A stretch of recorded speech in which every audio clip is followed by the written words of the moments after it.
ladies and gentlemen. Welcome to Weekend at the Rink here at the Lumley Bayshore Community Center. J.D. MacArthur Arena, Ken Williams, and I'm Gord Chapman. We're here to bring you some minor hockey this afternoon. Seeing a new team up in our area. Of course, it's the Flyers from Niagara Falls. I haven't heard that name for a long time Niagara either. Flying Aces. So I was commenting there a couple minutes ago there. I've spent a lot of time coaching the Tri-County League, and I'm assuming a new addition to the Tri-County League, but it's a bit of a drive for a Saturday afternoon. So, but yeah, good for them. It's Tri-County is expanding, and more teams the merrier. Well, it sounds like if they're coming from Niagara Falls, it's more than Tri-County now. It's well, you're right. That's a good point, Gord. That I'll have to take a look tonight and look that up and see what's going on there. I don't know if you see them in a lot of the divisions in Tri-County. If they're just playing A, maybe they got a couple of AA teams, or I'm not too sure. But it's probably their first drive up to the Bayshore Community Center, I'm sure. So, well, that's according to our list up here, it says the U10BB team, so I don't know. Will be. So maybe stepped up and said, hey, listen, let's play Tri-County, give ourselves a little more competition and prepare ourselves for some playoffs. Maybe they're going to drop back down into their Double B local playoffs and looking for the Tri-County to prepare them for the playoffs. Well, we got 3 games this afternoon here on Rogers TV, and I hope you folks will sit at home and if you got a chance to watch it, or don't forget, this is the Tri-County Minor Hockey League. You can see who's up and coming in that league, and West Niagara Flying Aces are are struggling a bit. So, and that's part of that Double B, right? Double B loop and jumping into play some A hockey, but it'll probably benefit them. Well, the junior attack are also struggling a bit too. They played 18 games and only 4 wins, and this is a good opportunity for them to try and get their season turned around. Yeah, exactly. These 2 teams played. I took a look this morning. The two teams played October 23rd. Owen Sound won that game 8-2. So nice to see Owen Sound putting some offense up. When you look at the stats, both teams appear to be having a problem keeping the puck out of the net. Yeah. They're both giving up an awful lot of goals. So we'll see what happens today. Well, that's the neat thing. Kids, you never know. Yeah, it's minor hockey, and it's hockey. We just got talking about a game we saw last night, how things change in a heartbeat, but these are kids, and they're just out primarily to have a good time. And to me, I'd always in minor hockey, even though it's a travel team, hockey is one thing, but winning on some level is secondary. It's about how much fun you're having. Yeah, exactly. No, exactly. You know what? And I don't know if they brought a bus up here today or what they did, but probably won't be much chatter about the outcome of this hockey game on the way back. It'll be about which movie's going to go on, where are they stopping for pizza, right, and all that fun stuff. And that's, I mean, they're kids, right? It is supposed to be fun. It's competitive, right?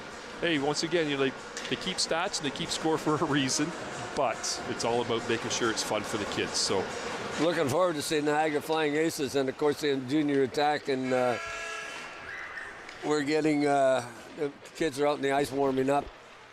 What else can we look for when you see 2 teams that are struggling? Well, you know what?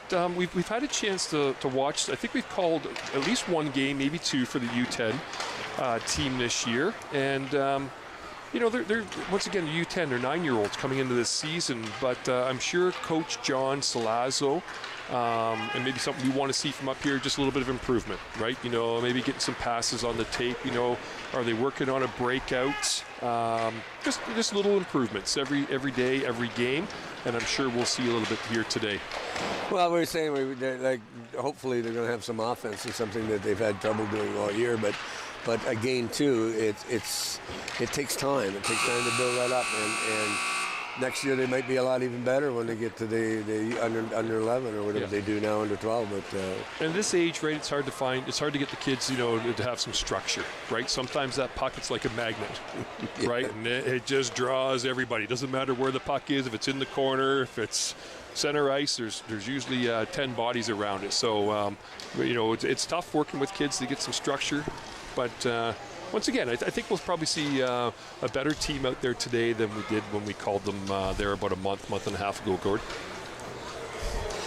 Coach John Salazzo is getting set, giving the last minute instructions, and seem to be a little short of players, or is that... Yeah, what have they got over there? 2, 4, 6, 8, 10, 12. Looks like 12 skaters and 2 goalies. Well, that's going to be...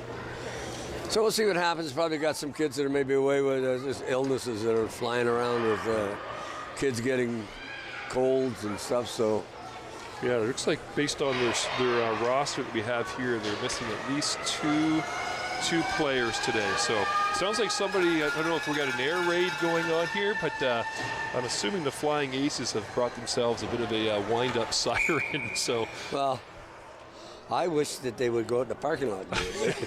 No, just kidding. no, it's good. Here, good to see the parents and grandma and grandpa and the fans involved in the game and getting the kids pumped up.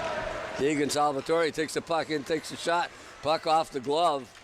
The young goaltender. I believe it's Jude Maloney that's number 30. Puck comes back into the zone in behind it, picking up it very quickly. Of course, it's Jonathan Gladwell. Gladwell passes it up the boards, gets it up to McCutcheon. McCutcheon can't get it out, finally does. Here comes McCutcheon down the wing. And then he has it stolen by big number 61, and that's Caleb Hill. Hill coming through center, gets cut off by Blastoria. Pass out in front and off the boards, cleared up this side. Here comes the attack down the right wing. It's number Kevin Cedar. Cedar on goal, takes the shot. So there's something right away, Gord. McCutcheon, who's that? Joshua McCutcheon breaking out of their own end. Coming up towards the defenseman, playing just inside the blue line, and a nice little chip up and off the board and clear the zone. So that's something I'm sure Coach John likes to see and they've been working on. We got number 34, Luke Swackhammer is playing goal, and he's not lined up with Liam Potvin, who's probably the other goaltender's number 1 in the middle of the bench. Yeah. Stops the puck again with a nice catch and just going to give the puck off to the linesman. Face off. Smythe. Or that could be Smith. I'll say Smith.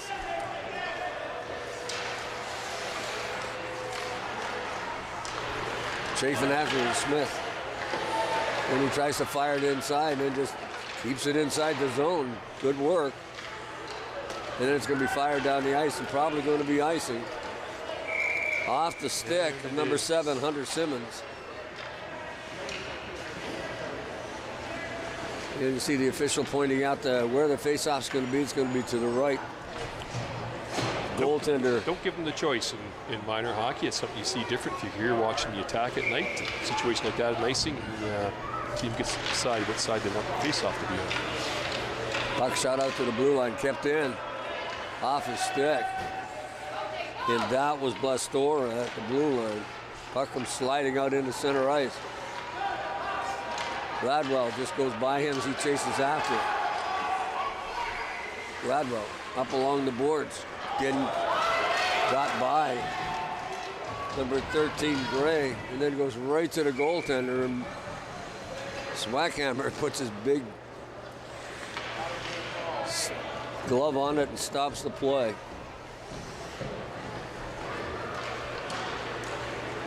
He's not listed as a goaltender, though. No, he's listed down the sheet. Yeah, way down. You see the little note here about a couple different numbers here for goalies, but yeah, Luke Swackhammer way down the list there, not listed at the top where we normally see the goalies. There's a shot right on goal by Smith, and then Swackhammer again keeps it from going to the 5-hole. Actually makes a pretty good save on that. Good position by the goaltender. A couple saves he's made down low there.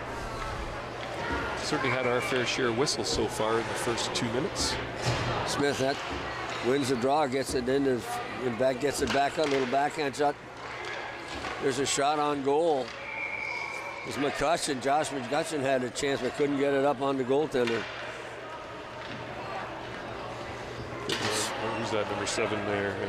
Reed Smith or Smythe? Referee's having a little chat with him about that extra little whack on the goalie's glove. Well, Swackhammer almost went after him. 9-year-olds. Back on it quickly on that, and that's Twigger. Twigger into the corner, back out in front to Blastora. Good block by Lowry. Score!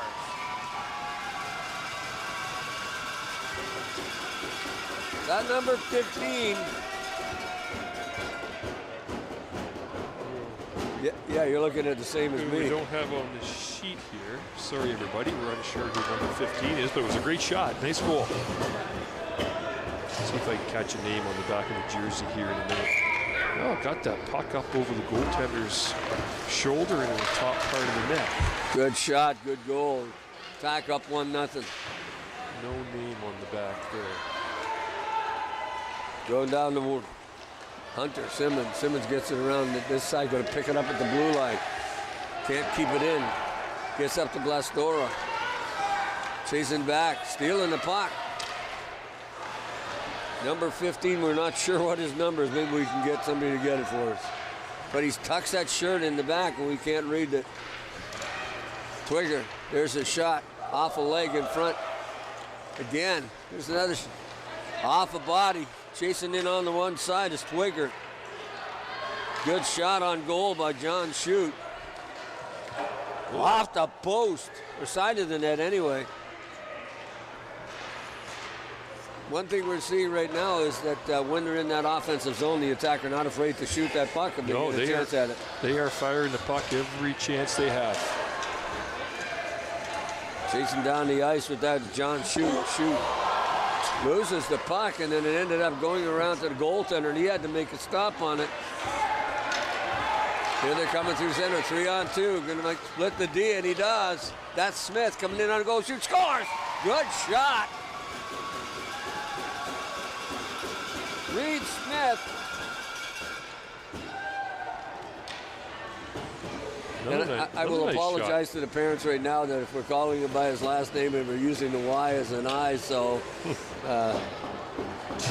we'll find out at some point. 2-0, 6:12 remaining in the first period. Sabatini along the boards. Van Gist. Gray kept it in at the blue line. Here come the attack again. Bastora tried to pass it up to McCutcheon. McCutcheon good to get it on his stick, but chasing in hard. Puck kept in at the blue line by Jackson. McCutcheon centers it right off the side of the net. Back outside into the slot, just missing that pass. But up the ice comes number 12, and that's Haywood. Haywood coming in on goal. Haywood takes a shot off the leg of Gladwell. Loose puck inside the circle. Getting on it pretty quickly is Haywood, and Haywood 34, and that Van Gist gets the shot in on goal, and a good stop. Nice stop by Harris there. Jack Harris playing starting goaltender. Best scoring opportunity that the Aces had. Absolutely, starting to come alive here. A couple of scoring opportunities. There's a shot by number 97, and that's Lowry, and Lowry didn't get much on it, so it didn't get past the D. Lowry again picks it up. Salvatore.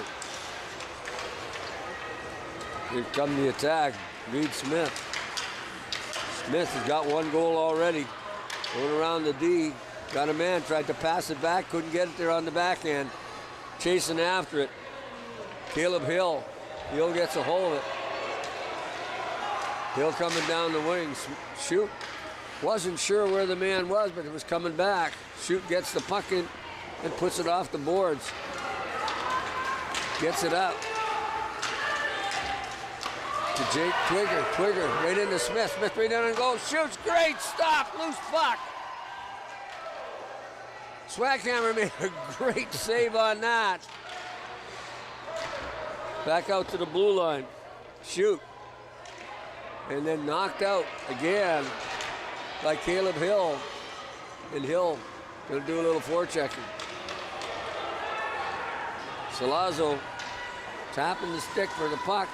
Then the puck comes out, chasing after it. Blastoria. Blastoria's got a little room. There's the shot. Good stop right into the glove of Swackhammer. Two good stops by Swackhammer. Yeah, nice burst of speed there by Jacob Blastora, and a great shot. But yeah, two good saves there. Owen Sound showing a little bit more speed here than West Niagara. Puck comes back to the blue line. Blastora, Jackson, pardon me. Big number 17, and that's Pico. Twisting around. Jasper Hendricks. Little backhand pass just goes nowhere, then loses it to Jasper Hendricks. And Hendricks had a chance but couldn't control the puck. Vlastora again coming into the slot. There's a shot up by Keller, and it just went by the net. Jackson at the blue line. Jackson fans on the shot. Puck comes back out, and Hendricks gets a hold of it. But Vlastora is right there with him, doing a little back checking. Vlastora, loose puck, but he had trouble with Hendricks and finally gets it back, goes in behind the net. Hendricks again fighting for it. Gets it back to the blue line. Off a stick in front, chasing after it. Van Gist. Van Gist goes in behind the net. Tries to center it back out in front, little wraparound, still in his skates. And the attack at control. Lead pass, going to chase after it. Joshua McCutcheon. McCutcheon's going to get to it first. McCutcheon stopped, didn't get control of the puck, but had the right idea. Little backhand, loose puck, there's the shot, scores! Yeah, just bounced off, looks like it bounced off the speed of a Western Niagara defender there, and landed right in the right spot for the Owen Sound player to put the puck in the back of the net there. Kai Van Zeter picks up the loose puck. You're going to see him in the slot area. Nice little backhand pass off the skate. Got it. Little backhand. Boom. Put it in. Number 17. And that's what you got to be, is opportunistic. And he was right there. Right spot, the right time. Absolutely. Smith. Backpack. Nice pass in front to our mystery guest. We're not sure. We got to find out who 15 is. Yeah. I sent a text to a parent, but haven't heard anything back here, just to see if somebody can tell me who the young fella is. We're getting a penalty interference call. Try to catch the number. Number 12, Tristan Haywood. 12. And 1:57 remaining in the first period. Vostori is at center, along with Salazzo on the point. White, or pardon me, Shoot. Shoot has just dumps it off into the corner, but right on the stick. And then just got out. Good play by Timko as he tried to get control of it. Twigger gets the puck and turn it back up ice. Twigger passes right on the stick. And of number 15, we didn't get him on our sheet, folks. We're just sorry we can't call his name because he's played so well so far in this first period. So Twigger has the puck knocked away from him. Salazzo taking it off down behind it. Forechecking. Caleb Domingo. Nice play to take the puck away by Sabatini and then plays with it in the circle. Going to get a chance at a shorthanded opportunity. Still with it is D'Amico. Puck heads up in behind the net on the on the right wing. Chasing after it is Timko, and he knocks it into the corner. 48 seconds remaining, 51 seconds in the power play. Going to dump it off the boards. Does chasing after it is Twigger on them. So you're going to get there first this time. Nice little play to steal the puck. Vlastora gets it back. Oh, no. Moving in off the point was Twigger. Nice pass by There's a Vlastora. shot. Stopped by Thwack. Swackhammer, pardon me. That was a nice pass. Was a nice pass by Blair. Yeah, they've had a couple nice passes today so far. So tape to tape, that one just a little bit out of reach there for scoring opportunity right in front of the net. But the right idea. Absolutely, absolutely. Head up, looked around, noticed a teammate out front, and made a great pass. Right from the face-off, shot right on goal. And Swackhammer's going, what did I do to deserve that? But anyway, happens. He has certainly been busy this period. 26 seconds left in the power play. Smith turns, shoots, scores! That slid through underneath the arm. He's as surprised as we are. I think everybody was surprised there. Looked like Swackhammer I mean, it's going into the glove and it just dipped on him, or it hit the glove. We'll get another look here. He looked like he had it played, and just, I don't know, maybe hit number 7 there in front and changed direction a bit. Either way, down between the pads and into the back of the net. well, it could have been one of those knuckleball throws too. That hard to John Shute chasing after the puck in his own zone. Or pardon me, Gladwell up along the boards, off the skate. There goes the horn. Of course, that's a power play goal too. So I'm trying to think of those uniforms that Niagara is wearing. You know what? It's the Vegas Golden Knights. True. Yep, same. Looks like the exact same uniforms. A bit smaller, of course, but as the Vegas Golden Knights. Yeah, that's true. I wasn't thinking that, but I was down in Las Vegas, and I thought I was going to get to see one of the games, but it didn't happen. So cried over the roulette table. Yeah, I've never been to Vegas myself. I know plenty of people who have been and/or go on a regular basis, and even some that have been to a game and say they love the atmosphere. Great spot to watch hockey. So, and you get tickets too. We had a chance, and it just didn't happen. We were doing some other things. So, but you're right. It's a totally different. It's mind-boggling. They got pro football there now, Yep. right? And I think they have some pro lacrosse there now as well, a new team this year. Wouldn't surprise me. Great town, but also too that the hockey and the football, they get all kinds of people coming from all over the place. Right. So they don't have to depend on local To fill the seats. to fill the seats. So. But the Raiders have got to improve their way they play, or there'll be all out-of-town people will be coming to games. A bit of a tough season so far. Well, I guess it's over now for the Raiders. Yeah, it is. So back to the hockey game. Amusing about Las Vegas coming up to Salvatore, and Salvatore still has the puck, looking for Hill, who's breaking to the net. Puck was off the side of the net. Out in front, off a leg, and a good scoring opportunity for the Aces. Coming up to McCutcheon, he just gets it swept off his stick. Shoot, couldn't control it. Lowry coming up the right wing. Lowry going into the slot area, just couldn't get his stick on it. There's another shot. Good stop. Nice. Great save. That was a great save by Jack Harris. I mean, I think that he relaxed for a minute because the first one didn't get through, and then all of a sudden he had to be quick on Johnny on the spot for Kicks that. the left leg out. Yeah, nice save. And then gets the glove on it. That's quick. a big league save. That one was the quickness of that was tremendous. Smythe. Smith in the circle, loses the draw. Salvatore has it. Here they are again. They're starting to play a little bit more here. They go back. There's a shot off a leg in front, going off into the corner with that is Smith, Reed Smith. And then Smith has it. Puck gets back out to the blue line. Aces couldn't keep it in, just fire it right back in. Backing up a little too soon there, the D for Niagara. Jonathan Gladwell in behind the net. Gladwell has it. To the boards, right, puts it on the stick of Rennebu. In front, in the slot, trying to deal with it. Good. A lot of stick banging up there. Couldn't get control of that pass or that puck in the slot area.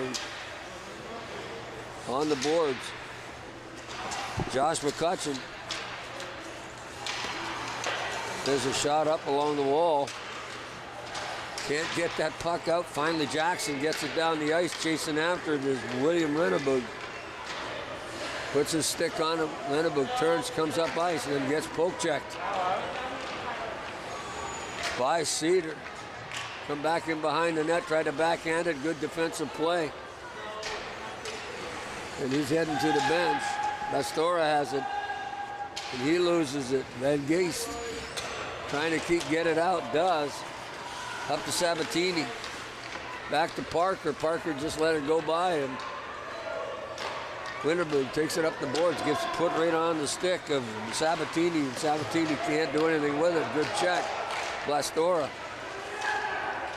Into the slot, get a chance. There's a little shot, but it's off a leg, and good position by the Aces defense. Coming down the right wing is Parker. Parker tried to pass it up.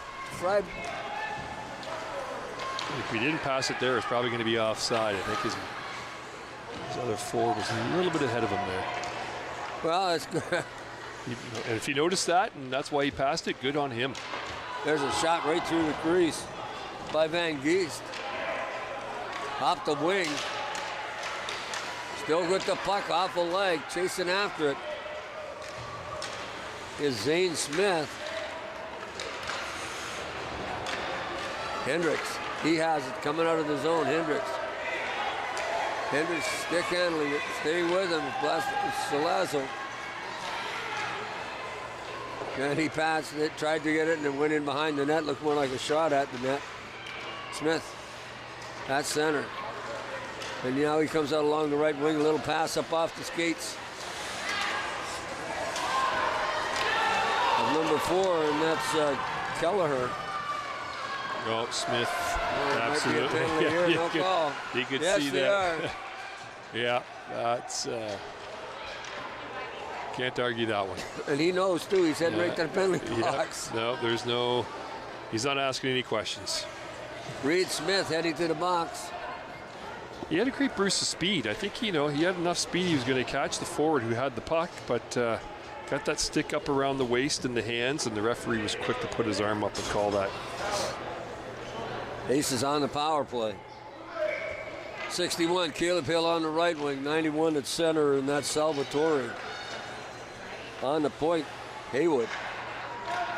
See if he'll move it around. A little back pass in behind the net, didn't get there. Salvatore tried to make the play. Loose puck at the blue line, knocked out by the attack. Awful leg in front, trying to clearing attempt. Little back pass. Jackson just going to dump it down the ice right on the stick of Calvin Gray, and Gray gets it up to big 91, and of course that's Deegan Salvatore. He's fighting with Gladwell for the puck. Kept at the blue line, but not in by Haywood as it went off his stick. Gray has it. Backs up a bit. Gray up along the wall. Salvatore's going to pick up the loose puck. Coming in on goal, 1-on-2. Got nobody with him. Around the right wing, gets a chance on goal. Shoots, good stop by Harris. He got the pad on it. Oh. Another shot. Harris again, loose puck. Salvatore digging for it. Along with Sabatini. Sabatini just shoots it right back in. Hill with a forecheck.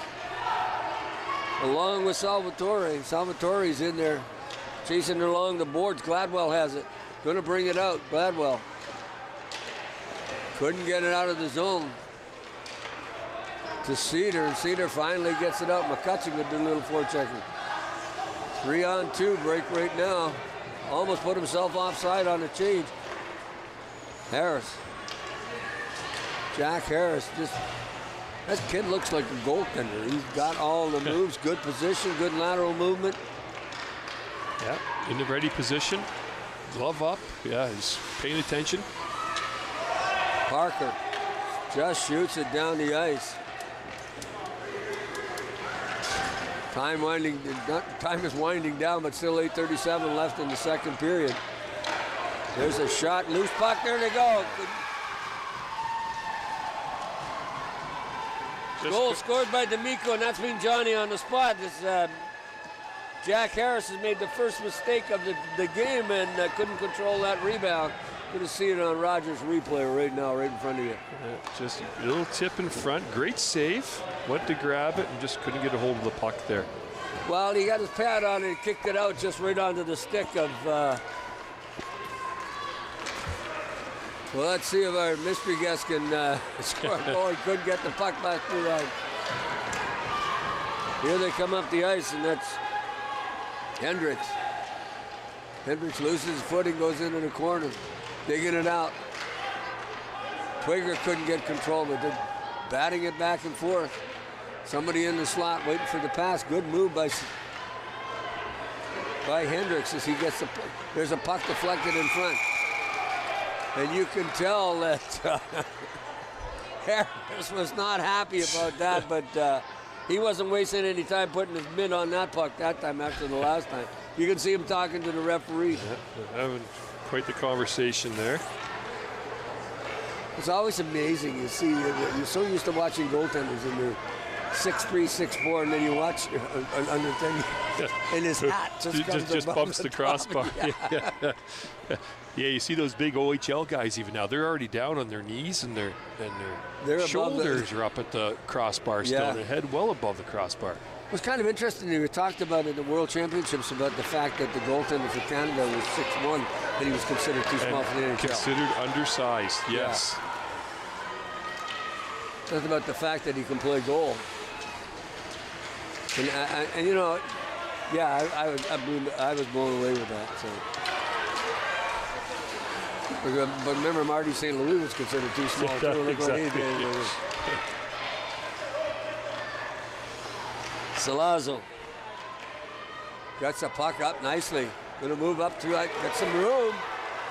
You break, split the D, can't get that Smith, and good work on back check by Timko as he didn't let him get through that hole that was coming if he kept those legs moving.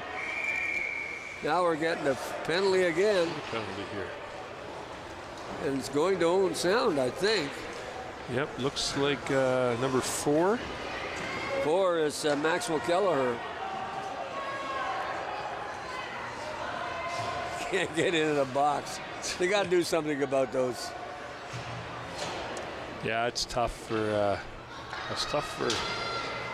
anybody. Not even just the U10 kids. Yeah, everybody seems to struggle getting those doors open. What I don't understand is that we used to have parents go in the boxes. You know what? You bring up a good point, Gord. I know we're getting away from calling the game here, but a lot of the times when I was coaching, it was basically mandatory that you have a parent in the box. Yeah, and I think it also settles the player down. Yeah. There's an adult there, nothing. Yeah, the referees didn't start the game until you moved the parent into the box. I think that's what it should be. I'm surprised, because then they can get in and out too, because a lot of the kids couldn't. They struggle to get right back out. Then they don't get the door closed, and yes. Overskating, it was Lowry. He had a chance to come back to the game. Lowry over the puck. Sent Salvatore, just fired it right wide.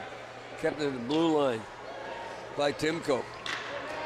Timko made such a great play on the far end of the ice defensively. Now he has a chance to get in the offense. Little backhand shot steered off into the corner by Harris. After that goal, the Aces have kind of got a little bit more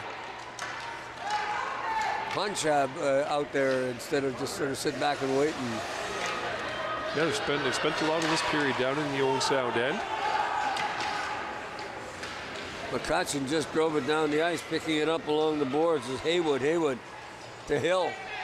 Hill off a stick as he tried to get it towards Gladwell in behind the goal.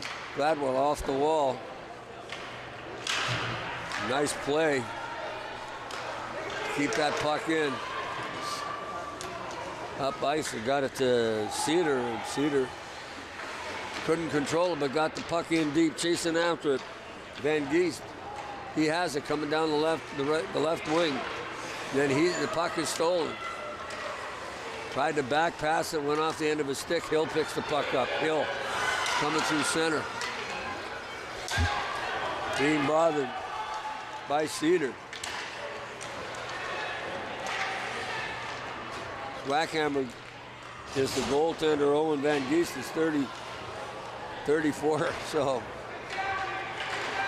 mixing up the numbers, they're close together. I'm used to, he's down the score. I should change him, put him up there. Attack at the puck at the blue line. Bring it out. A mystery player. Anonymous, trying to get a stick on it, does. Little pass, and all. Going in on goal, but he's got to get out of that net, so. Loose puck at the knees. Hill. Then Offside here. Offside. Taking it into the zone and shoot. Clear it. There they go. Shoot has it. Passes it up to Smith, and it goes between his leg. Parker has it. Parker loses it. Picked up by Twigger. Twigger has a chance. Got it in the. There's a shot. Good stop by Swackhammers. He made Twigger was right in there. Twigger made a great move to get around that last defender. Then puck was just rolling around a little bit on him. Well, what a great opportunity. You're right about little improvements. Like you said, we've done this team a little earlier. There's some out there. The passing, they're looking for players. They're making some moves. They're skating hard. Yeah. They're skating hard with and without the puck. And that's a big difference that I see between the two teams here. Certainly there is a difference in the skating ability. Smith. He had tried to fire it out, couldn't. Salvatore just drives it right back in. Pardon me, Van Geest. Chasing in behind the net is Mason Salazzo. Salazzo has it up along the boards to Maxwell Kelleher. Kelleher couldn't get it out. Salazzo again. Or Kelleher, pardon me. Up to Smith. Nice pass right on the tape. Smith has a chance, shoots it. Oh, nice save. Nice save by Harris. Wasn't sure where that puck was, though. Again, Reed Smith in on goal, and Swackhammer is not happy. Oh, goalie swap. You're switching halfway through. Long drive, I guess. Yep. So might as well let them both play. Or he wasn't happy. The coach was pulling him because he got to control his temper. So there's that part of it too. Chasing after it is Gladwell. Gladwell down the ice. He's going to take it behind his own net. Yes, he is. I thought he just might stop, and then he loses his footing and collides with the Aces player. Ballastora just off the end of his stick was trying to look like he was trying to just push it forward. Heading in on goal. McCutcheon just going to drive it out, which is in Simmons. Simmons tried to keep it in, couldn't. Blastora's going to chase after it. Right on top of it, on top of Timko. Turns. And puck comes up the right side and then fired down the ice. We're going to get icing on this one. 2:10 remaining here in the second period. I think you're right. I think, about looking for improvements, and I think there is a definite improvement in the team. No, I know it's a big improvement with the team. And, I know they played last night. I think it was Milton they played last night. Had a tough loss last night. Not that I was there to watch the game, but a 7-4 loss. So putting the puck in the net. But again, too, you got to learn to stop it. You got to be able to keep the puck out of the net. Yes. Puck goes right towards the net, just cleared off to the right wing. Salazzo just fans on his shot, but Smith right there to pick the puck up, turns into the circle. Smith takes the shot, hits the iron. You can hear that all the way up here. After Jack Twigger. Twigger gets it back to Smith in the slot, and then it's knocked off outside to center, chasing after it. Is Lowry, and Lowry can't get to it first. The shoot was back. Shoot's going to take it in behind the net. Not sure of that play, but I guess it's a lot safer than stopping and then losing the puck. I figured to stop and change directions. Great job keeping the puck in there. Hill chasing after it into the corner. Hill has it. On the pass right out front. Nice pass. Nobody there. Lowry. He tried to get a shot on goal and then it had it stolen by Gladwell. Haywood off a leg as he gets the shot. 2-on-1. Smith. Smith coming in on goal. There's the shot. Score! He can certainly get that puck up in the air. And I believe that's his second goal, too. Got that up in the air, and the West Niagara goalie going down on his knees and right up over his shoulder. Down a little too early. Boom. I still think that going down, if you're 6'5", you're just covering the top of the net. But I think the goaltenders should be taught to stand up first before they go down. Shot from way out like that, if he stays up, hits him in the chest, and Power covers it up, and we got a face-off. Instead, 5-1-0 sound. Kelleher on the puck, tried to pass it out. Sabatini kept it in. Got it to Van Geest. Lestora. Van Geest gets it again. But he can't get a shot. Good defensive play, and then it's 3-on-2 break right now. chasing down the ice, and that was Zane Smith, and was offside at the blue line. Got a little anxious. Believe Maxwell Kelleher was offside, so getting set for that face-off outside the blue line.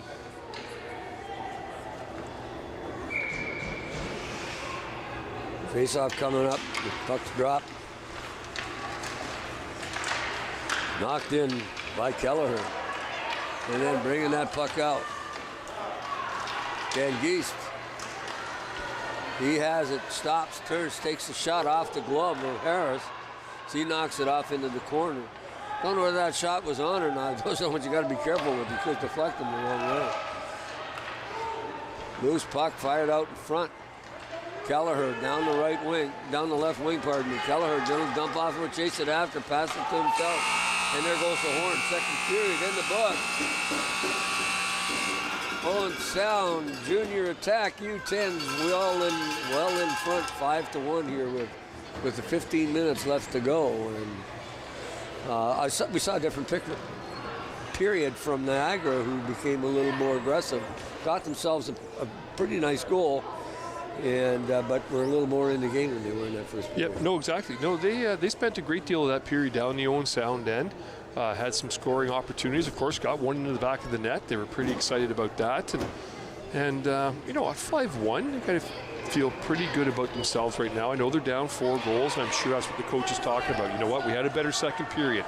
We controlled the play for a good portion of that period. We got the puck on the net. We scored a goal. Let's just try and carry that over into the third period. Biggest thing is that what you're looking at from perspective is controlling that puck, and Owen Sound controlled it much better than but again too, you're saying that territorially they were far superior to what they were in the first period. Hendricks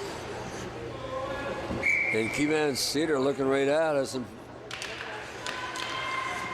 that's number 9 Freiberger at center.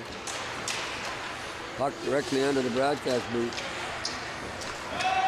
Losing that puck was Timko as he lost his footing and headed back after. Chasing after that is Simmons. Simmons can't get to it.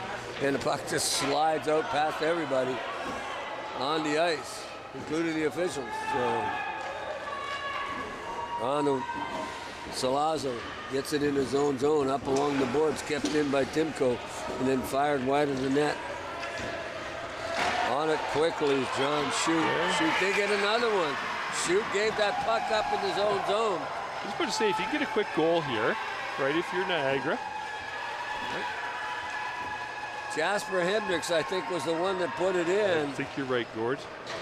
He was just kind of just hanging around, floating around there, and right spot at the right time.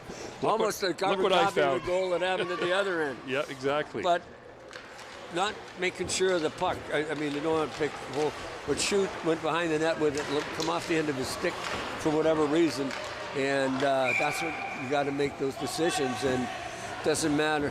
You're getting a slashing call to Owen Sound. Jace Twigger is heading to the penalty box. And he kind of did the same thing as any kid at ever level. What did I do? So, yeah, I think he called a slash there. I didn't see it. Referee struggling. That's what it was. It was a slash call. If they can get the door open down there, grab the stick, take the hockey stick, and push it down. Put him in the other box. That's the way.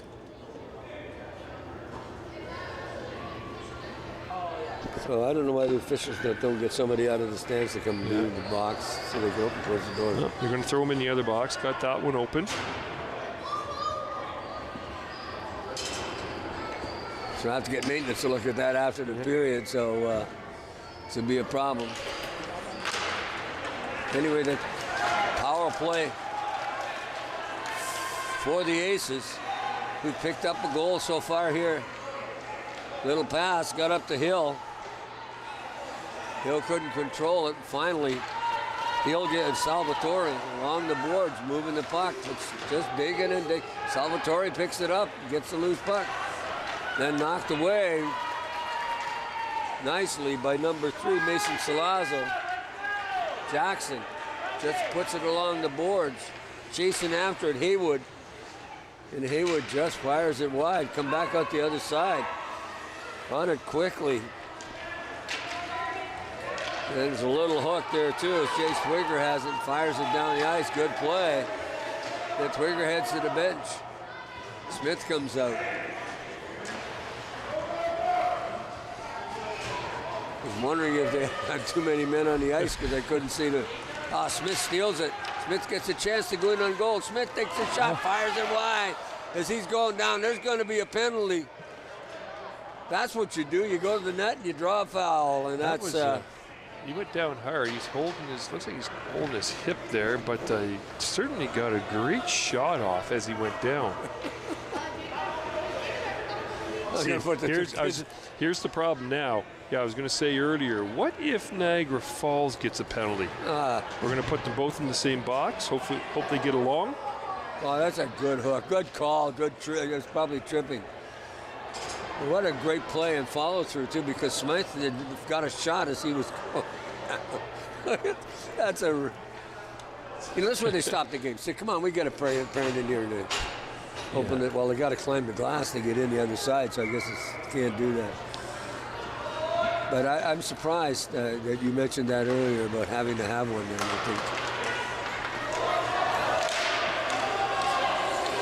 I think I even served in the box one time when my son was playing. Yeah, I certainly spent. I spent my fair share of time as well when my son first started out. I always spent time in the penalty box a lot doing something before too. As a player and a parent, you had more than your fair share of time. True. There's a good stop. Save. Good glove hand. And of course that was Van Giesen got the puck out, but chasing after Salazzo. Can't. Got to do something with it, stealing it, going down that wing. Van Giesen just overskates it. Tried to pass it across to Hill, who was ready, or pardon me, D'Amico. D'Amico dealing with it right now and finally getting it out of the slot. 4-on-4 hockey. Nice pass. And now it's Smith again. Couldn't get out of the penalty box was Gladwell. Gladwell was in there for about 15 seconds after the penalty was over. Penalty box doors are causing a problem. Well, somebody suggested they have a parent in the box in the next game. Oh, the next game they're a little older. They might be able to do a little. U13 kids, yeah, they might be able to handle getting it open. Though the referee struggled as well. Yeah, well, the referee couldn't get it open. They did for one of the penalties, but after that, puck comes down the right wing. Chase. Timko turns, steals the puck. Timko in on goal. There's the shot. Oh, what a nice defensive play. Jackson got back to lift the stick. Loose puck in the slot. Here come the attack. Two great plays on that one. The goaltending save by Harris, and then there's a shot. Another one coming. Good pad save by Swackhammer. And finally the stop and play. We might get that back on replay, but I don't know. But those were really two good plays. I was believing it was Smith made the defensive play to get the puck away. I think Harris kicked the leg out, made a great save. Oh, here we go. It's number 23, Timko. Nice save. And there's Jackson making a really good stop. Nice stick breaking that up. Yeah, otherwise that was a backhand shot coming in. Good play. Good awareness where that puck was. McCutcheon in the slot. There's a shot by Smith. Loose puck in the. Can't get coming back to the point. And then just fires it off into the corner, off the stick of Haywood. Kept in by Jackson. Little back pass, couldn't get through. It was a good defensive play by Freiberger. There's a shot that just whistles wide. McCutcheon loses his foot at Gladwell here at the point. Gladwell turns. Got an open man, didn't pass the puck. Freiberger had a chance. And then Smith took him down. Off his skate. And that's not Smith, I'm sorry, that's Kevan Cedar. Cedar gets a hold of it. And then Maxwell Salazzo shoots it down. A little bit of, tried to deke him around, couldn't get in there. Kelleher to Smith. Smith had trouble with the puck. And then they just fired out down the ice. Penalty is over. This could go for icing. and decide to wave it off. Nope, they're going to call it. It is. Getting a little spirited out there. It sounds like there's 2,000 people sitting down below us today. This might be the loudest crowd Yeah. True enough. that we've had here. Parents are parents. I mean, it's great to support them. I think they're directly underneath it. You're right. It sounds like this place is full, so that's kind of cool. Winning the draw, shot right on goal. Swackhammer made a good stop with the puck. It's Renaboo. Excuse me. Big number 61, Caleb Hill has been, whoa, got to watch those rebounds. Although that shot was labeled too because it was going to go to the, there it goes out of the blue line. That Kelleher? Nope, that's number 4. That's Maxwell. That is Kelleher, yeah. Offside. And now we're getting offside. The officials. They were loud. They were giving them a heads up there, but Another thing too is it's great the officials two-man system with the under 10, but without those guys we don't have hockey. So no, exactly. I mean, I sure know people get on them because they see things from the stands, but they're also human. They call the game like they see it, and it happens a lot faster on the ice than it does up here. There's a tripping call. Kelleher's going to go to the penalty box. Then they touch the puck, and there goes the whistle. 9:15 remaining. Actually, it's Salazzo that's going to the penalty box for turn. I thought it was. Yeah, I didn't see it down. It was down here just. Oh, nope. They just. They're not even going to bother trying. The fact they're only using one penalty box. Yeah. Well, somebody will probably have to talk to maintenance to figure out what the heck they can do with that. But I think the next period, if they get it open, we should put a parent in there. Or somebody, I don't care. Puck's down the ice, a good play. As the Aces are on the power play. Got to play it. They don't want to have a face-off in their own zone. Gladwell, twist, coming, turning back. Sabatini. Gladwell. Harris just steers that off into the corner. Good save. On the puck pretty quick, couldn't keep it in. Gray kept it in. As Blastoria couldn't get it out. There's a shot deflected off into the corner. Harris is going to have to, I think one of the things he's going to have to work on is those rebounds. But boy, he uses those pads nicely. He uses the pads great. Gets that left leg out there real quick. But yeah, it does kick the puck out and gives up some rebounds. And if you're Niagara Falls and you're the coach, you got to be telling the kids on the bench that, right, get the puck to the net and make sure you got somebody driving, looking for a rebound there. Yeah, because he does do that with the puck on it. Van Geest has it. Van Geest takes a shot, deflected in front. And Harris has had a really good game and just puts that big mid on it. With 8 minutes remaining here in the third period of our first match this afternoon here on Weekend in the Rink. Ken William, Court Chapman, bringing you the game. And Mark Perry and his crew, probably the best volunteer group in the province. And we certainly appreciate the work they do. Coming down ice here, Smith breaks it in, and he's on alone. What a great play coming back as Freiberger got there, never gave up skating. What a chance. Bodies everywhere. Shoot had a chance. Or pardon me, McCutcheon couldn't control it. The silly part about it, those scoring chances are there on the power play, and they're killing it off. Almost got a short-handed goal. Smythe coming back to the backhand pass. Across the Pico on this side, he couldn't control it. Freiberger just knocks it off in behind the net. And the attack, get it. Up to Shoot. Shoot just going to take it out. Nice play. Nice. Got the puck out. Great play. Took a hit off the boards. Took a hit by Oscar Parker after. Unintentional. We can't say that was a body check, but did take the hit. Just shoot it down the ice. Get it out of play. Penalties over. Gladwell. Smith out on the ice. Thought for a moment we had too many men. I was counting white jerseys in there. But Coach Salazzo had it under control. Coming down ice, big number 14, and that's John Shoot into the slot, but getting bothered by Timko. There, nice save. by Swackhammer, who's played pretty well. Yeah, who is that now? Well, they've changed it. Liam Potvin. Liam Potvin. That Potvin's playing goal. My apologies. Forgot they changed up at Timko has it. Lowry goes across the blue line, got Hill with him, Salvatore. Lowry makes a nice move into the slot area and then twists and turns and fires it wide. In on it quickly, back out into the slot. As Lowry chases off into the corner along with John Shute. Shute loses his footing but gets the puck up the boards. To center ice. Blastora, it's going to be offside. Just that hesitation trying to get control of the puck, put the two wingers offside, got a face-off with 5:55 remaining here in the third period. And if you're in the area tomorrow, same U10 team, 12:30, right back here at the Bay Shore tomorrow against Oakville Blue. If you're looking for something to do tomorrow afternoon. Well, I've said this for years, that the Attack aren't the only hockey that's being played here in Owen Sound.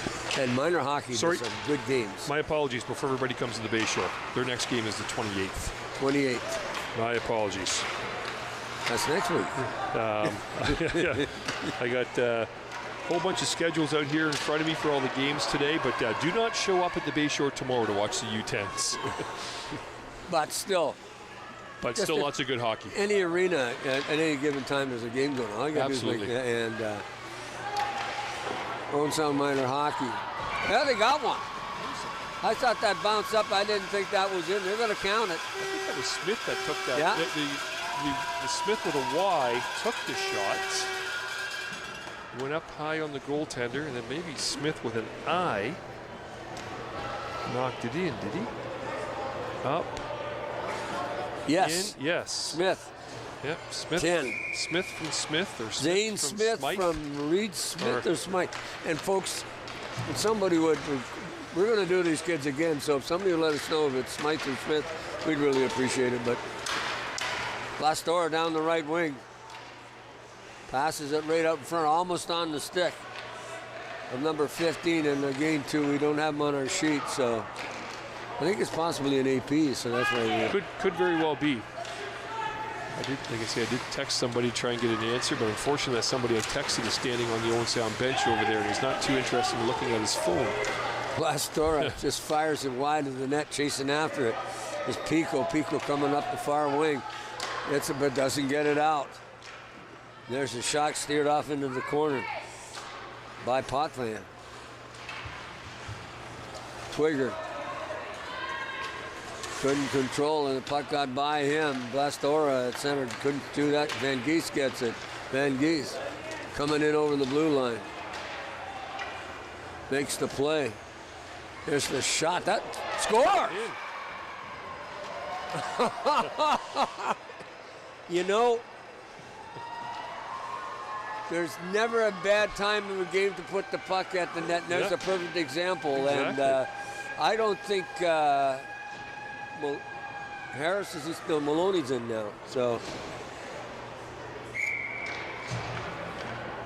it hit somebody in front, went in, hit in front. I think it hit the player, number 14, which is John Shute. I'd like to see that again. But either way, 6-3, 4 minutes left. Good goal, but it never hurt to put the puck towards the net because always good things happen. We, as coaches and as players, sometimes you say, why'd you shoot it from that angle? One last night down in game in Kincardine, the same thing. It was the angle and pucking upstairs, knocked the water bottle off, and was talking to the radio guys after, and they said they weren't sure. I had the...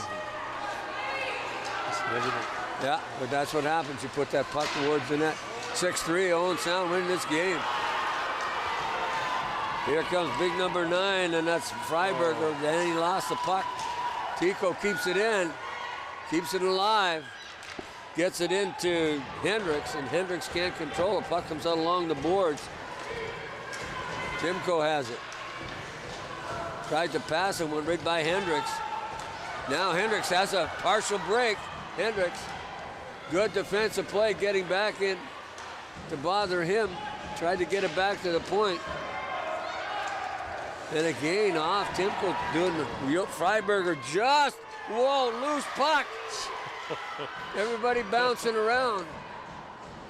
Rebounds all over the place. That's the one thing Maloney's been having problems with it too, except actually Harris is still in goal. Yep.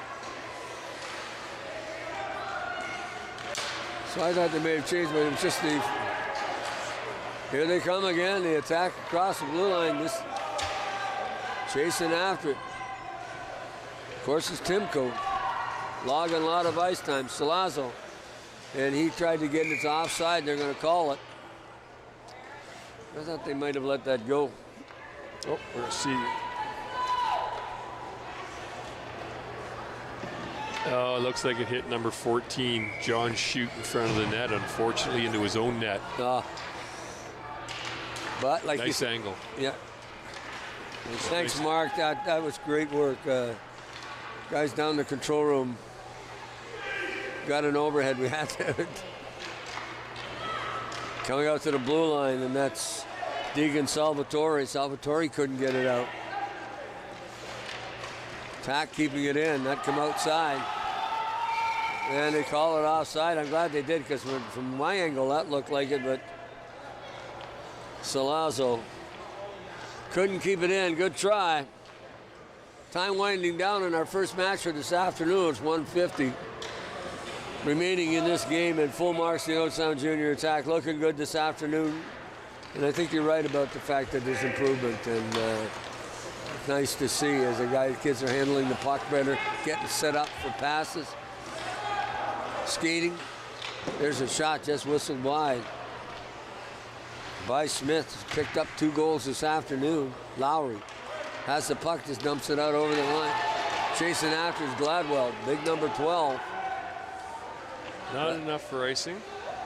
Gladwell in behind his own goal. Safe shot up beside the boards, kept in by Lowry. Lowry passes it in front, and out they come. Parker couldn't keep it in. Got a chance for a 2-on-1. No, Parker comes back. Good, solid defense. Parker got back to bottom. In front. Oh, just past Twigger, who could have put it on the open side. And Potvin makes the stop. Just under a minute remaining in this game at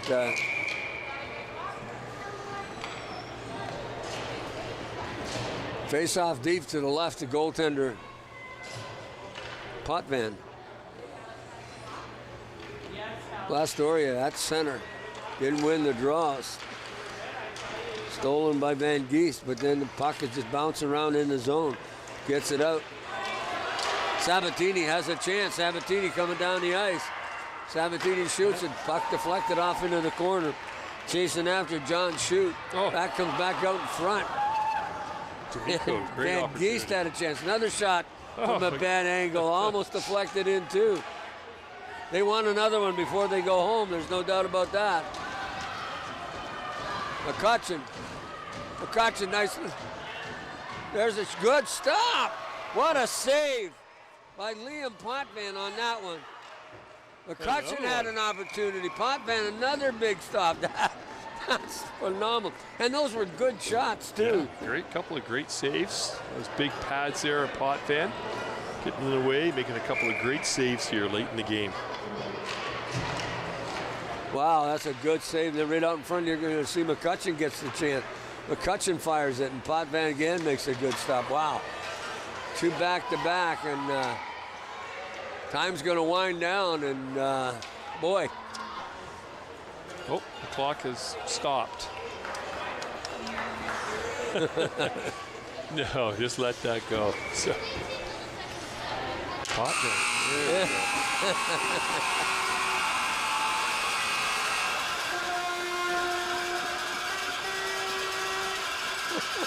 Oh, the big pylon down there. Well, that's what happens when you win 6-3 and you've been struggling, and you win a big one. And full marks to Jack Harris, who played a tremendous game in goal today. They line up to shake hands after the game. They're so excited. They're still hanging on to him. Yeah, look at the two goalies now. They did the little little bromancing going out there, don't you think? I think they little Boston Bruins thing there with Swayman in that, right? The big wiggle and the hug. Yeah. But you know what? Hey, exciting times. Great game. You got to win. They're excited.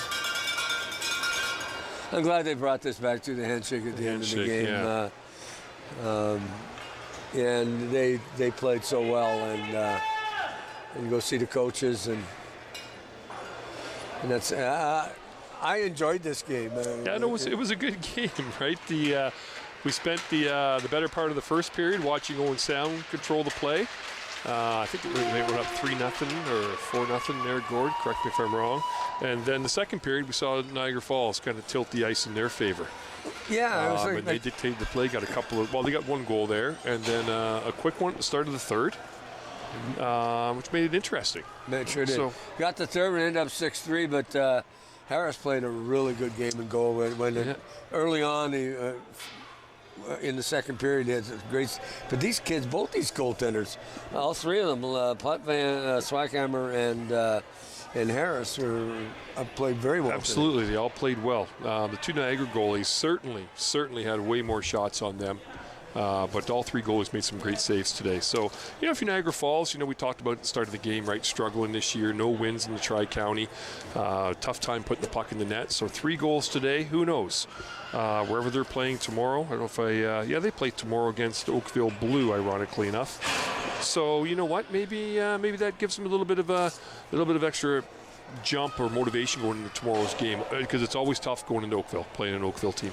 Well, it's kind of cool, too, because at the end of the game, they all jumped on each other. They thought they won the Stanley Cup, but that's what kids do. And they both those kids recognized the fact that Harris had a really good game. Absolutely. And as far as I'm concerned, I don't know about you, but he's my choice as player of the game for Owen Sound. So that's a good choice. I was thinking the goaltender as well, or another Reed Smith. We talked about Reed Smith an awful lot. Yeah. And 2 goals. 2 goals for Smith, and certainly had some opportunities for a couple of more. And for Niagara Falls, I think we've already touched on the 2 that I'm going to say were the players of the game for Niagara, and it's the 2 goaltenders. Well, I know they had 3 goals today, and some kids, some nice passes and stuff like that. But the 2 goaltenders for Niagara, Potvin and Swackhammer, Luke Swackhammer, kept them in the game. Yeah, made some great saves. That's a good choice. I think that too. And they played well, and you know what? Goaltending is and correct me if I'm wrong, but goaltending is probably one of the most important parts of a team. If you get a good goaltender, then you can build on the defense. Absolutely. You can build on the offense, and the old adage, well, you build a team from the goalie out.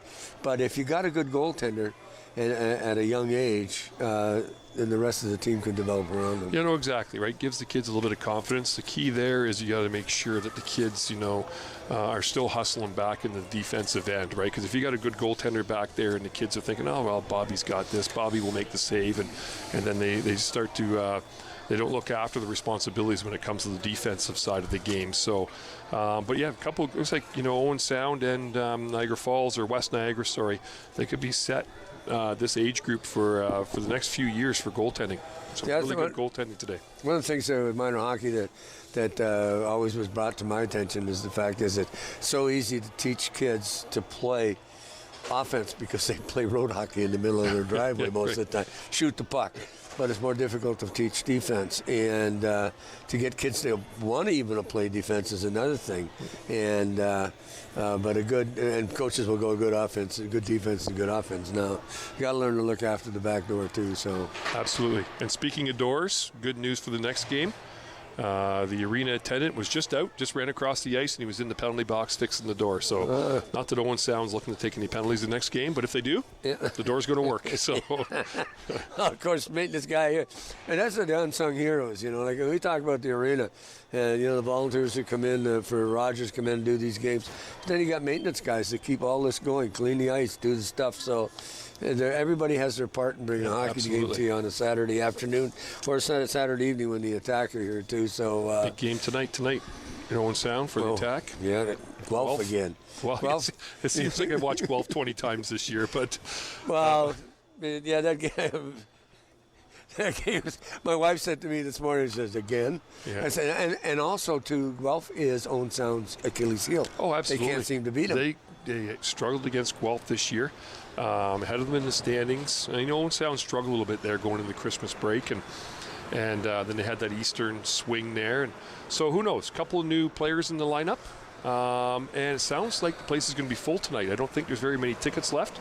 My niece is singing tonight, so we'll make sure that we're taking advantage of our seats tonight and taking in the game and watching her sing the national anthem. Well, I have to go down to Kincardine now. I'm going to watch it when I get home. So I won't text you and tell you a score or anything. Yeah, no, I like to just watch and see my wife will tell me the score, and then I watch the game to see whether you don't know what's going to happen. Yeah, you don't know what's going to happen. But tonight, 6:30, big doings on next weekend in Owen Sound. Absolutely.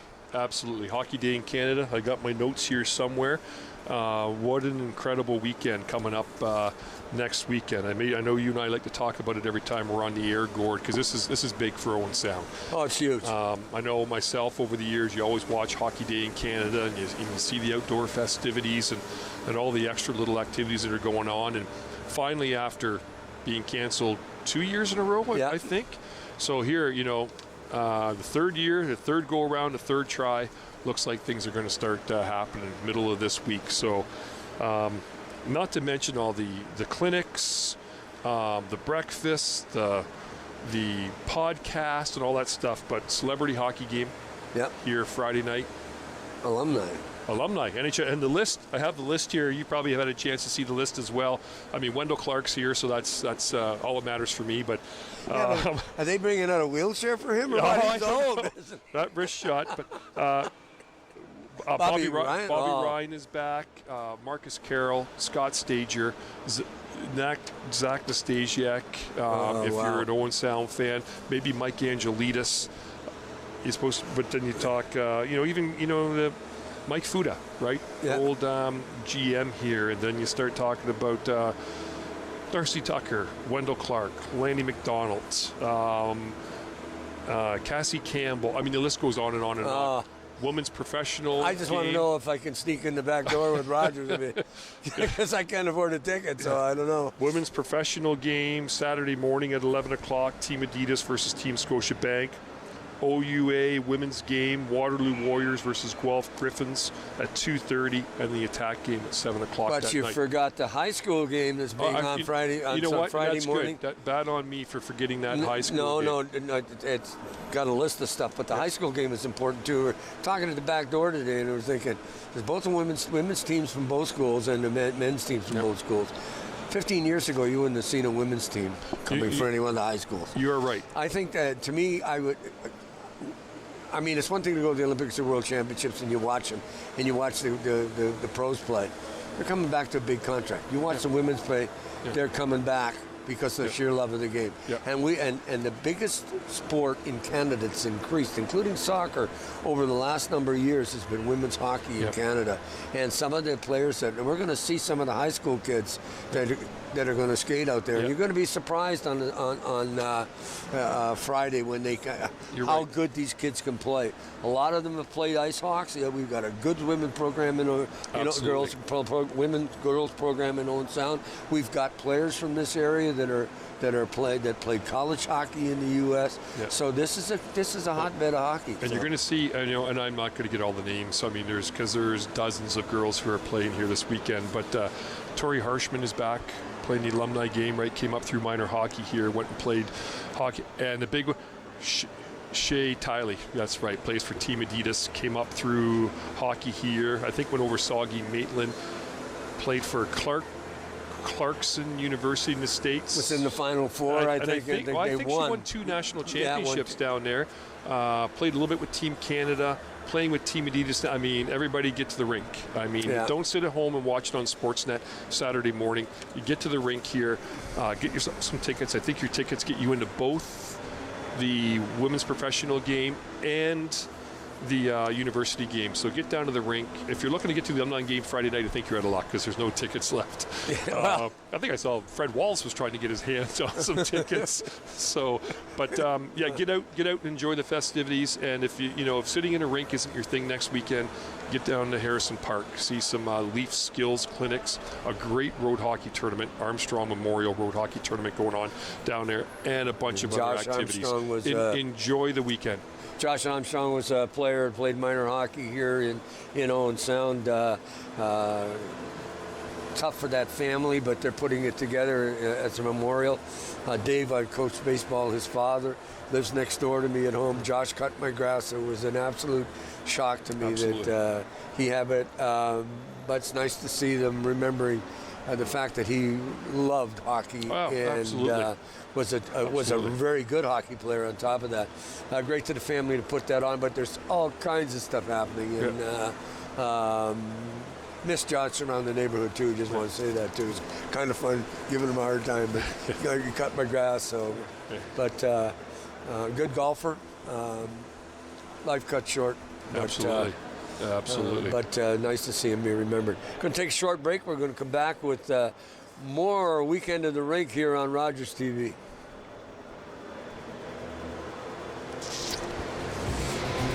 Okay. And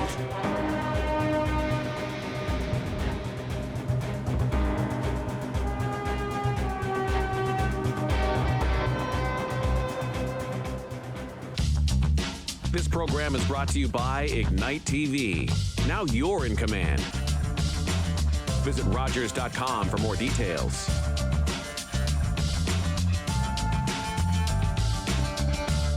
Here we go. Believe me, you've never heard a talk show like this. I'm sleeping with Joe Carter. By the way, Joe did not touch them all. Yeah, I have to say, your voice is fantastic. Meet Smitty. Listen, I'm the brains here. And Mitty. And I'm the good-looking funny one. This is the Smitty Mitty Show.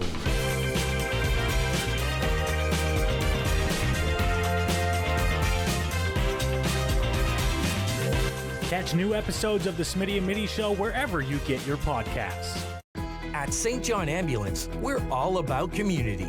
We teach life-saving skills and provide community support through our volunteer services.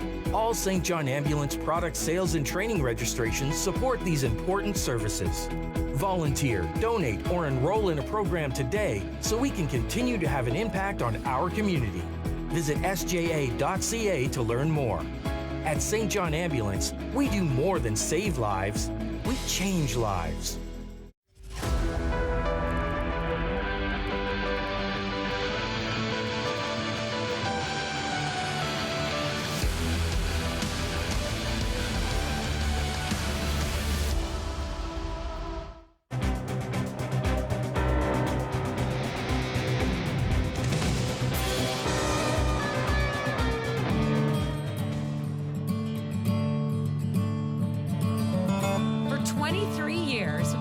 Celebrating the special bond the Frozen game has in our lives.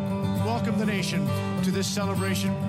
We have come together on cold Saturdays from across each coast to share our stories about what the game has brought us. You look around here today, regardless of the age, people are out here having fun, and that's the way it should be. Values that kids learn, whether you're a young boy or a young girl, from playing what I think is the greatest sport on earth. I couldn't imagine living in this country and not playing the game of hockey. The most important thing is to have fun.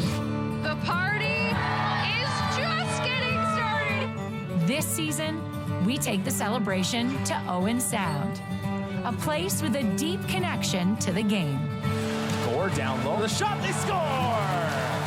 What's the shot go? He scores! Listen to the roar from the Bay Shore. And a place that has molded phenomenal talent over the years. Suzuki shoots, he scores! What a move, Nick Suzuki! Blocked by Binnington was Kirkpatrick! A dandy by Binnington! What was really special about playing junior in Owen Sound is the fact that the community is so vibrant, generations of players and people that have come through there. That is one of the most passionate areas that I've been in at any level for hockey, and they live the game, they love the game. Congrats to Owen Sound for hosting Hockey Day in Canada. Had not for my time there and our time there, I certainly wouldn't be here today, so I'm eternally grateful. Join us on January 21st as we celebrate the game of hockey with Scotiabank Hockey Day in Canada from Owen Sound, Ontario.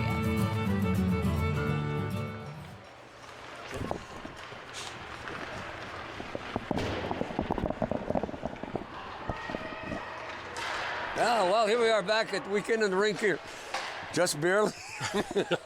I didn't realize Gord didn't have his headset on. Oh, I normally have it on all the time, but I put my hat on, took it off my, just 1 second, I'm going to take it off, so. We were just catching up on, we had a young player, the U10 game, who stood out. Had a great game, and unfortunately we didn't have him on the sheet. And if he did have a name bar on his jersey, it was tucked inside the pants. We couldn't see it. So we always shout out to Colby Mizell. Mizell, he did have a good game in that, and we apologize. We got the name just a couple of minutes ago, so because, but you did text somebody, but their mind was on the game. They were focused on the game, and Jeff Blastor just got back to me right now. So, anyways, well, thank you, Blasty. Well, we will make sure next time we will have that on the sheet, but that happens, and this is kind of cool too. I just want to let the powers that be on the team we're going to do this afternoon, which is switch the sheet over, which is the Dundas Blues, and they have phonetically given us three names on it that we can pronounce properly, and because if it's the first game, I get to the dressing room. The second game, I got to wing it. So it's kind of cool they did that. Thank you very much. It makes our job a heck of a lot easier. So you will hear the names as we go on, and hopefully even phonetically I get them right. So you're going to see the standings here. Tri-County Minor Hockey, Center Wellington Fusion seems to be at the top of every board. But Owen Sound is not far out of fifth place. A win this afternoon will put them tied with Woolwich Hawks, Caledon Hawks, Orangeville, and Woolwich Wildcats. So, I mean, it's pretty tight. I mean, they're in 8th place with 19 points, and they're only 10 points out of basically being in second place. Yeah, so looks like we'll have a good game today. You see Dundas Blues just 1 point behind Owen Sound there. They played the same number of games, and looking over their stats here, Owen Sound 72 goals for. Dundas 79 for. Owen Sound 47 against, and Dundas 65 against. So looking to put the puck in the net. They're fairly even. Looks like Owen Sound's doing a little bit better of a job keeping the puck out of the net. But once again, anything can happen. So we've had a chance to see this U13 team a lot. It seems, I think every weekend at the rink that we've done, Gord, I think we've had a chance to watch James McGregor's team. Well, James play. is also the last 2 or 3 games you talked about, alluded to it about improvement, and we've seen that team get better and better. We'll see what's going to happen today, and James McGregor is a really good coach, and so we hope that we'll continue to see that improvement, and he'll be looking forward to some of the big guns doing the job for him this afternoon. I can loosely use that term. No, absolutely. We'll see who's in net today.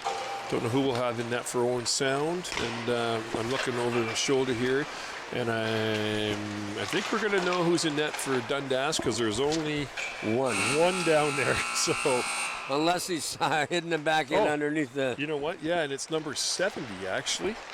So I see Ryan Robillard listed at the top, but Danette, Camden Danette, number 70, has the pads on and has just skated out of the net. So Danette will likely, you figure he's going to start? Yeah, it looks like he's the only one I can see down there with pads on. So he is the goalie today.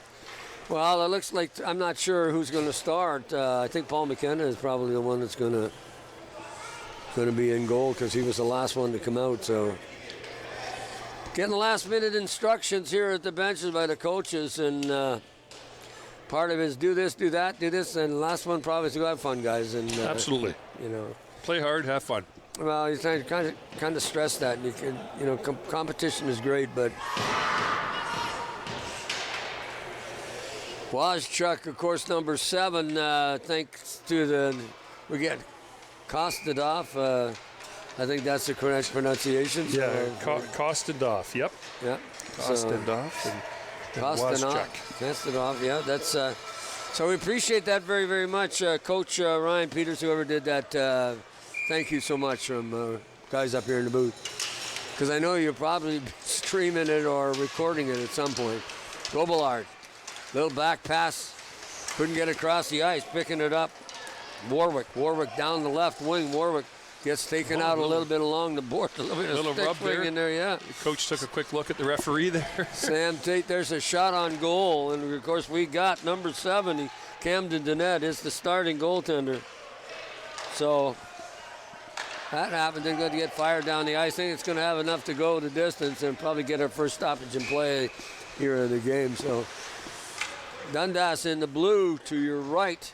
And, of course, the attack with their home white. And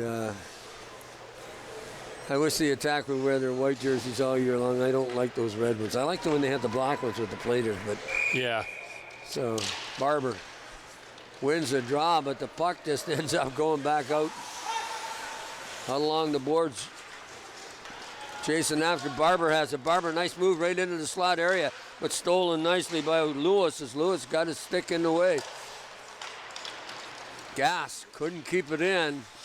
Then a little poke check by Gass when he got back on the play. Morton goes back into the corner, being taken out by Harrison. Puck goes in behind it. Shannon, he chases it back into the corner, makes a play, can't control the puck, finally does steal it away.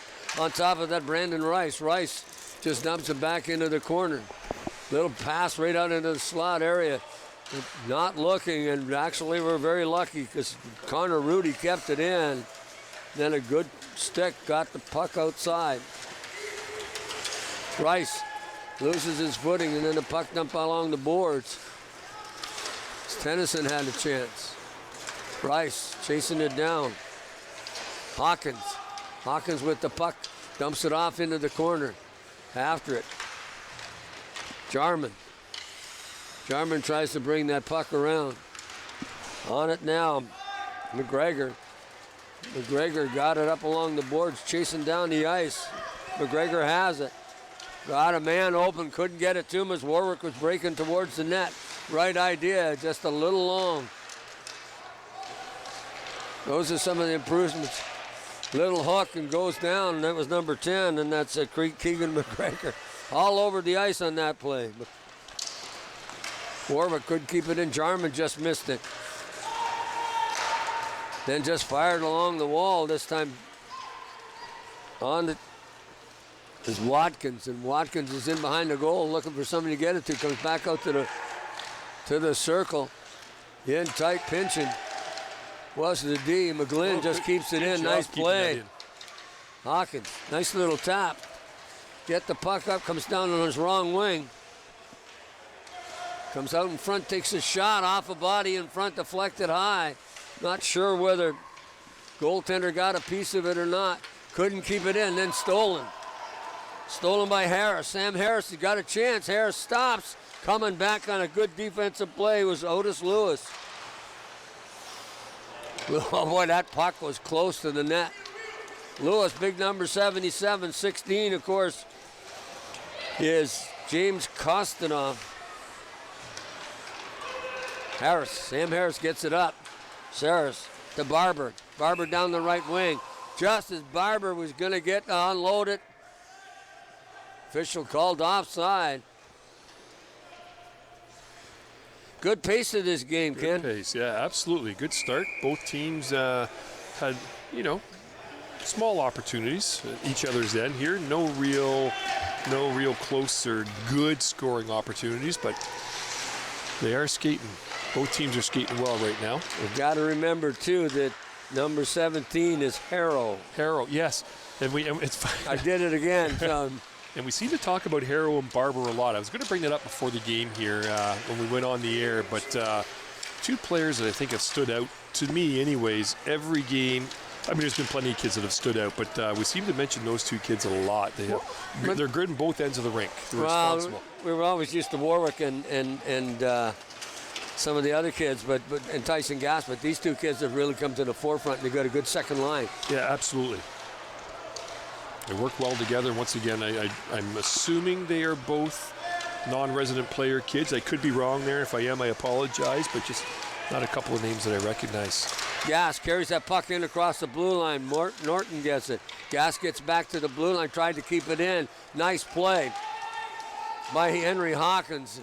And he got it out of the zone as he got good stick and got in the way. Hawkins even doing the back checking. Hawkins using a little muscle back there too. He is. Griffin Barber tried to get it out and then deflected away. And up comes down the right wing. Down the wing, Patty Watkins.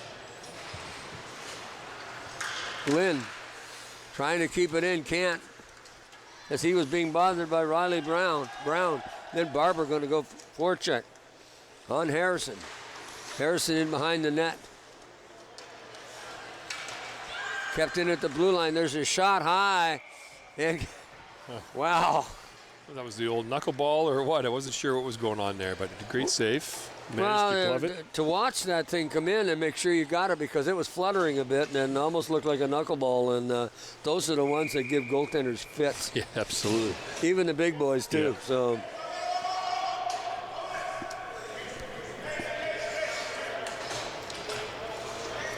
face off out. Toss him out. Yep, they're going to toss him out there. Too many men on the ice too, so finally they get it cleared up. Puck in the circle, bouncing around. Finally, Dundas gets a hold of it, then the attack, try and keep it in. Shannon overskated it. Jarman coming back, long lead pass, right on, just off the end of Otis Lewis's stick. Good play, but just not rewarded. Puck off a stick, Lewis again, causing all kinds of, Kostadov. Little contact there as Hornick was knocked down. Puck flies around and knocked back in by Rudy. Get it off the glass, didn't get it out. Tried to get it up to Hornick. Hornick couldn't get it. Here comes Warwick with the puck through center. Rice making him pay and bothering him. And puck's going down the ice. I don't know, we're getting icing on this. Yes, we did. Still nothing. 3:37 left in the first period. This has got a lot of pace to it. Yeah, no, this is it's been a good first 6.5 minutes here. Been a good hockey, back and forth. Once again, still no real good scoring opportunities, but both teams are moving well. A couple of nice passes. Hawks.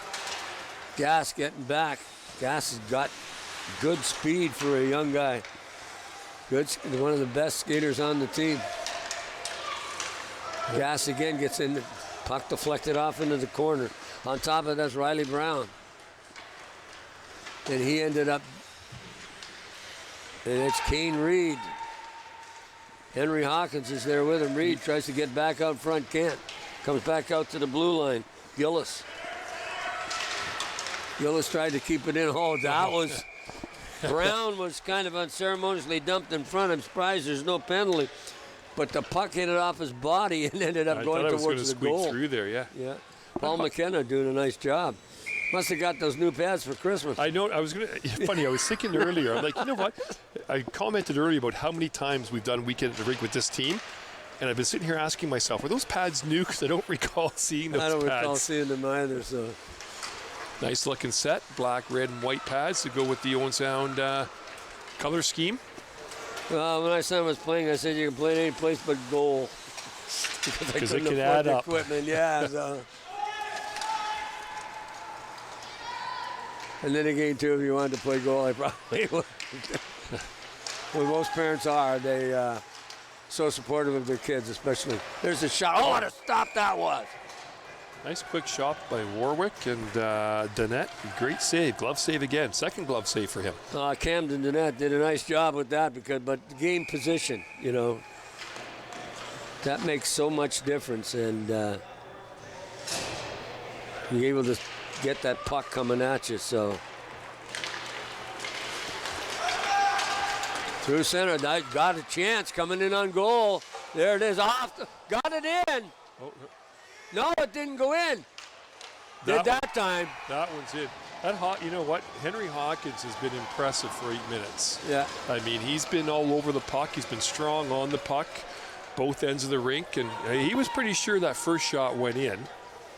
But he made sure he was going to get credit for a goal. We're going to see it. Nope, it wasn't in, but he looked like it was in, and he went off into the and got himself set up even after he was disappointed. Got the backhand puck come back across the ice. And Hawkins gets a goal just by good hard work. And Owen Sound's changed goalies here. It looks like, looking at the bench there, maybe just an equipment problem or a skate problem over there with McKenna. They seem to be working on something. But in the meantime, Michael Maloney's in. They get 1-0 for the Dundas Blues. And of course, we were talking about NHL jerseys. Of course, this is St. Louis all the way. Yeah. Tate in his own zone. Fans on the puck. Ray on top of his Barber. To Harrow. Harrow trying to get control in behind the net. Does. Stops. Turns. Goes back the other way. Here. We're getting a penalty call from the back official. And it's going to go to Dundas. And I think it's going to be hooking. So these two teams, they played on November 27th in Dundas. Oh, you asked him. And which was a 2-1 loss for Owen Sound. So tight game so far. 1 goal score and another goalie switch. Sam Tate. McKenna's back in.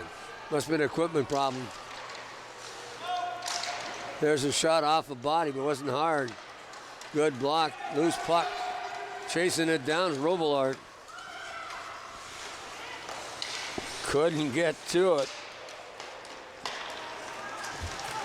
Here comes Harrow. There's a shot off the crossbar, another crossbar. Gas at the blue line, keeps it in. Gas this side. One-timer, shoots off the bar again on the deflection. And had whatever fans were in here oohing and on that one. 2 shots off the crossbar. And the net should be tapping them now. Harrow takes a shot, fires it wide. Puck comes back out the other side. Gas on it. Couldn't control it. Heads up ice. Robillard, I think, is the player. We don't have him on our list, but he got the name off the back. Coming up the right wing. Number 51, Gillis. Gillis read it on goal. There's the shot. Scores on a backhand. Beautiful play. 2 backhand shots, 2 backhand goals. And Short-handed goal to boot there. That was nice. It is. Gillis gets the goal. Dangled a couple of times there. Little got by the Owen Sound bench there. Who are making a change and up high. Nice goal. Oh, he made a nice move too to cover it. Maloney got across ice, or McKenna, got across ice, and but that was upstairs, a good goal. You know, that comes after Owen Sound had a couple of great chances. Love the DDD pass there and the one-time shot on the net and the tip, but crossbars 3, goals 2 so far. Henry Hawkins just about scored a goal on a funny bounce, and there's the horn. Then maybe we might be able to get to see that play again but the puck come off at a funny angle, and then. Hawkins is going to the penalty box. Hawkins is. Cross check. So Owen Sound will have a power play. Robillard is number 91.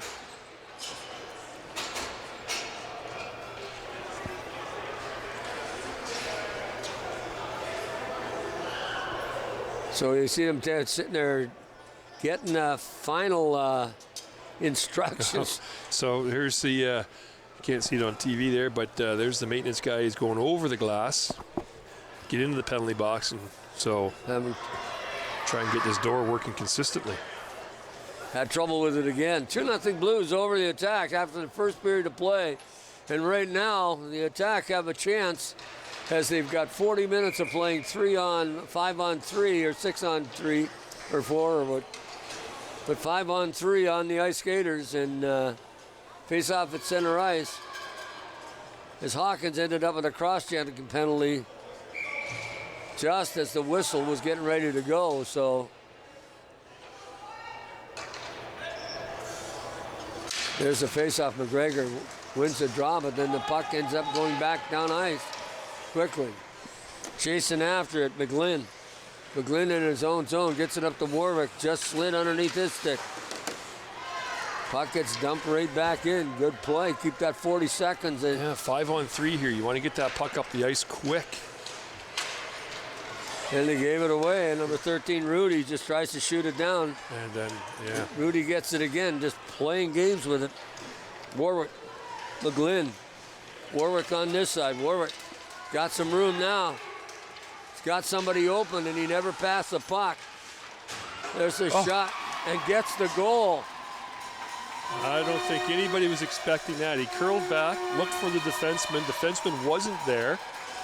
And then just spun and slid along the ice far post. And I don't think the goalie was expecting that at all. So here he spins. Nobody back on D to pass it to, and flinging it at the net. And it went through the 5-hole. I thought it was, but you know, again, we talked about the last game. Don't be afraid to put it on. Yep. But he had an open man, and he didn't get it to him, and it was kind of neat to see him score the goal, but got to use the team. Hawkins along the boards. Hawkins has got one goal for the Blues. Barber chasing after Patty Watkins. Watkins being muscled off by Colin Gillis, who's got a goal. Blues puck off a skate. Good forecheck. Blues on it.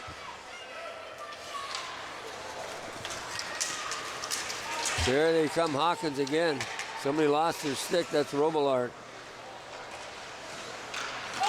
There's the case where the names cross the back of the jersey. We don't have them on our list, and I already got it written. So.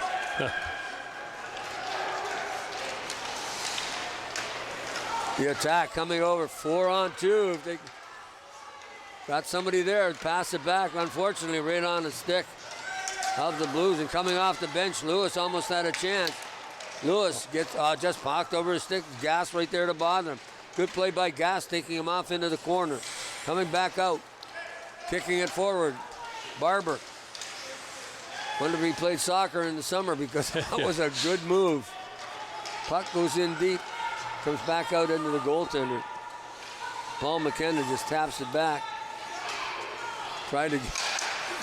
Good block. Barber didn't see the initial pass. It was Johnny on the spot. Barber again working hard.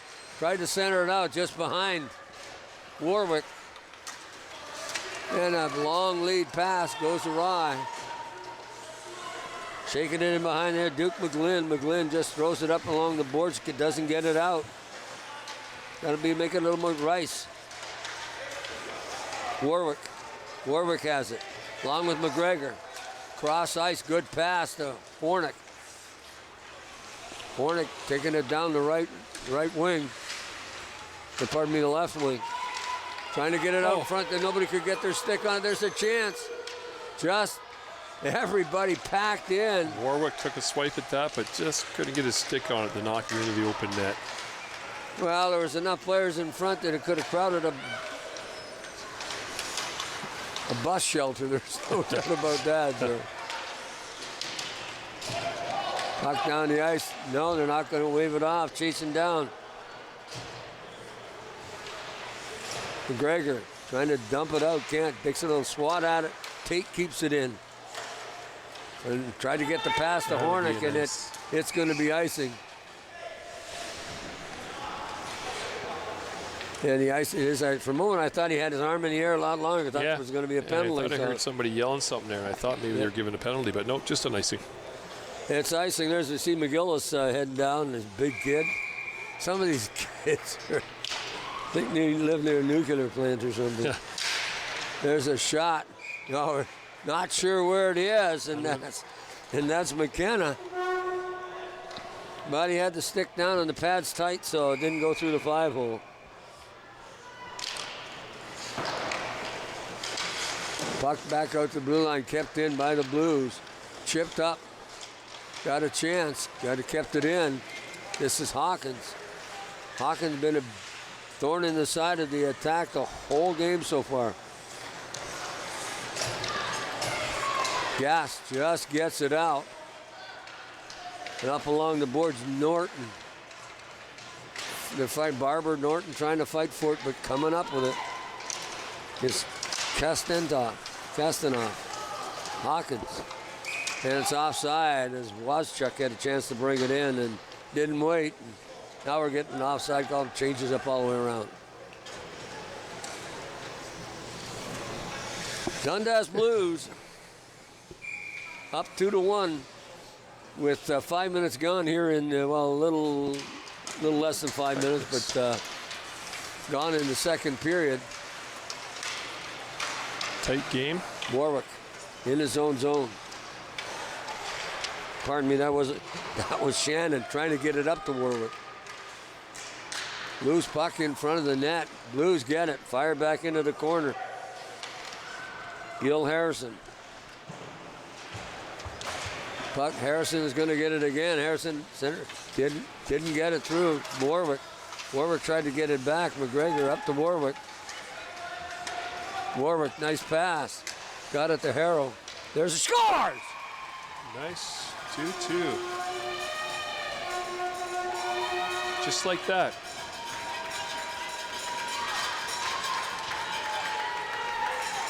Warwick, I mean, I can't believe it. He's just put the puck at the net and scored 2 goals. Like, you're going to watch it. I don't think he's there to score. He's just to get it through and got it through Mays. And far side, yep. 2 goals. Just off the wall and somehow, a few bodies in front of the net and goes far side. It's in the back of the net, 2-2. Well, that's what never the wrong thing to put it towards the net, but that wasn't particularly a hard shot, but it was accurate. So McGregor gets a shot, just goes off a stick and wide.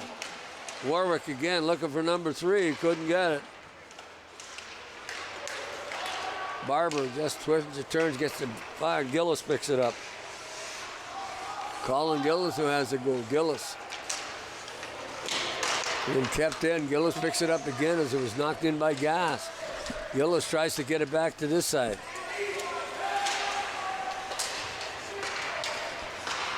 Jarman at the point couldn't keep it in. Gas is going to run it down. Maybe going to get an icing on this one. And yeah, we do.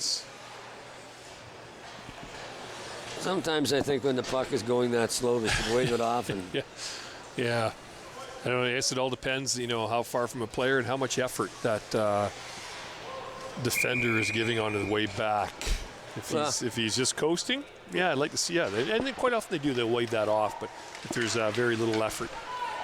Face-off, Barber gets a shot, goes off the goalie. And that's Donette. There's another shot in the slot area. And quite a crowd. It was loose there for a minute. Maybe a little bit of an early whistle, but the referee lost sight of the puck. Hornick was right there, and he got a little tussle, got knocked down, but Barber at center. Barber wins the draw. In behind the net, and that's Harrow. Puck comes back out and fired right back in. Barber gets it again. Is he ever going to get by Rudy? No, he can't, but he does get control of the puck. Move. Nice move. Tried to get the wraparound backhand. There's a shot from the point, fanned on it, and he's going to get the hook. David Bedford, I don't know whether he realized he was beat, but I think he turned around to look where the puck was, and in that process took out the player that was forechecking. That's one of the best hooks I've seen in a while, even though. It looked like an old Brian McCabe can opener. Yeah.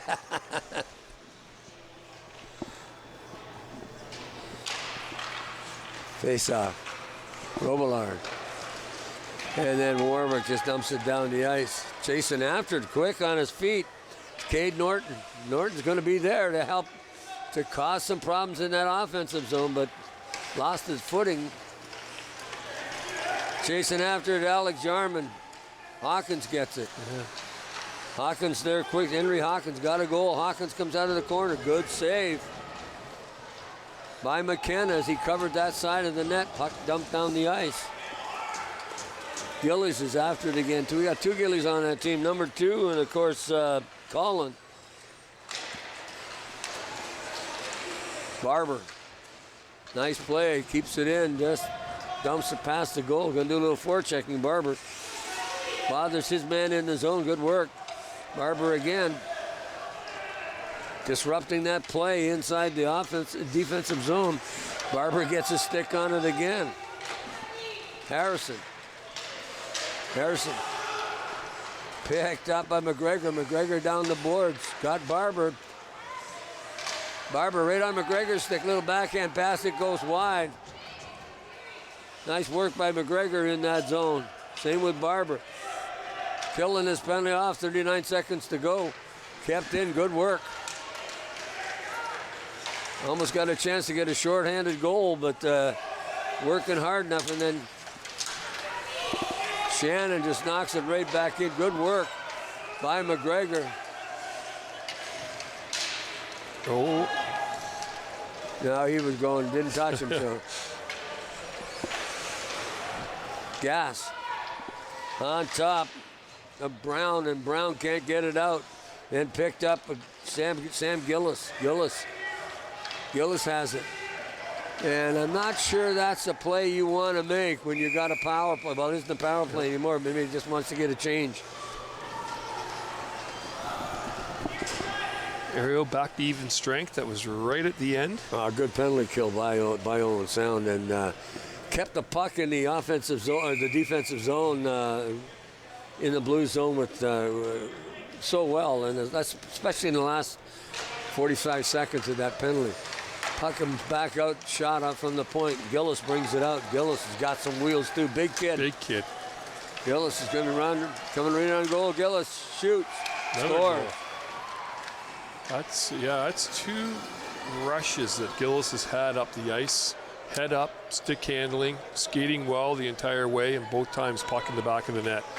Little 5-hole there, and the first one was a nice slick backhand. Went up high. Well, he beat the defense, and he come down and it just took his time, and then got it through the 5-hole, like you said. But he's a big boy. He's a big kid, and a 13-year-old wouldn't want to be buying his skates.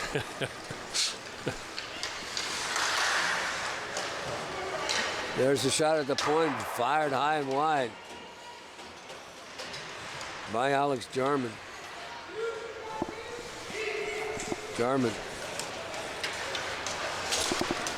Off with Hawkins, Rice's legs. Back to Collins. He's back out on the ice, logging some more ice time. Lewis, little backhand, trying to get it in, can't do it. No, it was just an offside. Wasn't sure what that was. Saw the Ryman go up. I wasn't sure was it a penalty or not, but yes, you're right. It's just an offside. McGregor heading to the bench. He's having a good season. Yeah, we talk about him a little bit each game. Here, his name comes up. Forward for the Owen Sound U13. Attack Havoc. Harrow down the wing. Little pass back in front, just can't get his stick on it. Was Griffin Barber. Loose puck in the zone, stolen by Harrow. Harrow off his skate, kicks it off into the corner. Hawkins gets it back out to the blue line, but not. Again, is fired out along the back cross ice. Got it to Shannon, or McGlynn, pardon me. Glenn couldn't keep it in, almost at. Just missed it. This is going to go for icing. And an icing. Hawkins just missed that lead pass. Upset with himself over there. A little stick slam and whack it against the boards. Well, it wasn't basically his fault. I mean, the guy leads him with the puck. It's just that the pass just wasn't. 3-2, the Blues over Owen Sound. 5:03 remaining in the second period. Stay tuned, folks. We have another game coming for you. The under-15s right after this one. And, of course, tonight, the Owen Sound Attack are playing Guelph at 7:30. And the boys will bring it to you here on Rogers TV. Big game for Owen Sound tonight. Well, they got 2 wins this week down in Erie. Niagara Falls and Erie. Although they tried to throw that Erie one away. That's what I heard. 4-0 and win 6-5 in overtime. Well, what happens? You go 4-0, you relax. You're on the road, you're tired. Back, very nice play. Warwick had a chance. There's the shot, almost deflected in front by Horning, but deflected wide. The attack, good shift in front. Hornick dumped it off in behind the net on this side. Shannon, Warwick, 2 goals. He's on the ice. Blues are having trouble getting it out. Warwick gets it. Warwick tried to get it to Hornick. There's the shot. Warwick gets it. Oh, good stop by Donat.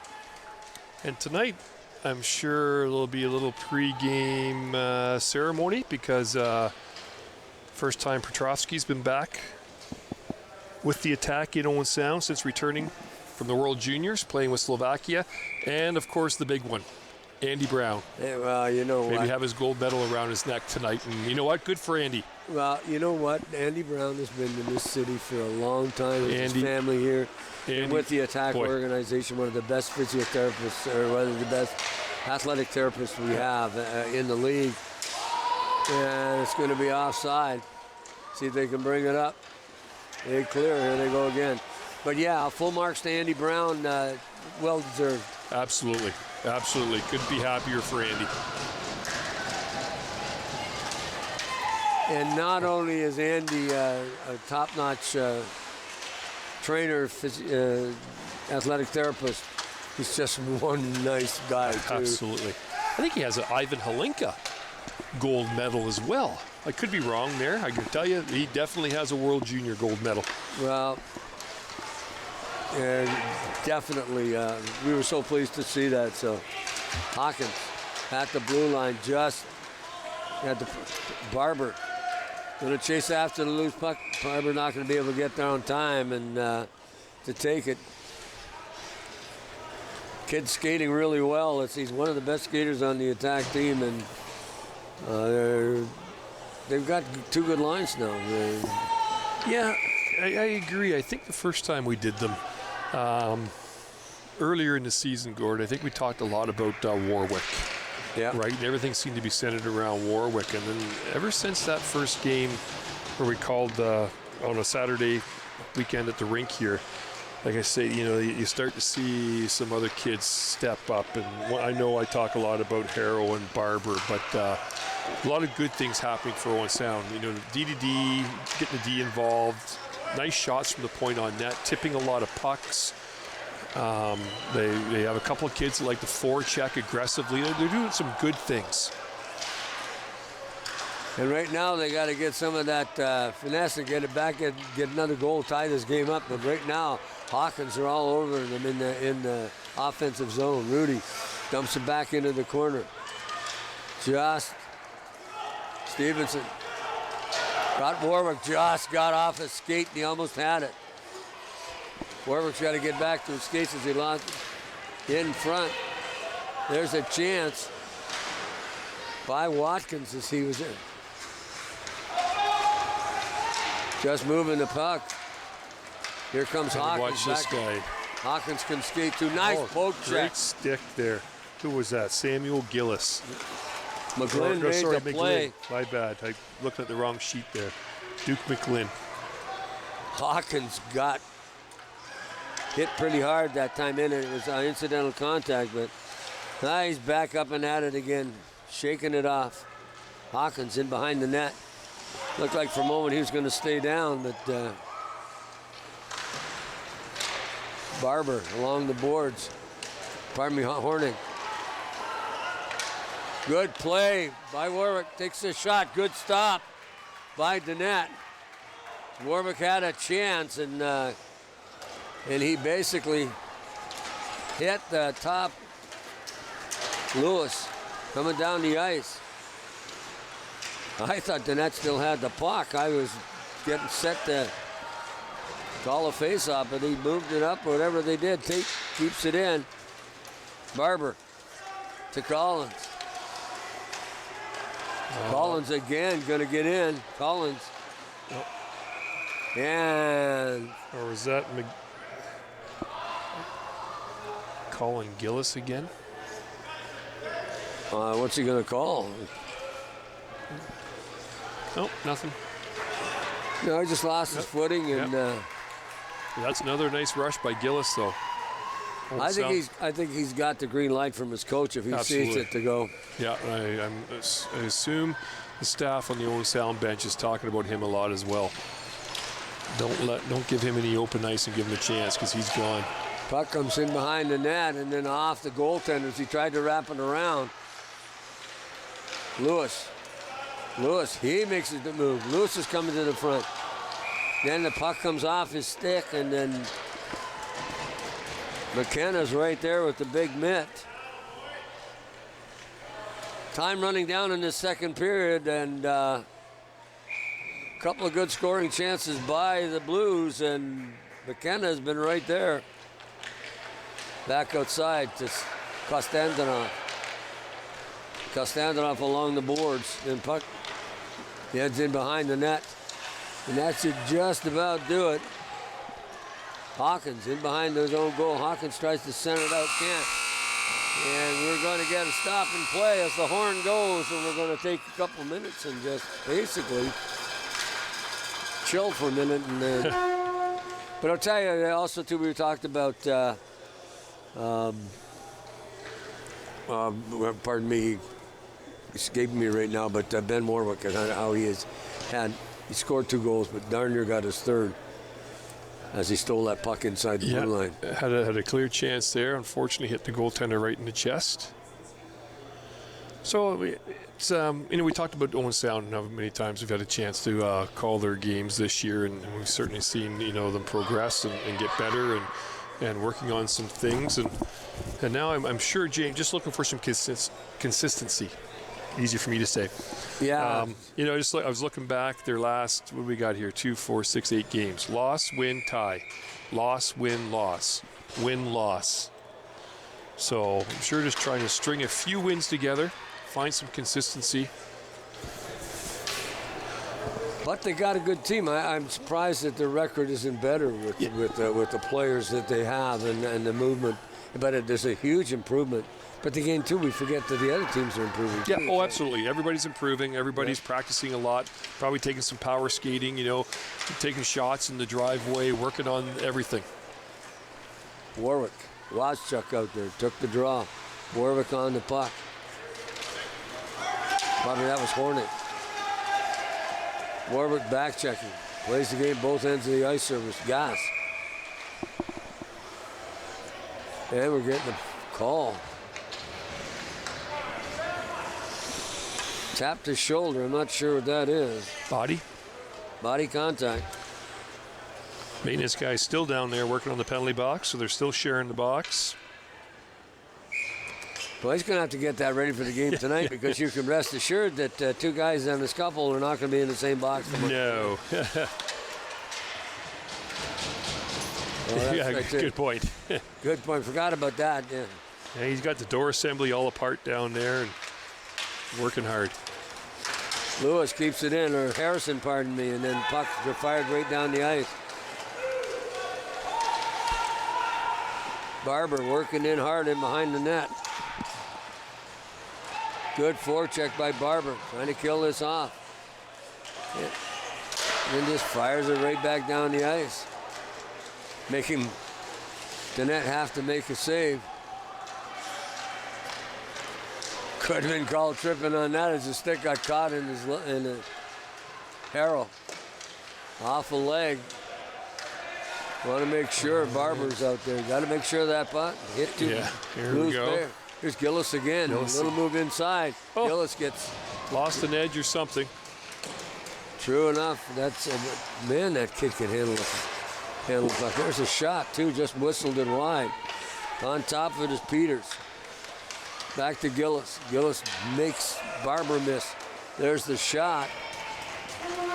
Then McKenna gets a big mid-up, stops the play. 44 seconds remaining. Yeah, if I'm Dundas, I'm not making a change here. I'm leaving this group out here. Well, usually you're right. That's what bothers me is you're right most of the time, and that's probably the... Try and get that puck to Colin Gillis again, and he's got a couple good shots on net. Just get somebody in front of the net, get the shot a little bit lower. Sam Tate gets a shot from the point, and of course, McKenna's right there. No rebound. And that's the important thing, no rebound, because he had 3 Blues jerseys right there to pounce on it. Tate and Collins talking about what they're going to do. 33 seconds left. Of course, Tate just a little backhand. Didn't get enough on it. Hornick had a chance to get that puck 200 feet, couldn't do it. Hornick. Robillard. Collins. Back now. Watkins. Just killing some time. Lewis in the corner for along the boards. Gask. Good way to waste time and just kill the last 25 seconds of that penalty. Robillard gets around his man. Robillard with Lewis. Robillard fires it high over the top of the air. Stevenson along the boards. Comes back to the point. To Rudy, and Rudy just whistles it by. Stevenson taps for the puck. Robillard in behind the goal, tried to center it out. Robillard tried to finally. Right now the Blues are all over the attack in the offensive zone. A little bit of sloppy play in front of the penalty box. Just dumped it off the boards, and Warwick can't get the loose puck. Warwick's got to play, get on the top. Brown. Keeping that puck in is Rice. Pack can't seem to get out of their own zone at this juncture of the game. Stevenson, Hawkins just knocks that puck back into the corner. Rice in behind the net. Rice coming back out front. He's got somebody there. Just missed him. There's a shot blocked by Harrison. Off the wire. Heard that post up here. Oh, that's a third one today. There's 2 at the other end. Remember, the attack hit the iron twice, and now we're getting a whistle. We got a Dundas player down over here. Could be, it's Henry Hawkins. Hawkins has got a goal this afternoon. Yeah, you don't want to see anybody get hurt. And I don't know what happened down in the corner there. I didn't have a chance to see that, but he's made a difference today, Henry Hawkins. Oh, he has, but the big gun Colin Gillis, I'm impressed with that kid. Absolutely, I agree. That kid, I wouldn't be surprised to see him going to play a little bit better than travel hockey sometimes since he was about 15 or 16. There's a shot off a leg by Barber. Puck gets up in front, chased down the ice. Wozchuk down the right wing, got some wheels. Shannon stopped, turned to that. Barber, gain after the puck. He's always around it. In front, good opportunity. Scores! Oh, there's a case of a bad bounce, but somebody being Johnny on the spot to get it. I think that was Norton. But yeah, that was a tough bounce for Dundas. Fortunate bounce for Owen Sound, and now we're tied 3-3, just like that. We're gonna watch it here now as you see it all unfold on the Rogers replay. There it is. And number 11, Cade Norton. Cade Norton, you were right on the call right off the bat. Icing. Owen Sound will take it. 3-3, 10 minutes left, 10 and a half minutes left. You know, so many times you see teams that, like you say, they play so well and don't get rewarded. And then, because the Blues were all in control. Absolutely. They've controlled the first four and a half minutes of this period. Puck goes down to the Dundas end once, and bang, it's in the back of the net. And it does, yeah. So it's not. Sometimes it's the luck, but I mean, you have to make your luck too. Lewis gets away. Lewis has a chance. Bedford back with him.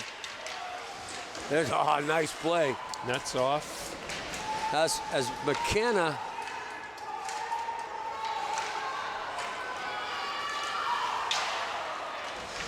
Referee just put it back without stopping the play. He would have been in a tough spot if that shot went into the net there. Yeah, I know. In front. Now look at that backhand. Was he close on that coming in out of the corner? And that, of course, was Otis Lewis. Puck along the boards. Gillis can't keep it in. Lead pass up to Barber and just missed. Hawkins, who had a little meeting with the board, shoots, scores. Nice goal. Right, yeah, back on the ice after getting hurt and puts it in the back of the net. Like I said, yeah, a bit of a difference maker, Hawkins. Well, we've watched Gillis. Hawkins has got his second goal, but we've watched Gillis. But this Hawkins player is a pretty good guy. And watch him cut across in front of that net. Waits out the goalie. Goalie was down early there, pushing across, but... And Grady Shannon, here comes Gas. Peters. Coming up ice, Robillard. Robillard down the right wing. Chasing after him is McGlynn. McGlynn gets him in the corner. Doesn't get control of the puck, but McGregor on it. Gillis. Warwick after the loose puck. Warwick chasing it off into the corner. Puck in behind the net. Causing fits down there. Lewis gets a loose puck. Nice play, good stick. McGregor pucked off over his.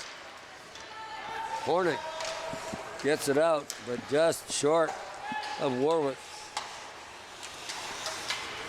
There's a pass to Hornick.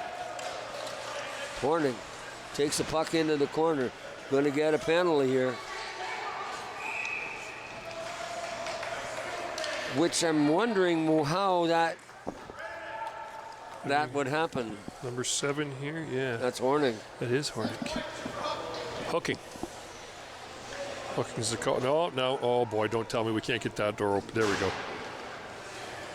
That would have been awkward if they couldn't get the second door open. Well, the big problem is they can't get it open from the outside, but like you say, if they have somebody in there looking after the play, so Collins at the blue line. Back to Tate on this side. Tate takes the shot off the glove, and finally McKenna just squeezes it and stops the play. 8:10 remaining. Try to kill this penalty off. McKenna's played very well this afternoon. There's been a lot of rubber thrown at him and just given up 4 goals, but this one's really huge. If the next goal is going to be important, Collins at the blue line. Little dump pass doesn't get there. Puck is in front of the net, chasing it after. Jarman. Alex Jarman just dumps it out along the wall, kept in by Collins. Collins gets knocked down, fighting for the puck. Finally getting it out was Barber. Tate off Barber's stick. Barber has it. Going to catch him on a chain. Barber. Oh. Danette just puts his big mitt over that one. I'm not going to take the chance. Gain, we're looking at a diminutive goaltender. Is that the correct word? Yeah, we were talking goaltenders earlier, and he's certainly Danette, not a big goaltender. Both Owen Sound goaltenders are good-sized goaltenders for their age. Take up a lot of net, but Danette, small and great mobility. Quick. Down the side, chasing after, that's Hawkins. Hawkins, and then McKenna makes a good stop.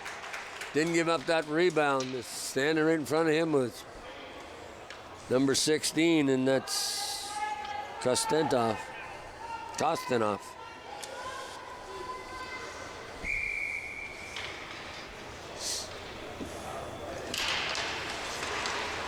Winning the draw was McGregor.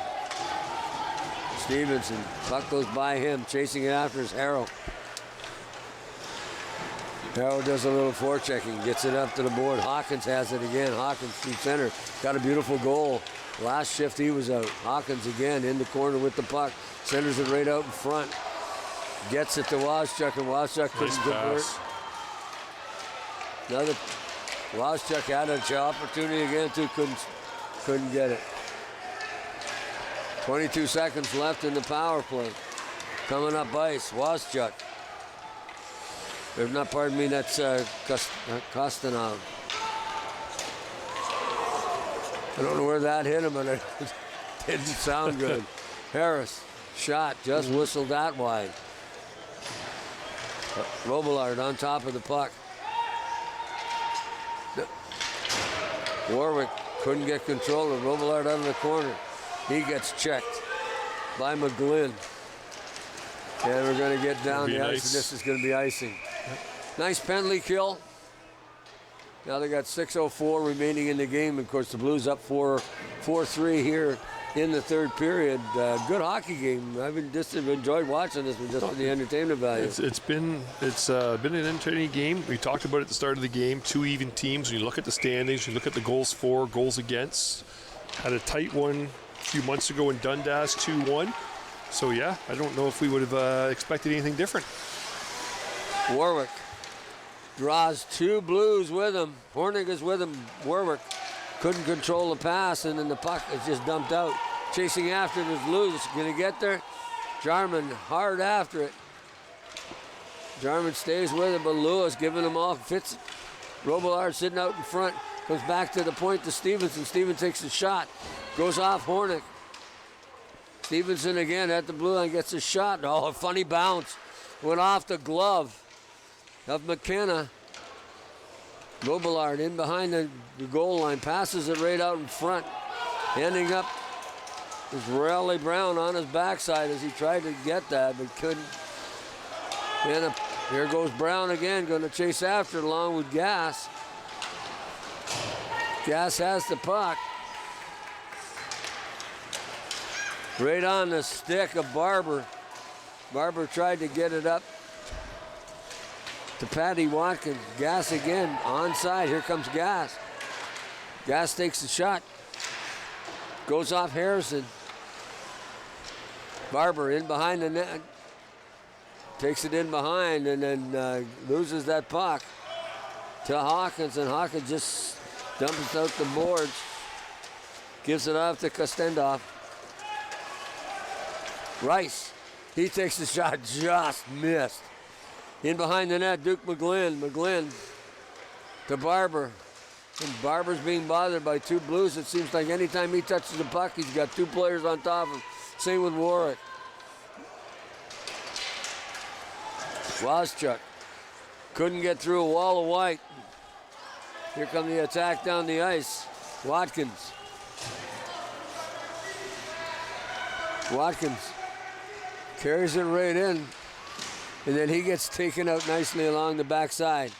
Loose puck in front, there's a chance. Oh, and puck just trickles by the goaltender on the left side. Harrow had a chance. Peters steals the puck at the blue line. Peterson all by his lonesome, and he gets poke checked by McGlynn. Or pardon me, Hornick that was back. McGlynn has it now in behind the net. Puck along the wall, Lewis. Lewis steals it again, stole it twice, lost it twice. Now he loses it again. Throws down the defender.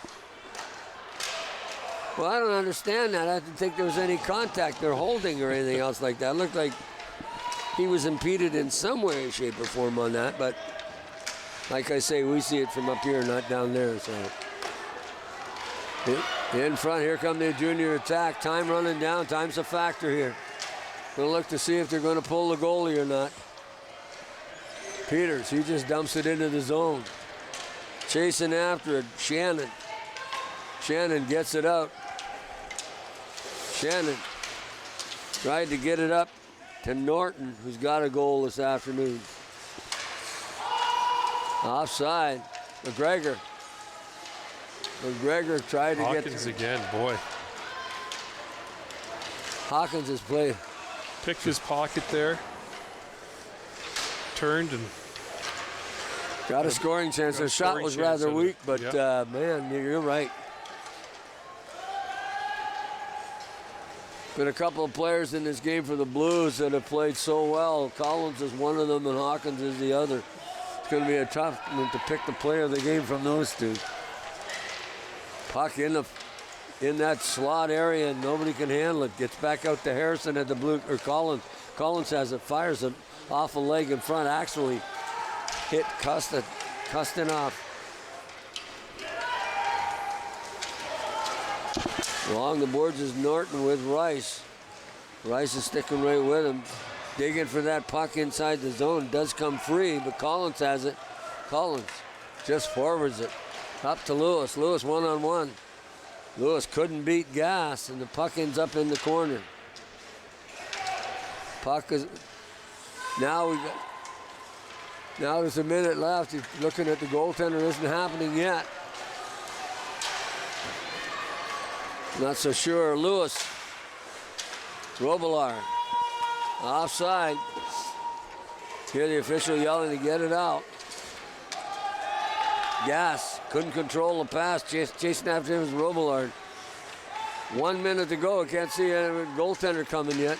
Got to get that puck out of the zone in front. McKenna's made 2 good stops in a row. That had a loose puck. Here they go. And there, boy. Oh, nice lead pass. Up to Harrow. Harrow in position. Back pass. Oh, just missed the chance. Was Barber right there on the doorstep. Surprised they haven't pulled the goalie yet. Yeah, I think you want to. I'm surprised they don't have him out either. They had the puck down in their end, controlling it. Nobody signaled for him to come. They're pulling him now. Got the offensive zone face-off. 27 seconds. I'm guessing.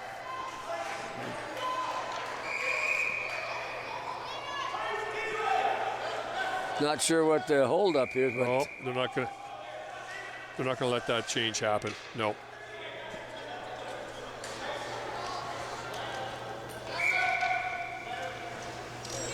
Oh, good call. Yeah, good call. Dundas Couldn't coach. get. Well, I think Dundas called that, but Owen Sound was scrambling. Yeah, because they wanted Gas out on the ice, and I don't blame them. And they couldn't do the change. And the coaches, the referees were right. You know, you can't those. But here they go. They got 30 seconds to tie this game up. Full marks to Dundas to come into this barn and play as well as they have. But boy, I'm telling you, I've been impressed with Henry Hawkins and Colin Gillis. Gillis is a big kid that I think he's. I can't believe how big that boy is. He is big. I must be 13 because he's a big kid, and he's mobile. And he can skate. And not because of the weakness of the competition. He's just big and quick and fast. And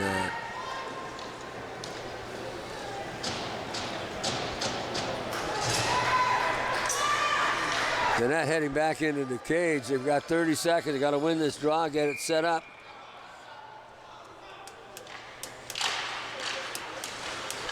Gas has the puck at the blue line. Gas loses it. Unfortunately, Lewis isn't going to miss this. No, he doesn't. He solidifies it. Lewis gets a goal. But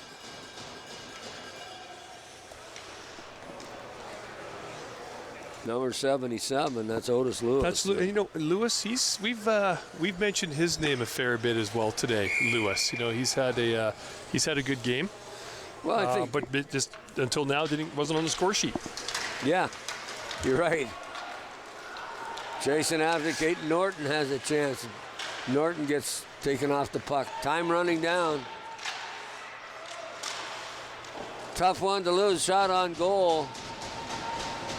Collins just going to freeze the puck, and there's the game. And the Blues are all celebrating down there, too, as they're giving Camden Dennett, who played really some pretty good goal this afternoon.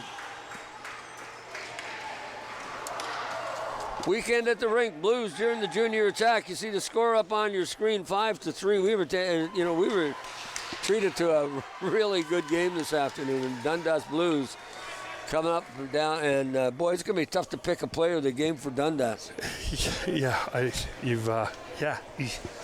I'm stammering here. I don't know what to say. That's amazing. Yeah, no, If my wife's listening to this, she'd be shocked that I'm at a loss for words. I don't have something to say. Well, But my mother used to tell me about the fact that I was vaccinated with a record player needle because I kept talking. But nobody knows what a record player needle is anymore. No, a record player. What the heck?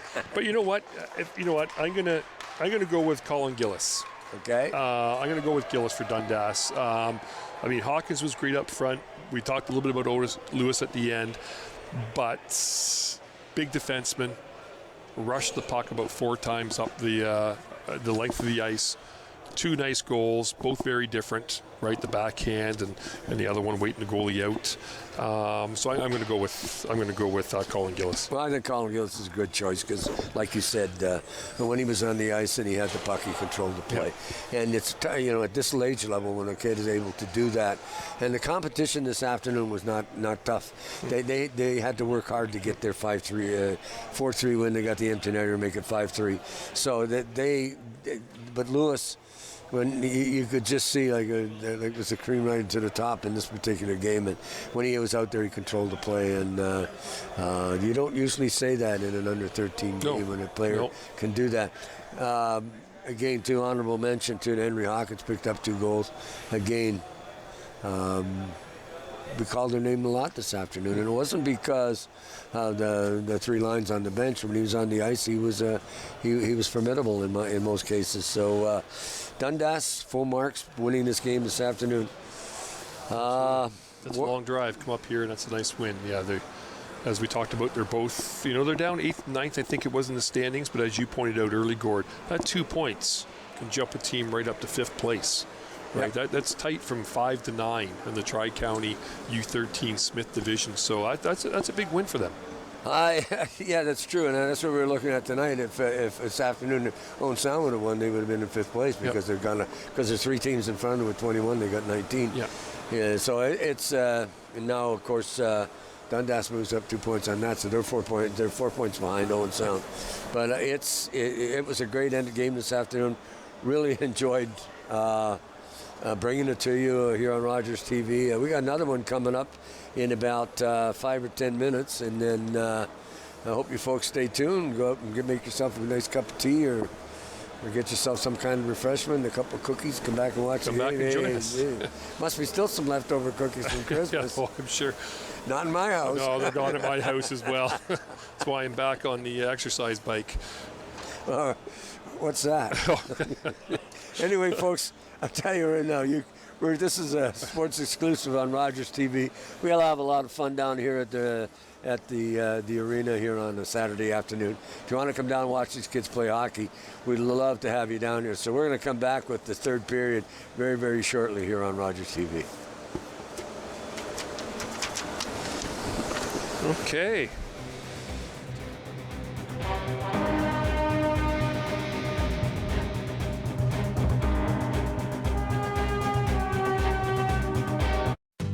Your mouth can do a lot of amazing things.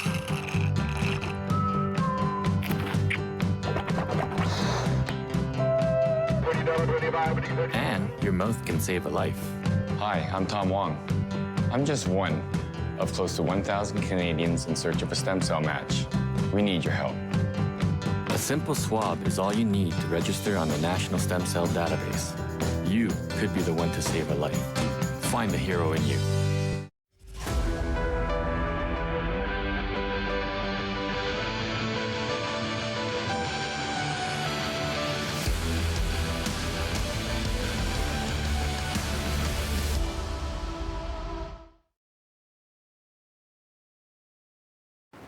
Hi, I'm Sharon Skelly, host and community producer of Community Close-Up on Rogers TV.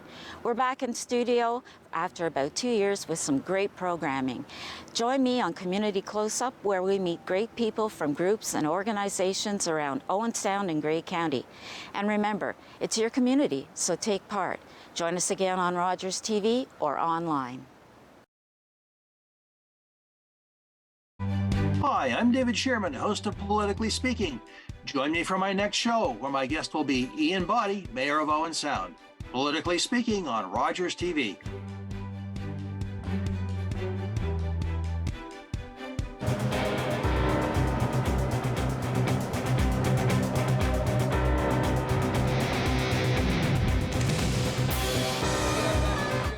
third game of the afternoon, Stony Creek Warriors against Youngstown Junior Tech. Here at the J.D. MacArthur Arena here in the Lumley Bayshore Community Center.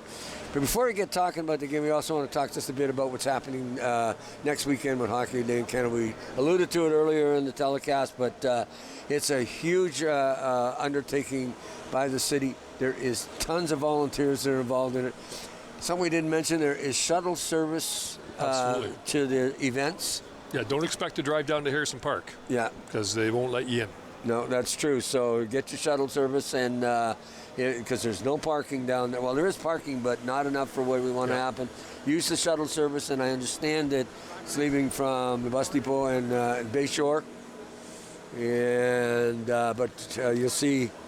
I did hear them mention as well, even if you're coming to the Attack game on Saturday night, you may want to consider carpooling or maybe even getting dropped off. Well, you see some of the activities January 19th, which is Thursday, 10 a.m. school visits, East Ridge, and 7 school visit Alexandra. 2:15 Maple Leafs Hockey Clinic, 3:15 Maple Leaf Hockey Clinic, the Attack Hockey Clinic. So there's clinics going on all day. 32 Thoughts, the podcast. I'm not sure what that is. That's from Heartwood. They're going to do that live from Heartwood. I've lost it. That's Elliot Friedman, I believe, and is it Jeff Merrick that does the 32 Thoughts podcast? I could be wrong. Yeah. And of course, the dinner on Thursday night too, which is going to be there. There you see the Friday activities. 7:38 NHL hockey is for everyone. Breakfast, 11 a.m. the high school, Notre Dame. And 11 to 1 Maple Leafs Hockey Clinic, 2 p.m. 10:30 a.m. East visits West Girls Hockey. That'll be on Rogers TV. 12 noon East versus West Boys Hockey. Of course, that's St. Mary's. And OSDSS? Yes. I keep wanting to say West Hill, but... I prefer to say OSCVI, but anyway. Yeah, I hear you. I hear you. That's a discussion for another time, but going to see the Stanley Cup. Absolutely, Stanley Cup. I believe they're going to drive it from the back of Scotiabank around on the 2nd Avenue and down to Harrison Park, and that'll be the handler who comes with that, right, who travels around the world basically, and I think Andrew Shaw. Well, that'd be cool. Yeah, if you're an Owen Sound Attack fan, Andrew was a big part of the 2011 Owen Sound OHL Championship, and a big part of the Blackhawks for a couple of years, and of course won a Stanley Cup with the Chicago Blackhawks. Yes, it's true. He wasn't there very long when they got it too. Andrew Shaw was a fun player to watch. I always remember that 2011 team. There's a number of players that are going to be in the alumni game too. Absolutely. From that team. So Joey Hishin, Scott Stager. Zweep. Yeah, there's a few guys that are going to be here. Well, I mean, it's kind of cool. But that Stanley Cup, I've seen it down at the Hockey Hall of Fame years ago, and it's an impressive piece of silverware. Absolutely. You know, it's one thing about the Stanley Cup, you get the piece of trophy, and it's substantial, not like those little flaggy ones that you get from my baseball. Yeah. That little football one, they could have done a lot better for Vince Lombardi than... Yes. But I mean, that weekend is just phenomenal. The things that are going on, the high school hockey, the women's hockey. Women's hockey is the fastest growing sport in the country. Everybody talks about soccer, but women's hockey is just I enjoy the game, because part of me says when I watch the World Championship Olympics, you see the guys that don't have to worry about it, they come back and get a big contract when they come back. Because women sacrifice a whole bunch to play World Championship hockey for us, and there's no big check at the end of the week. And there's a lot of girls. I mean, of course, there's the program here. There's I believe Saugie Maitland still has a program. We got the girls hockey, the high school hockey. We talked about professional women's coming. We got the university coming. If you want to go watch university, drive down the road to Guelph. Go and watch it. Right now, you can tune in. Actually, I think Team Canada is playing right now, U18 World Championship. I think they're playing Finland today in the semifinals. And the Women's World Championships are being held in Brampton. Wow. In, I want to say April. So watch it on television, get out to the rink and watch it, or maybe drive down the highway and catch a game, because it is fantastic hockey to watch. Well, it really is, and I always think back to the thing that really got to me was the fact that I watched Pilan score that goal in overtime in the World Championships, and she went in on goal, and everybody says, and there's a quotation mark about women's hockey. That was a hockey goal. Yeah. That was a hockey player scoring a goal. Absolutely. And they're tremendously entertaining and well worth watching. The women can play this game, and it's getting bigger in the world too. On top of that, and we've been leading for years. And you'll see some of that women's national team, the members here in Owen Sound this weekend. Yeah. Right. One of them's going to coach the NHL alumni game. Cassie Campbell Pascal. Yeah. Right. Wore the C. Gold medals, Olympic medal, Olympics, you name it. And it's nice to see too is the women coming in, and Cheryl Founder on the World Championships, very intuitive, very knowledgeable, Absolutely. and knowing what they're talking about. These women know how to play the game at a very high level. So looking forward to this weekend. If we can take a short break, so we can. We were supposed to take it earlier, but got talking, which is. So we're going to take a short break and come back and see you.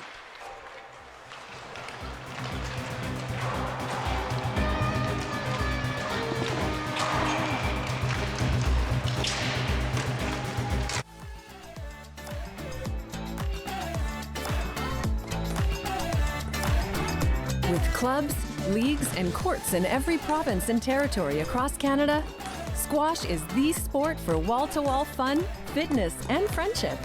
From coast to coast to coast. Learn to play, and you'll want to do it every day. Squash. Play inside the box.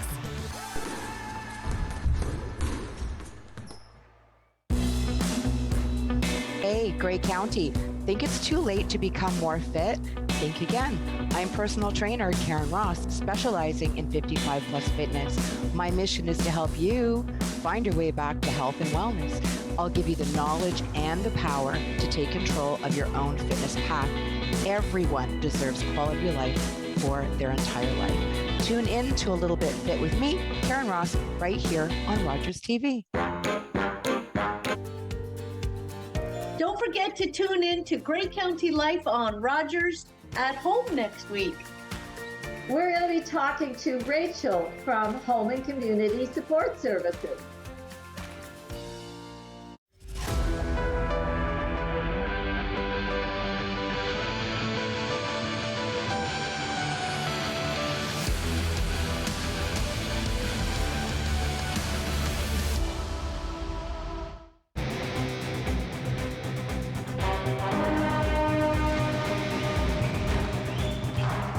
Owen Sound Junior Attack U15 hockey game here weekend in the rink on Rogers TV. Stony Creek Warriors, Owen Sound Junior Attack, and this is a team pretty close to your heart. It is. This U15 team spent a great couple of years with this group. Just to throw some numbers out there, in a 2-year span, 147 games played with this group, and that took us to Whitby, to Barrie, to Sarnia, to Erie North Shore, to Kapuskasing, and every hockey rink in between. They're right there. Yeah. International Silver Stick champions.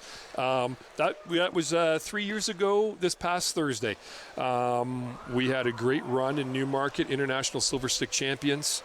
We went there. I think we were ranked as the #1 team in the province. Went to that tournament. Won an incredible 6-5 game in overtime against our big rivals, the St. Thomas Stars. Couldn't ask for a better bench staff. There they all are right there. I'm going to get choked up here. What a great group of guys. 2 fantastic years, let me tell you. 2 OMHA championships, International Silver Stick Championship, second at the OHFs up in Kapuskasing, lost to a great Waterloo Wolves team 2-1. Georgian Bay Major Pee Wee Championship, we double-dipped that year, won that championship and the OMHA Championship. And couldn't ask for a better group of kids and a better group of parents. I had the best of both worlds. The team has changed. I look at the roster now. I still keep track of them, follow them. There's only, I think, 10 kids on the team from that. They're still very strong in the back end. They still have Alex Harris. That International Silver Stick game when we won the championship there, Harris stood on his head. stood on his head. But they are fantastic on the back end. I think we'll see that today. They're strong. Always some kids back there with some fantastic shots. Play smart defensively. Great goaltending. But right now they're kind of trying to score by committee, because that's what this group has lost. I was spoiled back then. I had Cranny. I had Cooper Carana. I had Garvey. And we filled the net. Yes, I know. I watched a number of the games. We filled the net. And of course, Jeff, right? He was there that day when we won that first OMHA championship, and what a day! Well, he took all kinds of pictures. I still think I got him on file. So that's my bragging about this group. We'll talk a little bit more about this group. It's neat to get a chance to be up here with Rogers and help with some color for the game. Well, you should bring your knowledge to the broadcast booth, and it's muchly appreciated, let me tell you. Fortin. He dumps it down the ice, chasing after it at that point in time as Russell Stolik gets it in behind the net, up along the side to Carter Fruck. Fruck can't control it, but gets the puck up to Mitchell. Ben Casey. That comes in unfortunate again. He couldn't handle it, but coming back to pick the puck up was Gilkinson. Gilkinson dumps it up along the boards, can't get it out. Bud does as it slides by Jack Farley. Thomas out there on the ice with Bringleson. Eaton. Up quickly to Lizelle, and Lizelle. Little pass, nice play right on. There's a shot right on goal. And Marcus Lepresti, 0-0. Looks like you're watching a computer program. Yeah, see, you mentioned Farley. He's a non-resident player, and I had Jack back that minor peewee year that we won the International Silver Stick and an OMHA championship. Hanover, kid from Hanover, made the drive. I mentioned that, played 70-some games, plus at least two practices a week, and dedicated parent group, and that's a bit of a drive from Hanover. I make it every day for work. So their dedication in that is great to see Jack still with this team. Chasing in behind that Gavin Thomas. On the puck, get along the boards, and Hutchison tried to keep it in, does. Got it to the point. There's a shot, nice deflection in front. As Moore got it, then he got the goal. Nice goal by Felix Moore. Moore, gonna see that on because I was looking down to see what the number of the player was, and I missed the goal, which is, there you're going to see the shot from the point, and Moore deflects, goes by the net, and then... It's his own rebound. And I don't know how he got to that puck, but he got it upstairs, and the goaltender, Lepresti, couldn't get to it. Owen Sound lead, this 1-0, 2 minutes gone here in the first. In front, Farley. Farley, puck is right in front of the goal as Farley got that puck in deep, kept in at the blue line by Sarvis. He had a chance. It went off a stick in front. Up ice to Casey.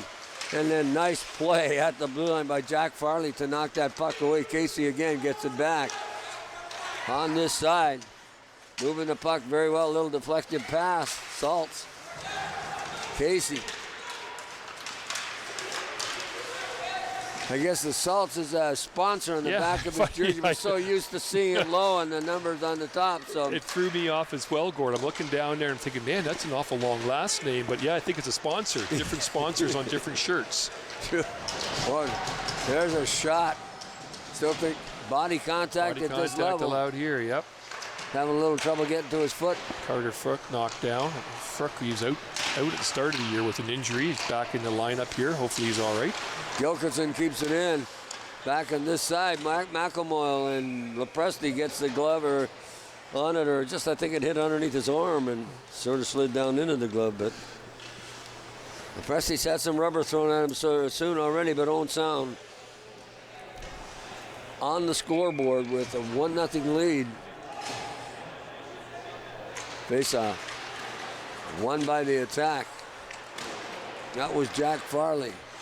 Thomas along the boards, takes a hit. Puck's kept inside by Farley.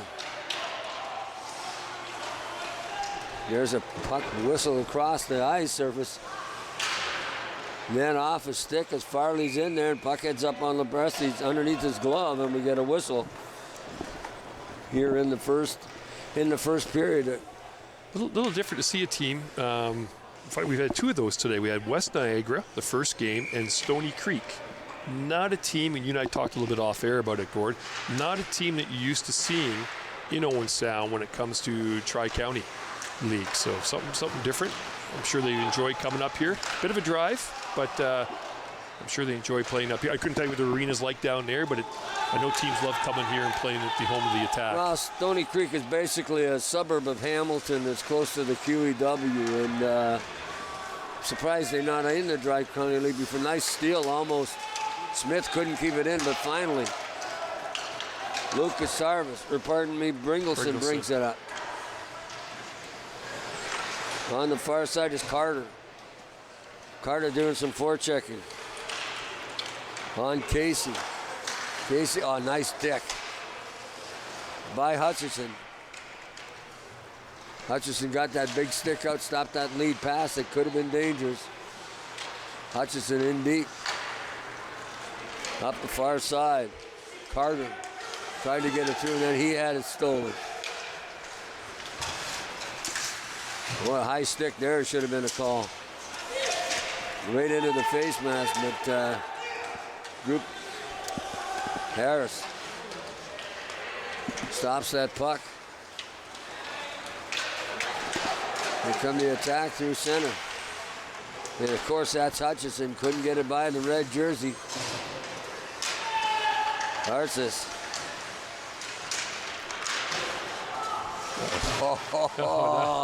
And you could look at that as Farley was right there. That puck would have gone by. He was gone.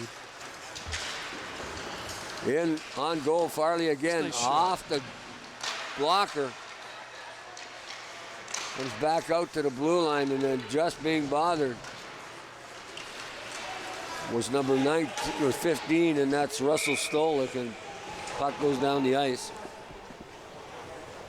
Boy, that was some series they had with this club. I thought, we talked about people about winning championships and everything else like that, and the opportunity to win 2 back-to-back is so rare, because usually when I tell people they win a championship, they enjoy it because it never comes around that often. No, we were fortunate that first year when we won the OMHA championship. We had a great club. We were 66 wins, 8 losses, and 3 ties that year, and we were down in Sarnia at the International Silver Stick and had a tough one in the semifinal, and next thing you know, you blink and you're out. Yep. So that put a little bit of a fire into our bellies for the following year, and we got a chance to go and win one in Newmarket, and that was an incredible weekend against some fantastic competition from Canada and the United States. What a shot that was. He felt that. Casey that's a stinger. Well, he's still down with that. I don't blame him. He's got to head to the bench if he can't continue to play Casey. He's trying. Attack got all kinds of territory, looked after it on that play, but they basically were playing. Stole that puck. That's Losell. Losell tries to get it in on goal. Attack leading this 1-0. 8:24 remaining in the period. Thomas just going to take the long shot. Funny bounce in front, but Lepresti made the save. Just trying.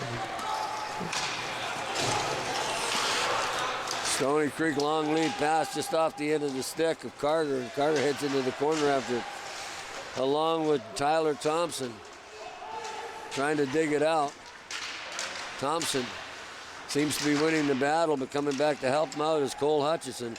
And Hutchison gets it up the board, tries to get it up the board also to Logan Streeter, who was coming down the wing. Streeter again trying to...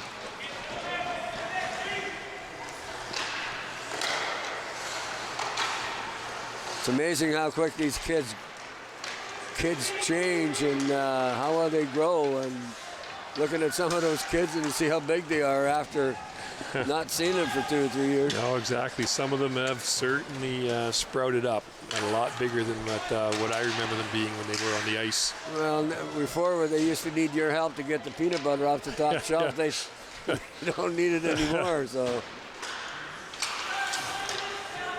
puck into the skates of Sarvis. Or pardon me, Bringleson. Back to the blue line. Mitchell. Mitchell gets Farley. He's going off. He's got a little bit shaken up on that play. Penn to the bench. Hope he's okay. Yeah, he's hurting. He ended up in after that puck. Hutchison. Shot into the corner. Chasing it down. Of course, Carter Frook has it. He did. Got it back to the other side. Bring it back into the slot. Back to the point. Lemon. There's a shot off the glove of Presti, which was wide of the net. Lemon on the point with Lucas Sarvis. 3-on-2 coming through center. And that's Arthas. He's heading up, and then he gets just stood up. Lemon's a little bit of contact. Yeah, Lemon's always been physical. He was physical back in the day when Major Adam and Minor Pee Wee. Now, of course, you can get away with a lot of that stuff, the body contact. But back in the day, he spent a little bit of time in the penalty box. That's what I was just going to say. I just thought, yeah. Oh, nice goal. Got another goal. Lemon started all that. And Hutchison follows up with a rebound. Got talking and didn't really call the play, so we're going to see it on replay, of course. Ken Williams coached these kids for a number of years, and so every once in a while the stories will come out. This is Lemon. Loose puck, good stop by Lepresti. Then you're going to see Hutchison picking up the... Nice goal by Cole, going to the net there, looking for a rebound, and gets rewarded. Well, that's what you teach. You look for that rebound. Go collect. We always used to jokingly say, "Go collect the garbage," but that was a nice goal. No, it's all the cliches, right? Yeah. That's how I scored.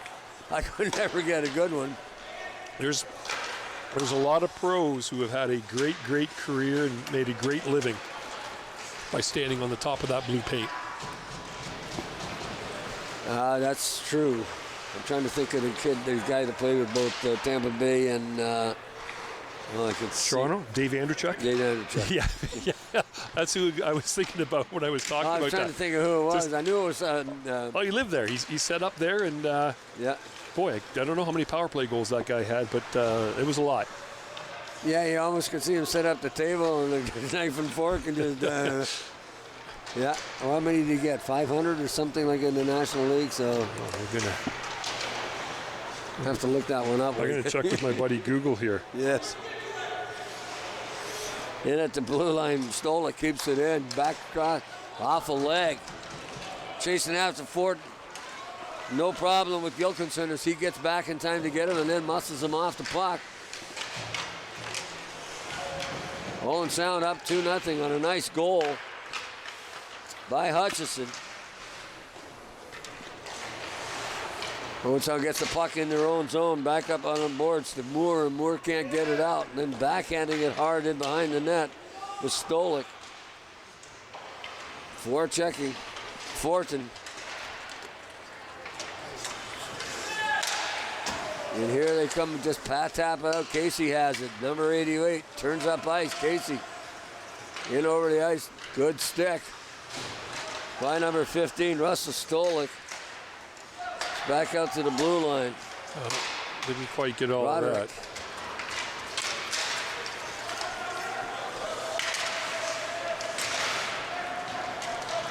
I'm not sure his last name is Italian or Spanish, but Rodriguez or... number 27 there. Yeah, I think it is Rodriguez. This is the third game they've had a chance to go to the dressing room and get some of the pronunciation, so... Chasing in at Hutchison. Got it back out in front. Hutchison picks up the rebound in behind the net because it was fired off the goaltender. Puck bounces down the ice, chasing after some forecheck to Hayden Smith. Smith on top of Bringleson in behind the net. Puck comes back out to center ice. Cross ice to Eaton. Eaton takes it up off the stick. Brock McElmoyle made a nice play there because the Stony Creek player was, if he got that on the tape, was heading to the net. Puck bouncing around in the slot area. Ryerson dumps it off into the corner. Hayden Smith trying to get it, does, but then loses it in behind the net. Sarvis is there. He tried to get it up along the ball. TAC having a little bit of trouble getting out of their own zone. And finally, off a skate, getting it out, got it clear. Smith coming back inside. Moore just dumps it up the ice. And Hutchison has to. That's too many.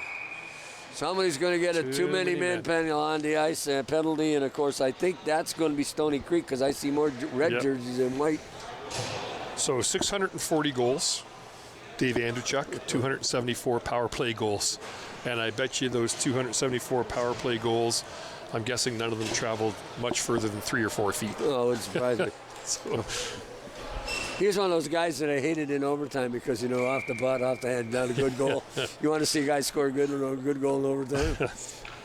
But he made a living from it, and one of the best. He will be a Hall of Famer at some point, too. Well, I think he might already be. He's big, 6'4", 225 pounds. Yeah, that was like running into the skyscraper. But yeah, I think he is a Hall of Famer, actually.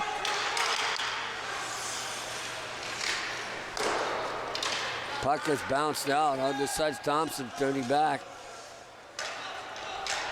Back to Thompson. There's Lemon back. Got it. Good forecheck. Good puck sense of number 19. Trevor Easton Corner. He got a chance to steal it, but attacker on the power play. This was going to go to icing. That's not what you want to do. Not on a power play. You don't want to give them 200 feet. So can't get anything going here on the power play so far. Still up 2-0 here in the second period, or in the first period, pardon me. 1:08 remaining. We've done 3 games today. So I've lost track of periods and time of day and where we are. And I don't think Frook's been back out on the ice either. No. He got banged up down the far corner there. You had commented on, and looks like he's taking up the position at the end of the bench and he's opening the door. That's a possibility, but there's also a player sitting on the back bench that they're looking at too, so that could be Frook. Can't see the number on the shirt, so. But you're right, he hasn't been back.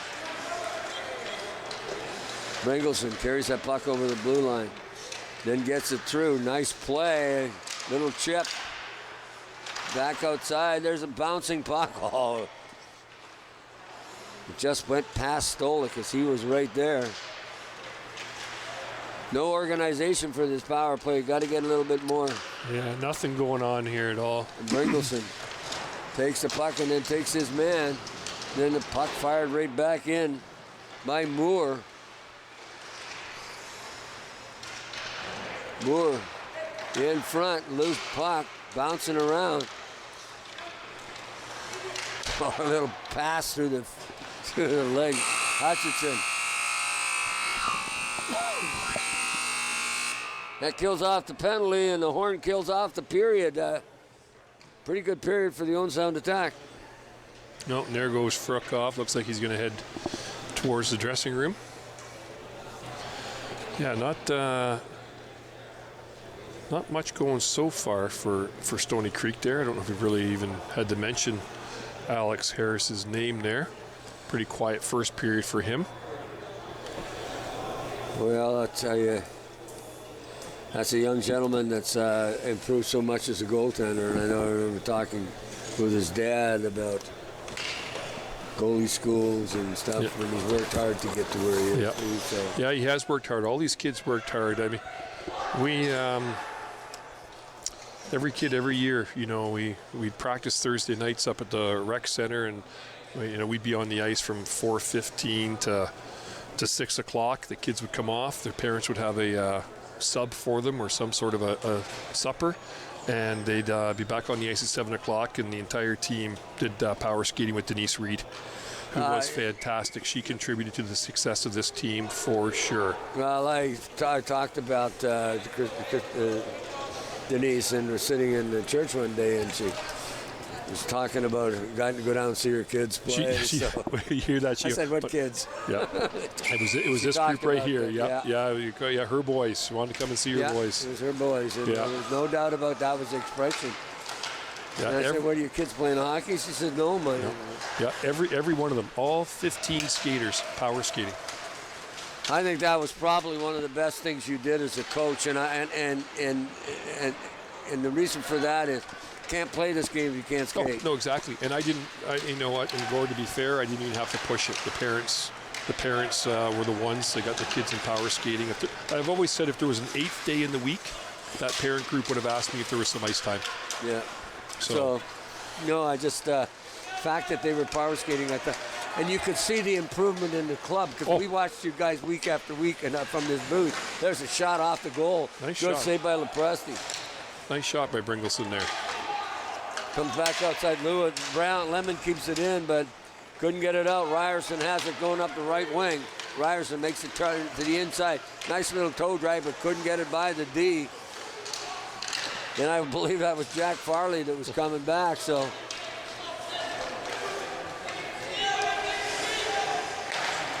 But it's on some level it's too bad that Denise has decided to retire from power skating and get figure skating coaching because she was absolutely dynamite. And I talked to Jason Cranny, and he said what a difference in Ryan's development with the power skating. And like I said earlier, I said that's a smart move because you could see the improvement, and didn't matter what game you win, you could outskate your team. The skating, that was something that separated us a lot of the time from our competition, was this group's ability to skate. And they can still skate too, so. Oh, nice plays. Picked up on the fly by Lozelle, but then he couldn't handle the puck. As Stolik managed to get in front of him. Stony Creek behind 2-0 here with just 2 minutes gone here in the second period. Chasing down the Bilderbo. Bilderbo down the left wing.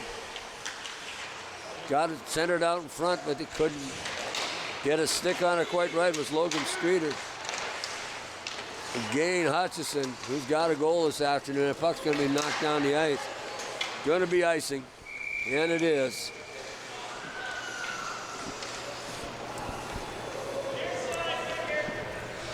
So no Frook on the bench, down a player.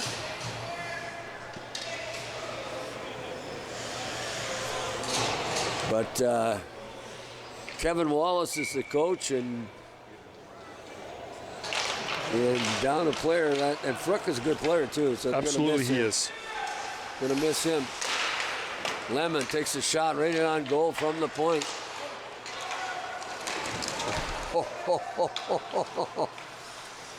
I'm laughing because Vukovic didn't like that one. And yet it was a clean hit. He finished his check. I thought for a moment that Vukovic would get back and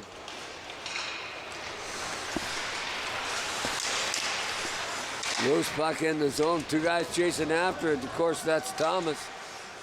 Thomas and big number 19 corner. Boy, that's a big team from Stony Creek, too. They got some big boys. They do have some big kids. Casey's large. Number 10, Florton. And it's offside and miscalled. Puck just up ice. Felix Moore couldn't corral it as it was a little high. That saucer pass. At the boards, Gilkinson trying to get it up. Does get it in the zone. On the stick of Kelly, Jacob Kelly.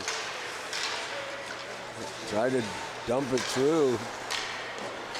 Was Vukovic, and there's a nice little lead pass. Nice pass by Hutchison. Yes, Hutchison put it away. Hutchison to Bringleson. That's a nice goal by Bringleson. Bringleson's jumped into the play a few times today, and that was a nice shot. Great job by David there. Well, Bringleson was one that set that up, so you don't see it here, but you see Hutchison just dump it off and read it on goal. And I guess it is Bringleson that gets the goal. I thought it was Hutchison. Just it's the other way around. Hutchison gets the A, and Bringleson gets the goal. You were talking about scoring by committee, and you get one off the back end. That's good. 3-0. Liam Ryerson. See him up there on the right wing. That's good. Good for David. Here he goes again. Bringleson, of course, is number 2, but usually plays defense, but maybe because of Fruxoff, they got a nice another goal. That's 2 from this line on this shift. That's a good job. I think it's Bringleson got his, maybe not, no, it's number 3, Lucas Sarvi got it this time. Lucas Sarvis, another defenseman. Good for Lucas. Sarvis. Like the puck's bouncing around, then you see the shot. I thought it was Bringleson at first, but Sarvis gets the goal, and just like that, it's 4-0. If you're Stony Creek, right, 30 seconds ago it was 2-0. You're in this game. Just need to get some pucks on the net and give yourselves a chance, and next thing you know, it's 4-0. And that's been Stony Creek's thing all year. Not that I've ever watched Stony Creek play this year, but if you look at their stats, right, 117 goals against in their 21 games. So, yeah, they're giving up over 5 a game, 5.5 goals a game. And even at this level, that makes a difference. Oh, absolutely. Thomas in behind the goal. Get back to Thompson. Deflected off into the corner.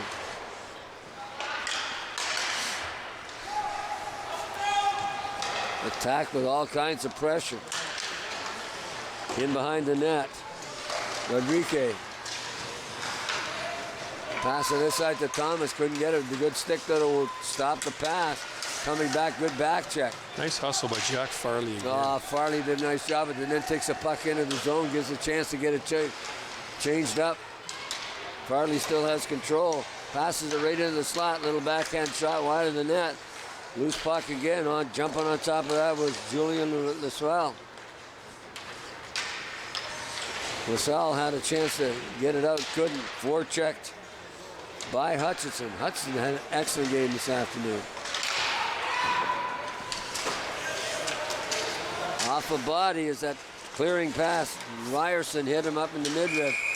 Now we're getting a penalty. Cross check. Number 9, Liam Ryerson, and Owen Sound's going to go back on the power play. Yeah, we'll see if they can get something set up here this time. They had a power play there 5-10 minutes ago, and or maybe a little bit longer than that. But either way, nothing really developed. A little sloppy with the puck. Stony Creek was able to clear the puck on a consistent basis. So let's see what they have in store for us this time. Hutchinson at center, back to the blue line to Bringleson. On this side, there's a shot off a stick. Bringleson at the blue line, backing off. It's Hutchinson too. Got to get somebody in. Hutchinson has it, tries to center it out in front, off a body. I believe that was number 19, blocked it from coming through in that corner. There's a backhand shot just wide of the net. In tight, couldn't get it on the goal.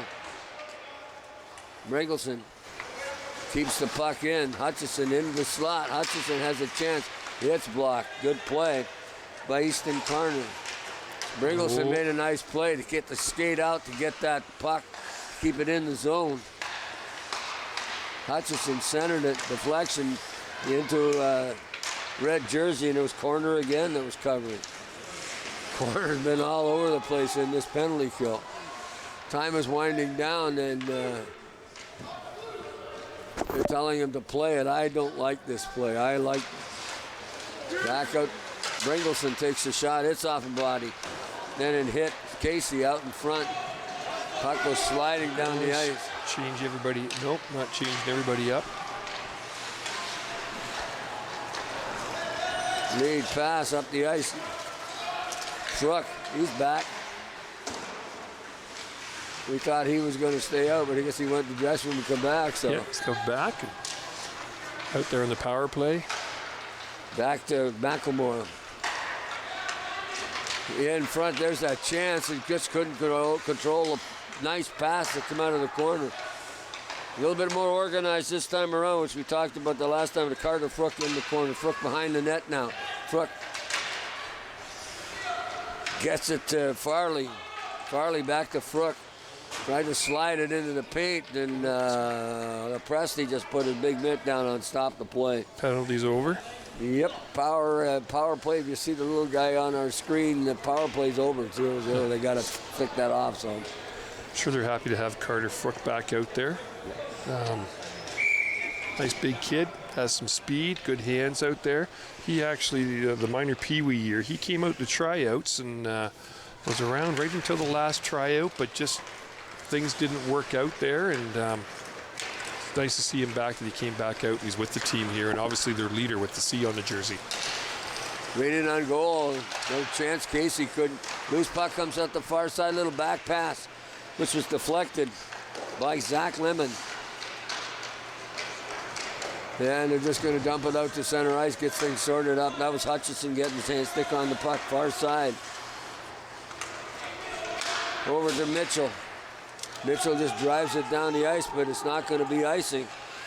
On that puck real fast is Tyler Thompson. Thompson just dumps it up along the board. Hutchison just overskates it. Thompson again keeping his man. Hutch is there, can't get it out.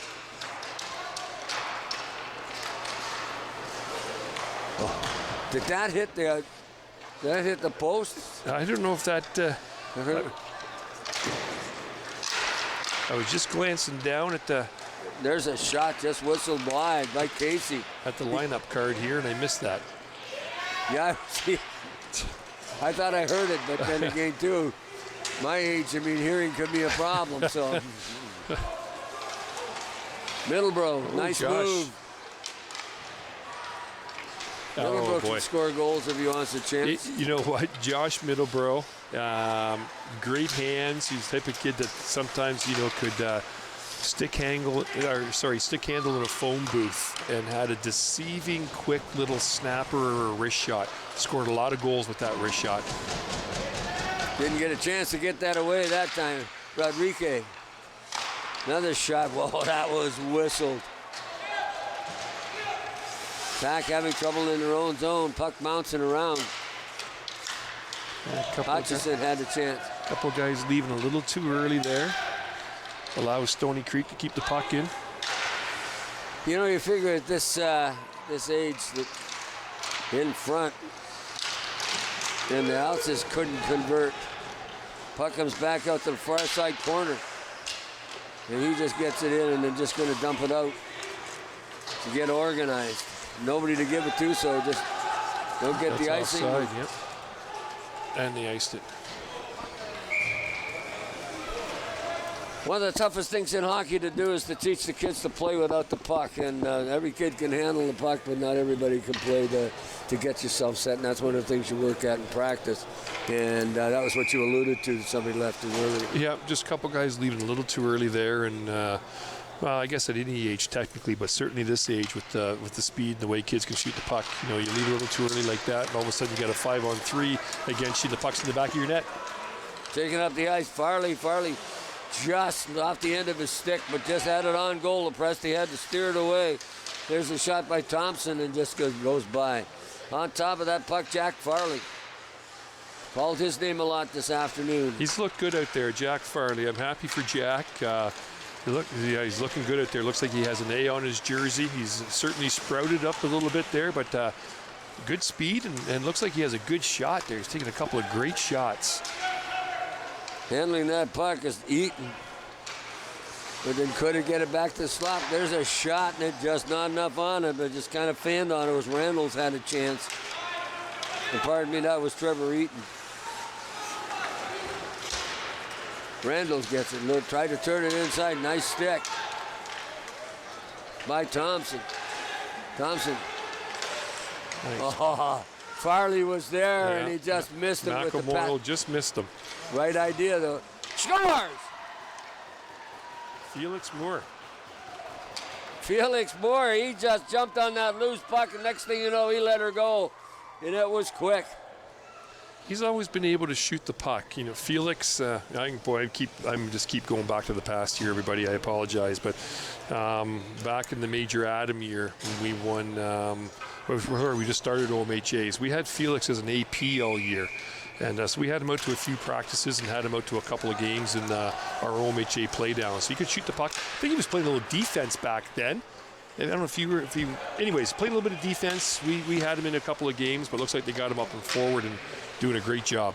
Well, he jumped on that loose puck in the slot area. He didn't make no mistake, and he caught Lepresti flat-footed because he didn't expect that to come because he hardly moved on. It was in the net by the time got rid of it real quick. So that happens every once in a while. Didn't waste any time, got rid of it, put it in goal. 5-0 now with 3 minutes left in the second period. There's a good solid volley check. Casey right back up on his feet too. Like he didn't even think he was hit, but I tell you, that's quick. That was a nice hit by Zach. Hutchison into the corner, just taps it around in behind the net. Again, the puck is in behind the goal, and the Jacker all around. Backing up is Gilkinson. Gilkinson gets the return pass, then flipped up the ice to Hutchison. Hutchison by his lonesome. There's a long shot, a pad saving. Boy, that just deflected up over the top of the net. As good a save as that looked like, he didn't quite have control of that rebound, and it flipped up back behind the goal. Yeah, it's going to go down the ice. It's going to be a shot on goal. You'd have to tick that off if you. Glenn Juniper would be taking that off, I'll tell you. Oh, I'm surprised there wasn't too many men on the ice there. Well, he was heading to the bench, I guess. We didn't interfere with the play, let her go. Middleborough. Oh, nice pass, Josh. Nice short. pass by Josh. Right idea. That's the whole thing. You tried to headman that puck and kind of missed it a bit, but Farley backing in. You can see him, defenseman, he's working back. Most forwards don't skate backwards like that, so. Not that they can't, just don't. Harris makes a good stop there. That puck came through. Nice lead pass up to Farley. Farley having trouble beating corner. And back they come, and this is Ryerson. And Ryerson had the puck checked by David Briggelson. And Farley had a chance to make the shot, and it was deflected by number 21, Eaton, as he got himself in position. Pardon me, that was Carter Frook that had the shot that was deflected. Back to the Briggelson, just fires it back inside. Hutchison gets it out, gets a shot off a leg, gets another chance at it. Puck is deflected off into the corner. On top of it really quickly was Gavin Thomas, and Tacker taking over this game, and Stony Creek's just sort of sitting back and doing a good job moving the puck around. Oh, another deflection just first wide one's the to corner. the loose puck. You're doing a good job, Gord. And playing it with all kinds of pressure. Score! Cole Hutchinson, I think, tipped that in front. Great shot at the net. Well, they're congratulating Hutchinson, so if that's the case, he's picked up the second goal. Oh, I thought we were going to see the overhead, but we're just going to see. Hey, there's Hutch right in front. Briggelson. No, it was deflected out further. No, I think so, yeah. Wasn't Hutchinson, it was whoever was right there. Nice goal. Oh, and, kudos to Owen Sound, you know what, right to center ice there. Right to center, no celebration. I guess they do the ice here for Major Bantam. So we're going to get a chance to talk for 10 minutes about anything we want to talk about, isn't that? Don't forget tonight, folks, Attack on at 7:30 with the crew, with Adrian and Zach giving the color and the host. I'm not going to talk about that guy that does play-by-play. Jealous. I'm jealous about the fact he does Attack games and I don't get to do one. So, but anyway, Mark, you do a great job. I'll tell you, the volunteers that we have for Rogers Telecast, whether it be here weekend in the rink, whether it be at lacrosse, whether it be at baseball, whether it be at Attack Hockey, we've got the best crews in the province. And of course, our leader and guru for Mark Perry, one of the best teachers in the game. And, absolutely. We talk about coaching hockey. Reason why we have a great crew is because of Mark Perry. And now, Mark, do you think I can do an Attack game? I was wondering what your angle was there, Gord. Okay, there we go. Yep, so there we go at standings up there. Yeah, Stony Creek, we can see down there. The goals against is what is hurting Stony Creek. Owensound, 9th place. This is kind of season number 2 for Tri-County. So Owensound there, 19 points. I think, yeah, they had a big game last night. They actually beat Woolwich last night 2-0 down in Woolwich or Elmira, however you want to call it. I always refer to that place as probably one of my, well, it is hands down one of my top 3 favorite rinks going down there, and the Dan Snyder Memorial. So that was a big win for Owensound last night. And you know what? Maybe they're finding their groove right now, finding some consistency. Struggled a bit at the start of the year, and here they are. They're in control of this game. If you're looking at the points at the end of the column over here where it says points, they win this game. They move to 21st.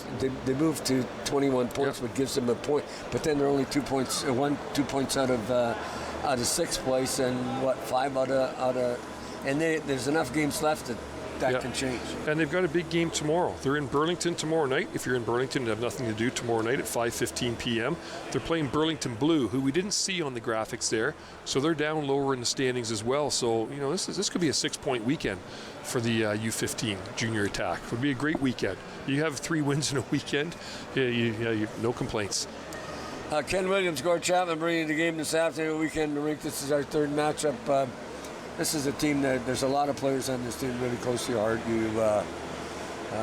You follow them, but you also follow those other kids that got away from Owensound, like Ryan. Ryan Cranny doing great down there with the AAA Highlanders. Chase Garvey went down there as well. You know, he's playing AAA down there. It's his first year down there. Good for Chase. Chase was a great forward with this group when we had them. He and Brock McElmoyle. I want to see 2 kids cycle the puck and play a little bit of keep away with the other team.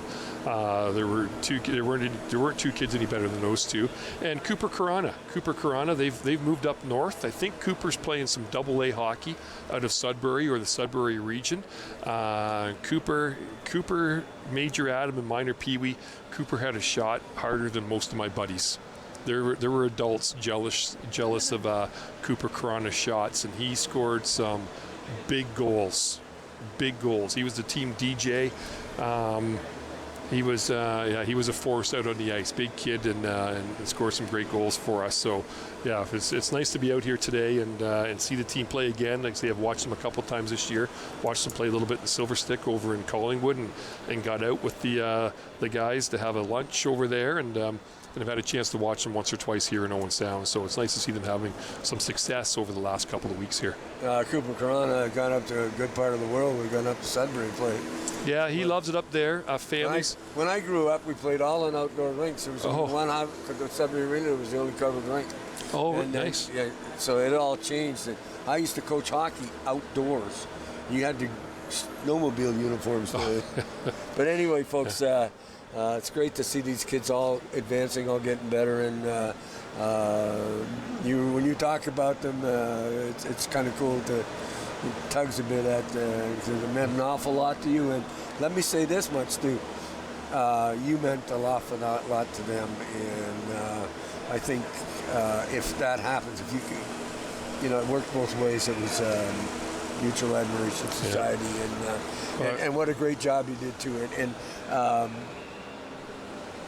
I don't get a chance often to talk to a coach, but what the service that you gave to Owen Sound Minor Hockey.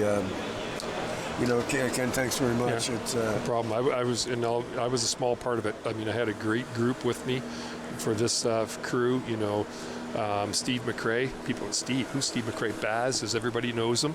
Mark Thompson and Mike Sarvis, Herb Lemon, Jason Cranny.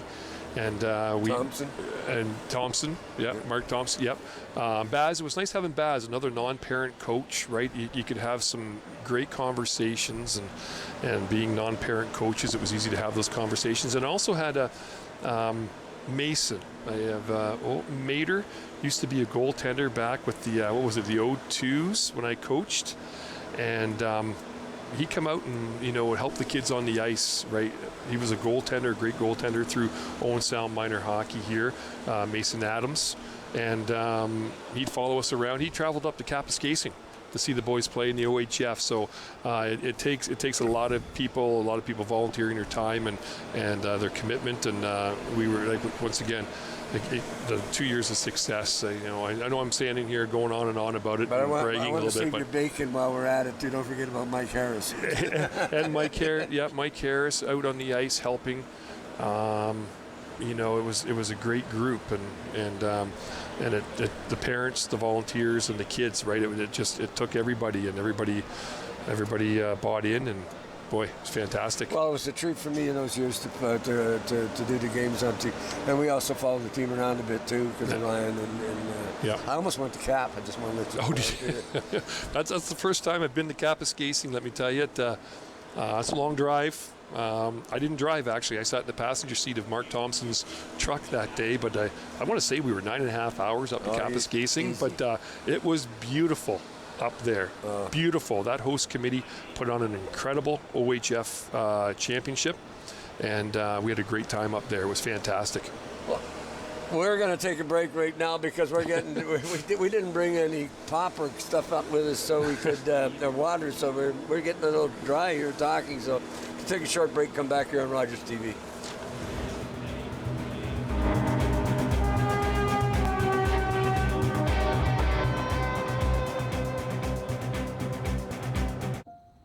Sometimes, for a wish to come true, it takes a kingdom, because together is stronger. Tied tight, united we stand, in honor of one child's wish, to fuel the fire that will grant many more.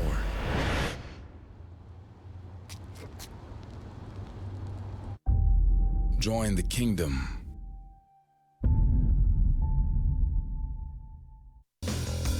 You're so right. Zach has terrible takes. I know, right? Like, legit. Everyone makes fun of my take just because I wanted to be bold and just throw myself out there. But also, I got to apologize quickly. I can't come back next season. Live Golf has paid me $50 million to do their sports wrap show. The Jays do not make the playoffs. That's it. I'm leaving. That's when Odell Beckham Jr. will be donning the green and yellow. Hi, Attack fans. It's Adrian Russo alongside Zach Scribner, your host for Attack Wrap. We're here at the Bayshore getting ready for another exciting season of Attack Hockey. Join us starting September 20th for another season of Attack Wrap. Here on Rogers TV, we'll have an episode with General Manager Dale DeGrate, the coaching staff, and after that, weekly features with members of your Owen Sound Attack. We'll have What's in the Hat, the quiz. You'll have a chance to win tickets to a future home game and much more here on Attack Wrap on Rogers TV. Weekend at the Rink here at Rogers TV. Me and Ken Williams. And I want to tell you something. I had a friend of mine say, come on television and said, I saw you on TV the other day. He says, are you ever short? I said, wait a minute. I should pull the stool over here, should I, and sit down on the stool here to make you feel better, Gordon. But anyway, Ken Williams' insight into the game this afternoon. Of course, Owen Sound up 6-0, but we've about talked about this game. But tonight on Rogers TV, we got the Attack coming on at 6:30 with Mark and Zach and Adrian. I think will be doing the host tonight. If not, it'll be Coots. So Yeah, it'd be a big game. Like I said, you were talking earlier, right? It sounds like it's a full house tonight. Hardly any tickets left. 2 new players in the lineup for the Owen Sound Attack. They made some moves at the trade deadline, so the first time for the hometown fans to see them, and a chance to recognize Andy Brown and for his gold medal with the World Junior team. That is so cool. Back on the ice. This clean ice. They flood after the. Of course, it's. Under 15 means it's can't use that word midget anymore, so they used to do that for that, so it's the same level. So. They have a different thing going on this year. They kind of have these 2 seasons going, and I think it's the plan is that every team plays meaningful hockey until the start of March, I believe it is, or the end of March. So I don't know. They're just going to do league championships, league playoffs, and then go to a little OMHA tournament, I believe is what they're going to do again. Well, I like that. No, I think they've got rid of the series again, and it's gone to league playoffs and then a little tournament format. Well, I like the tournament format, but the problem with the tournament format, as far as I'm concerned, is 1 game you're out. I don't like that as much for the OMHAs. I do like the series of 2 out of 3, or I don't have to be 3 out of 5, but at least, a good team can have a bad game. Casey just deflected that wide of the goal, and now we're getting a whistle. Yeah. And I can, I'll comment on that as well. I'm a big fan of and I know it drags it out.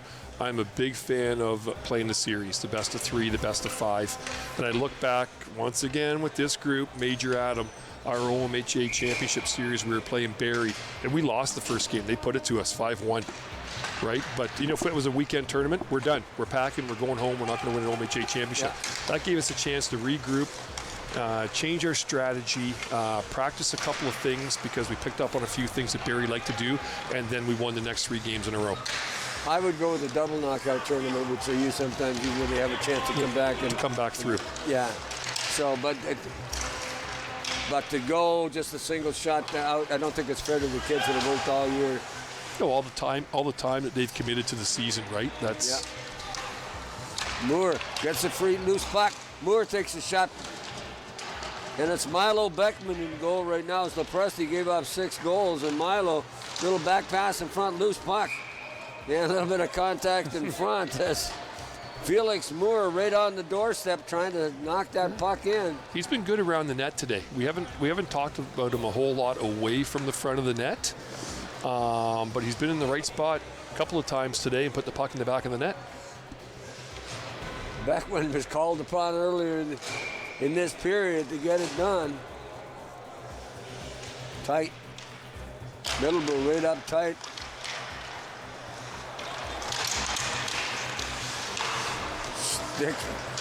Lemon along the boards. Farley had trouble with that one. And finally, here come the attack again, in on goal. That's Streeter. Streeter's got a little back pass. And Beckman shaking his head. That puck is in the goal. I was just saying, no, it didn't go in, so.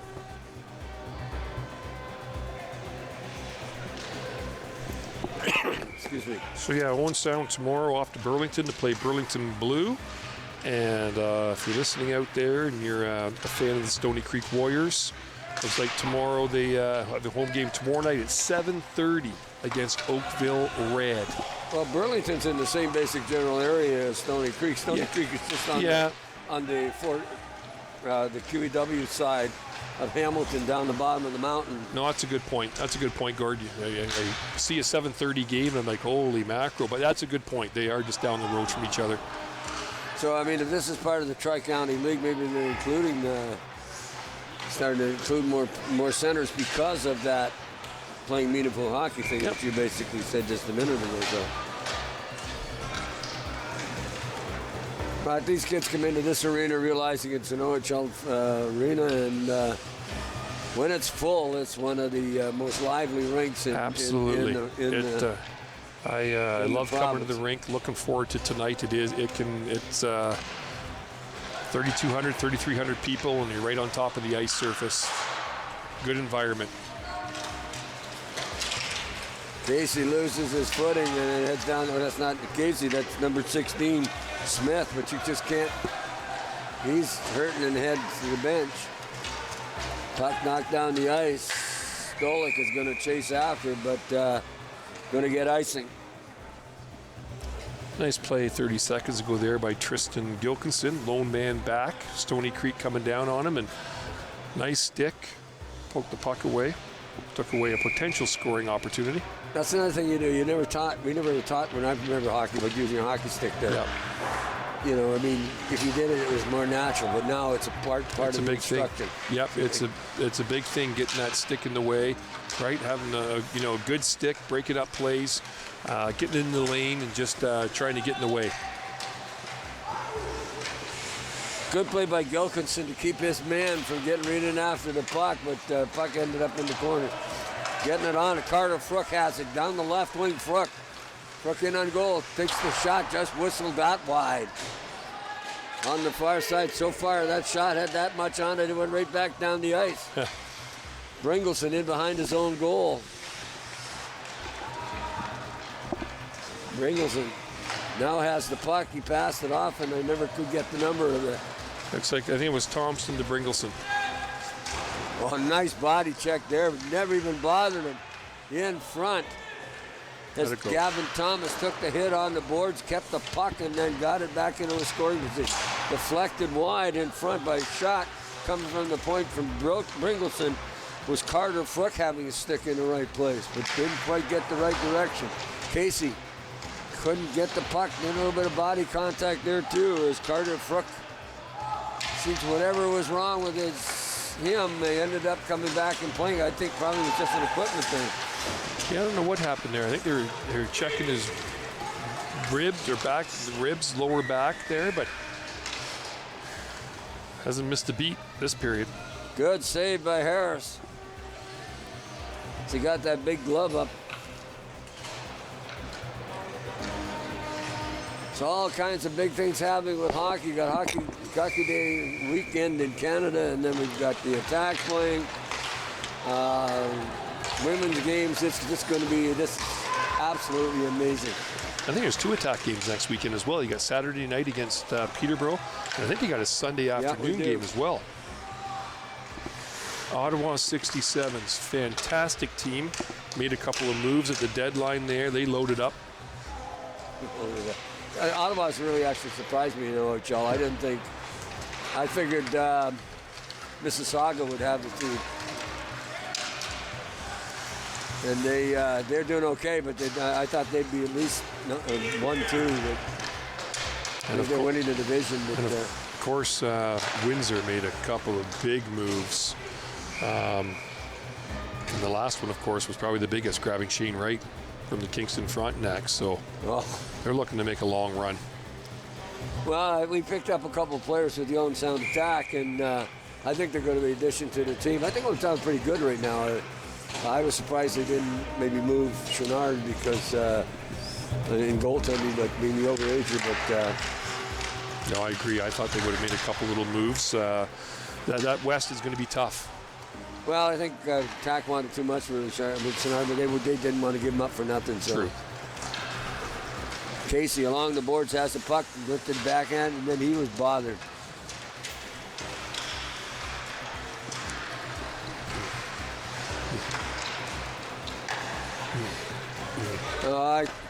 Mark basically telling you to talk about loading up for next year, and you're right, that's a very young team and a great team. Casey with the puck being bothered. Zach Lemon in the corner. Lemon gets the puck, just sets it up along the board, and Hutchison was tripped by his own man. So he can't even get a penalty for that. Hutchison has the puck, one-on-one with Rodriguez. Hutchison still has control of that puck. Tried to get it back out in front, but they were all coming off the bench and there was nobody there. Frook in the corner, trying to control the pass, can't. Getting to it is Rodriguez.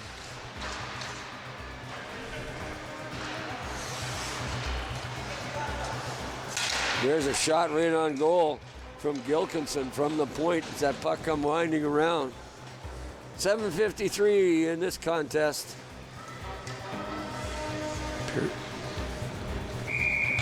I'm not sure whether some other.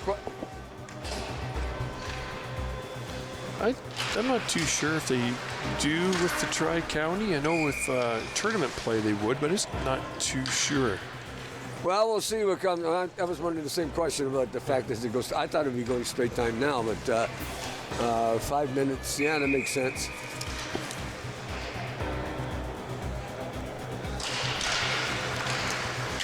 Owen Sound in complete control with 7:45, 6-0 on the clock.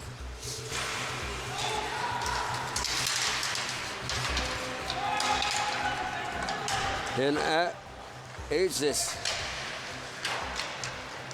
kept in at the blue line by Mitchell. And then Harris just puts his big glove on it. Harris hadn't had to do too much work to do, because I don't think he's... Hasn't been too busy at all, no. I don't know who played last night. Don't mention that word. Nope. Gord, I learned a valuable lesson from you. Well, I should say you. I guess you taught me a valuable lesson about 2 months ago. I'm glad I could teach you something. I went with my hat down to my eye and then feel shame as I hit. I didn't know if you were car. going to make it to the car that day. I'm surprised I didn't get all kinds of emails. Thomas down the left wing. Thompson at the blue line. Oh, he drove him. That thing was labeled. Tyler can shoot the puck. Tyler's always had the ability to shoot the puck and likes to get them through from the point there. Guys are a little bigger and stronger. Boy, that thing was as good as any shot I've seen this year. And boy, did he. Good body check there by Mitchell on Thompson. Trying to dig for the puck.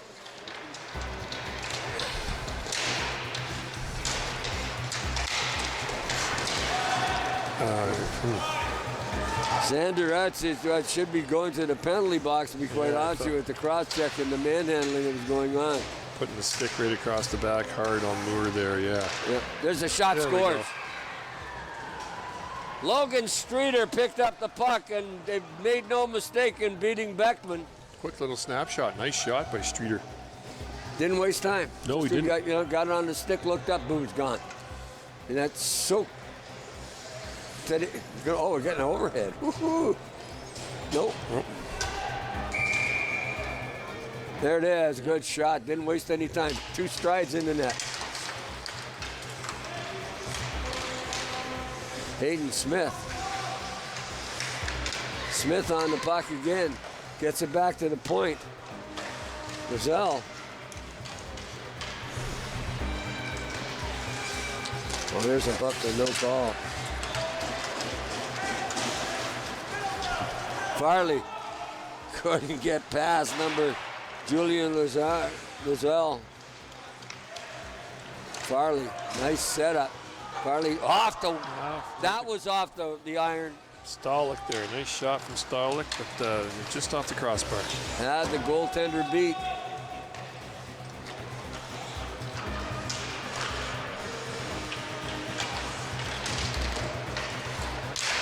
That's going to be offside. Got to clear the zone. Just waste the time. Don't give it anything. Stay back there. Let them come out. They don't just play some defense. Farley.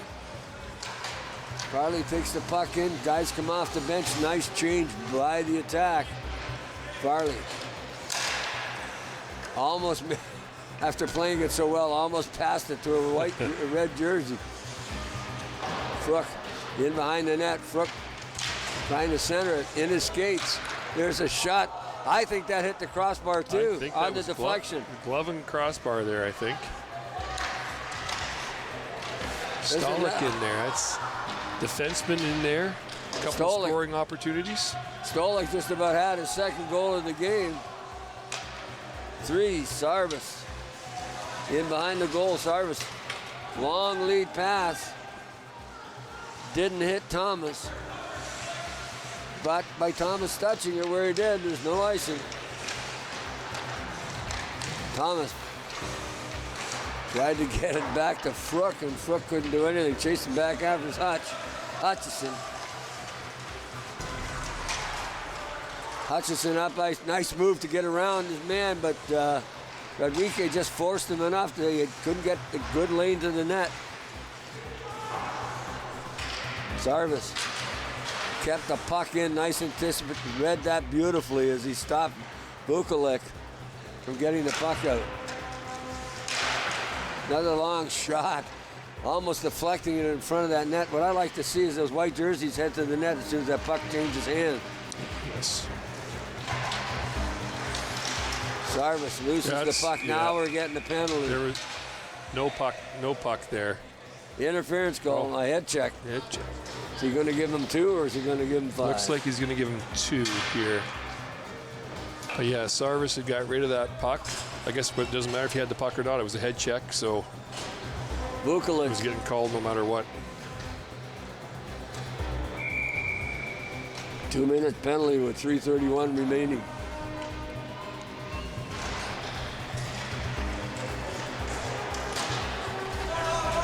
Casey chasing after Brinkleson. Brinkleson gets to the puck, keeps control of it, gets it back on this side. Jack Farley.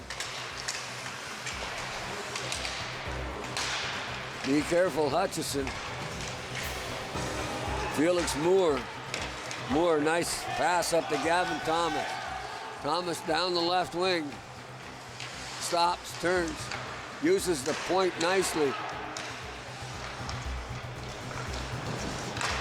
Back to Thomas. There's a hole. Stolik had a chance and just missed it. That's a good guy to feed it to. Russ has always had a great shot. Trying to go with a 1-3-1 here. Power play set up and get that puck over to the guy on the far wall. Almost paid off there. Not a good thing to have an icing while you're on the power play. But still a minute left. Mitchell heading to the bench. You see him getting in there. Trevor Mitchell.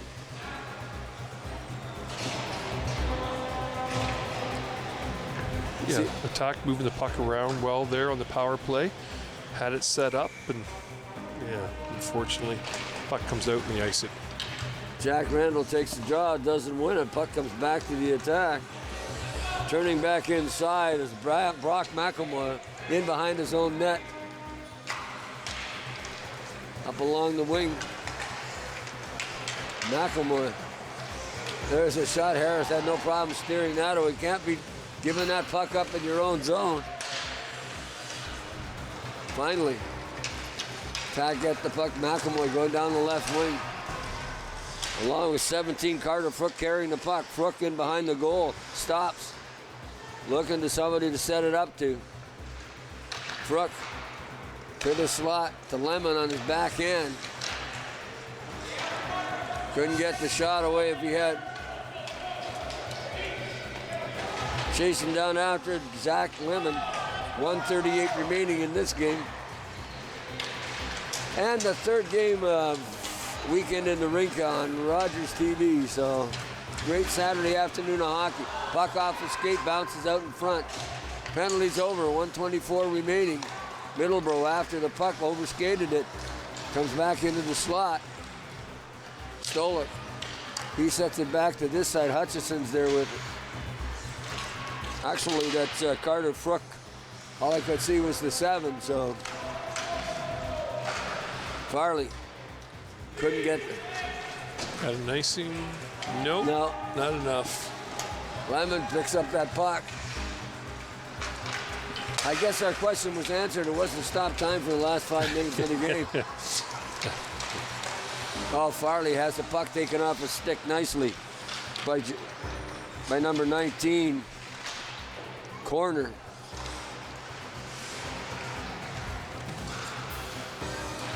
Tack just keeping the puck down. They're gonna. Stony Creek picks it up. Be alert, Casey's a good hockey player. He can put that puck in the net if he gets an opportunity.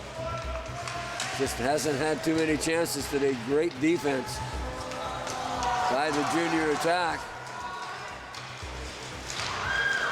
Casey tried to take him out with a little body, but couldn't do it. Wrap around chance. Oh!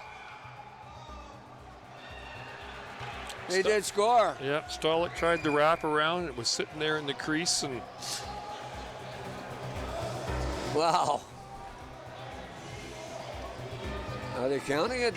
Yep. Yep. I think they're just being good about no celebration and keeping it on the lowdown. Just drop the puck here, and we're going to see the Rogers replay. Farley should just bang it forward, and that's it. Russell Stoller comes around. Had a little trouble handling it in the paint. There's the horn, and we've got Owen Sound winning this one 7-0. And Harris gets the shutout. Didn't say the word. You can't blame me for it. No, he wasn't tested often, but when he was, he made some key saves. But with my luck, if I never mentioned that word, I would have never heard the end of it from you. I still haven't, even for the first time. And it's funny, you know, all the games that you play, sitting on a bench with a guy with a 0 or your net, you don't don't talk about it. Same thing with a no-hitter. You don't talk about it. What a great afternoon of hockey, Ken. We had 3 really good games. Yeah, 3 good games. Owen Sound comes out winning 2 out of the 3 games, but that even the second game was entertaining. It was. Lost 5-2. So that was a good Dundas team that was here. So congratulations to all 3 teams for entertaining us and you folks at home on Rogers TV watching us today. Talking about a number of things, reminiscing, talking about this club behind us, which is close to Ken's heart. Actually, I used to like to watch that team too, so we used to get out and do that. And probably one of the few non-parents in the crowd, or grandparents or something like that. But no, it's just fun to watch and to see them today win 6-0 and be on television with you calling the game. It's kind of fun. But good day. Don't forget about next weekend, big hockey day in Canada. Don't forget tonight, if you're staying at home and you don't have tickets, which is a lot of people in this town, we're on TV tonight, 7:30. Mark and Zach and Adrian will bring it to you. On behalf of Mark Perry, our producer, we hope you enjoyed our telecast. On behalf of Ken Williams, I'm Gord Chapman. Thanks for tuning us in, and this has been a Rogers exclusive on Rogers TV.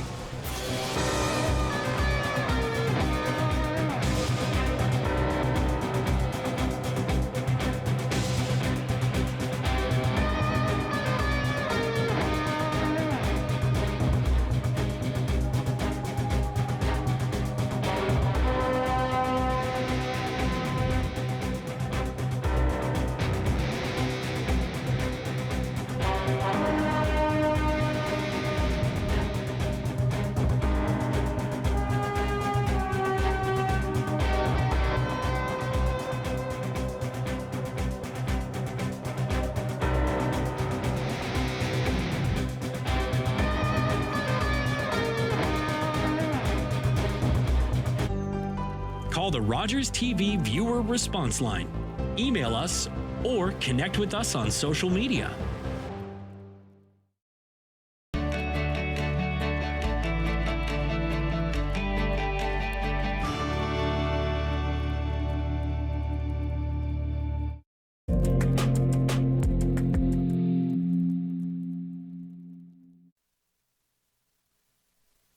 Hi, I'm Barb Crumpus, Mayor of the Municipality of Meaford. We value Rogers TV as the partner in providing you with the latest news, activities, and events happening in your community. I invite you to watch Meaford Council meetings on Rogers TV to stay informed and to learn how to communicate with the municipality on topics that matter most.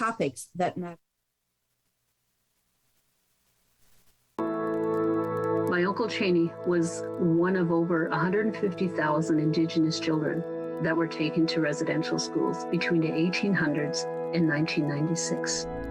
My uncle ran away from school wanting to get home to his mom and dad, and sadly he didn't make it and died of exposure. When Gord Downey found out about my late Uncle Cheney's story, he wrote Secret Path, a series of poems that became an album, then a graphic novel, a documentary, and a concert. Gord met my family, and together we formed the Gord Downey and Cheney Winjack Fund. Together we are sharing Secret Path and other reconciliation resources with legacy schools, setting up legacy spaces across Canada, and hosting events like Secret Path Week to inspire all Canadians to engage in reconciliation. Before he left us, Gord asked us all to do something. You're gonna figure it out. Will you join us? Together we can make Canada a better place.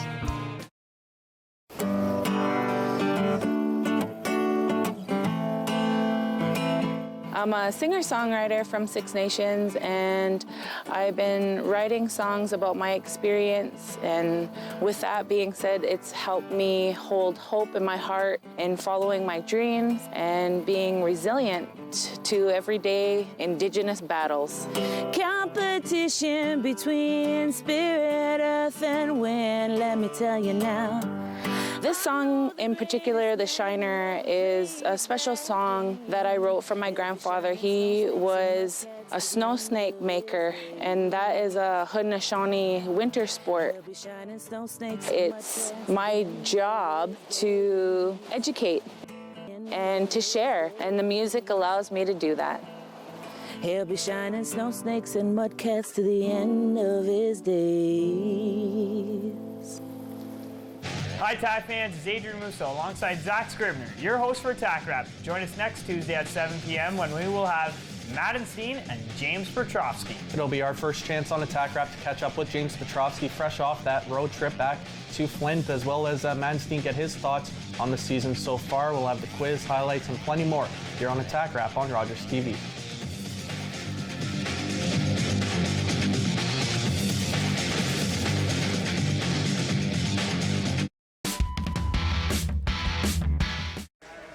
There's a lot of expectations when you wear the flag for Canada.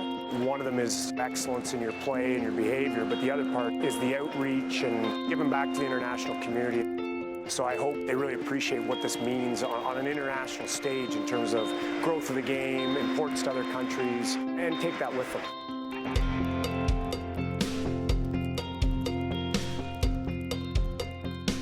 We like to do these types of practices with different countries. It's good for both programs. There's a lot of, logistics and a lot of planning that goes into this tournament. So for them to take the time out of their busy schedule and support us and help us and just come out here and have a laugh and throw the ball around with us means the world to these guys. It was a huge surprise for the team. He came up to me and was like, yeah, I organized the practice with Team Canada. A team full of the best players of the world, and I couldn't believe it. And to come out here and have a practice with him was a huge opportunity. It was almost like a pre-team dance at the beginning where you had all the Canadian guys were here, all the Austrian guys were here. It was kind of nice when they started going down and they're just simply playing catch. That's sort of a simple exchange, but it's kind of cool to watch that sort of happen naturally, and then, it sort of grew throughout the whole practice. So come get wide, take run by the goalie, and just show it in the They were able to coach us, all small details, from the goal, how to take shots, where to look at the goalies and everything. And I think it's a huge learning only in 1 hour. It's tough to put into words on how much this means to Austria lacrosse. These guys that have a wealth of knowledge and the experience, our players from Austria are like sponges. They take all this info in, and there's no doubt in my mind they're going to go back to their country and share it with the rest of the lacrosse world over there. These are great memories for the Canadian guys as well. You don't remember the practice where you were fine-tuning the penalty kill or working on your breakouts and stuff. It's the time you came out and got to share a laugh and some passes and play catch with some people you've never met before from parts of the world that you've never been to. And it's all about those encounters that make this tournament and this game so great. They care about the game and they care about the growth of it, and I'm proud of how they embrace this part of what it means to be for Team Canada. Box lacrosse still isn't the most popular sport out there, but hopefully practices like this they can bring back to Austria and they can teach their fellow players some stuff and continue to grow the game. One thing that stands out in my mind is the practice player of the day. These guys gave away some shoulder pads to a guy on our team that didn't have proper structured shoulder pads. So these guys noticed that. It's not easy for them to get gloves or pads or helmets or whatever it is for lacrosse. Very surprised, and thank you for the gift. It's great. It was great to make practice with you guys. That simple thing that they showed gratitude towards one of our players, and the look on his face that made my day. For me, his expression and how happy he was worth it all. I was lucky enough to play for Canada in 2003 when this whole international indoor tournament started, and to see the growth in every 4 years. Where the tournament is now from back in 2003, you're seeing the fruits of those interactions, the health of the countries and the volume of the countries, and the overall growth of the program has been good to see over the years. Me being a newer coach and newer to this World Championship, but I look forward to kind of seeing that growth within Austria lacrosse and these newer clubs, and I got to say thank you to you guys and Glenn for giving us this opportunity. So thanks, pal. If we can't win this thing, we're hoping Austria does now. Yeah, we'll see him in the finals.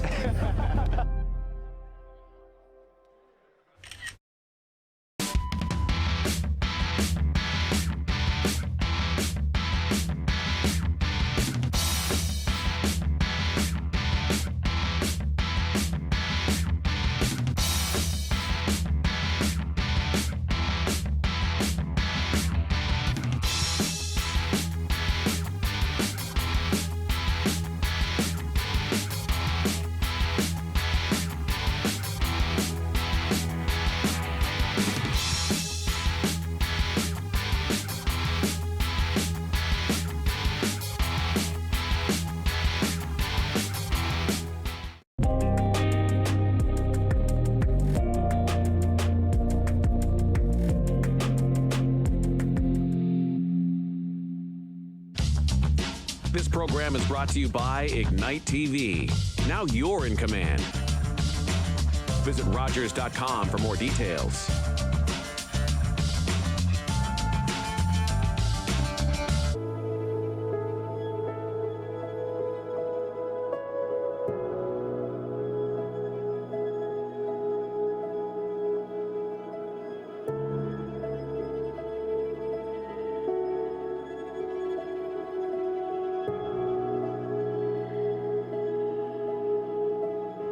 Welcome everyone, I'm Phil Rowley and welcome to today's show.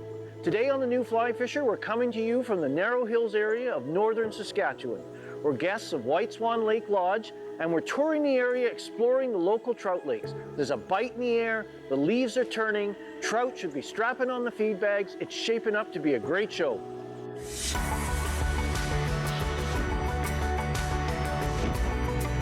Ooh, that's a nice sized fish.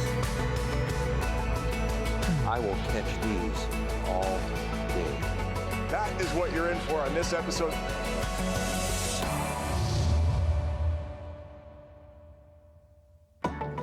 The New Fly Fisher is supported by Tourism Saskatchewan, Orvis Fly Fishing, Scientific Anglers, Trout Unlimited, WeatherTech Canada,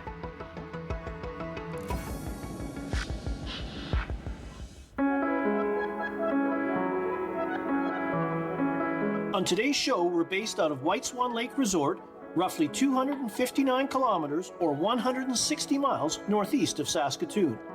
The lodge is easily accessible by vehicle and offers camping, cabins, restaurant, even a small store.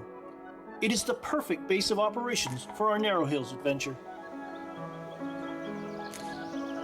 White Swan Lake Lodge has been around since the 60s. We took over in 2018. We currently have 5 cabins and 4 rooms available in the lodge for accommodation rental. We have 140 seasonal campsites. Some are wilderness and some are electric. White Swan Lake Lodge offers a full-service restaurant and lounge. It has a miniature store with all the amenities plus gas. We have stock lakes. We have the main lake with lake trout and pike in it. We have walleye lakes, all within a 20-30 mile range.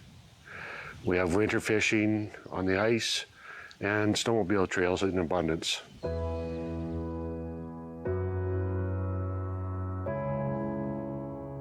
Joining us on today's show is Colin Regier, owner of the Northern Fly Fisherman. Colin has a wealth of experience fly fishing Saskatchewan, especially the Narrow Hills region. The Northern Fly Fisherman is a locally owned fly shop located in Martensville, Saskatchewan, catering to the prairie fly angler. We've been in operation since about 1988. I'm currently the 3rd owner, and we are here to service all of your fly angling needs.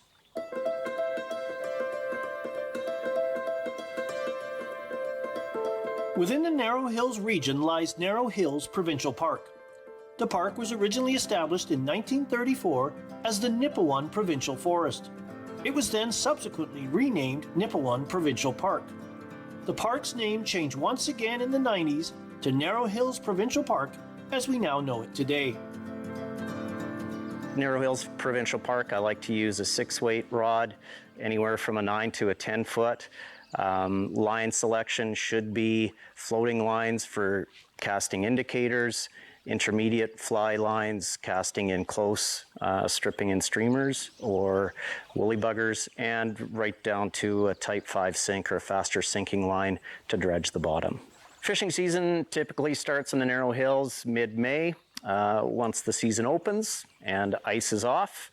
And generally last spring season is good up until mid-June to late June. Summertime can slow down with the heat of the summer, and then it picks up again in fall up until ice on, generally end of October. About 20 lakes that are all stocked with the 5 species Saskatchewan stocks, featuring tiger trout, rainbow trout, brook trout, brown trout, and splake.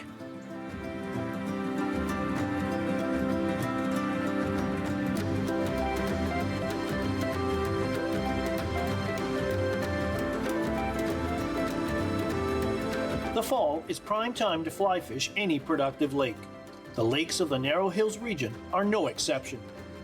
During the fall, as dropping air temperatures cool the water, trout begin cruising the shallows. Here they hunt and feed aggressively, building the fat reserves they will need to get them through the long cold winter ahead. During the fall, your time is best spent prospecting and exploring the shallow shoals, the edges of drop-offs, and weed beds, as this is where feeding trout should be. As the major hatches of the season are complete, focus your efforts on suggesting staple, bread and butter food sources, including leeches, scuds, chironomid larvae, immature damsel and dragonfly nymphs, and minnows if present. During a warm afternoon, you may even get the good fortune to experience the excitement and chaos of a water boatman or backswimmer fall. Whenever you visit a new lake, it's always a good idea to check out what food sources might be on the menu. An aquarium net, whether it's a longer pond-style net like this or a cheap dollar store aquarium net, little short one, invaluable tool. All you want to do is sweep through the weeds along the shoreline and see what's living there. So let's give it a try. First of all, we got something big. We got a nice crayfish here. Common inhabitant in many lakes. Obviously bass love these things, and trout love them too, particularly the smaller immature crayfish.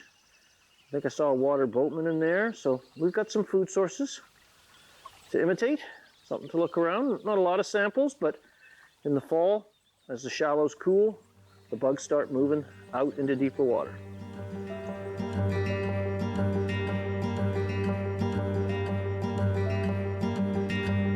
Whenever you're fly fishing lakes, it's important to understand the seasonal changes lakes go through each year. This is particularly true in the fall season.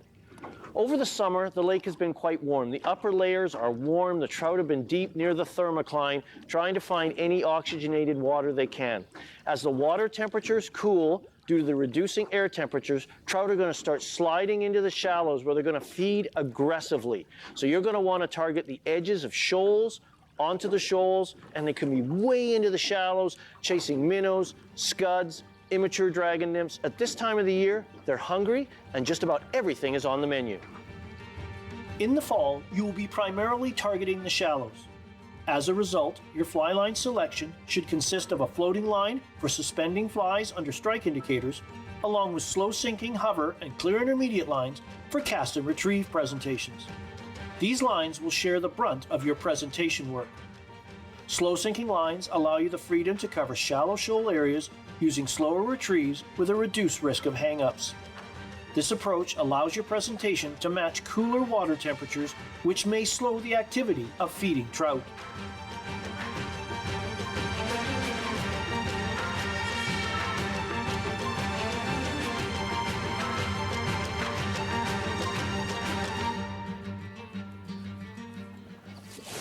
There we go, fish on, fish on.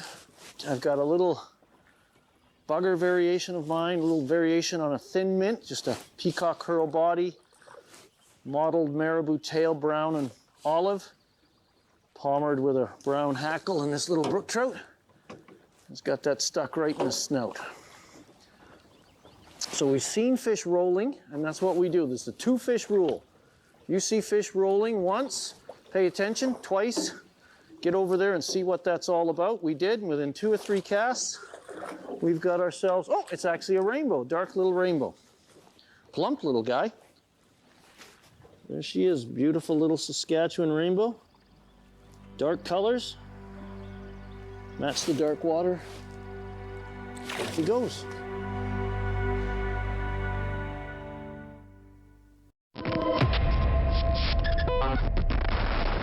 Blessed be the name of the Lord. Blessed be the name. And when it seems like can't be found, just turn around on young shouting ground. The Lord is my shepherd, I shall not want. He makes me lie down in green pastures.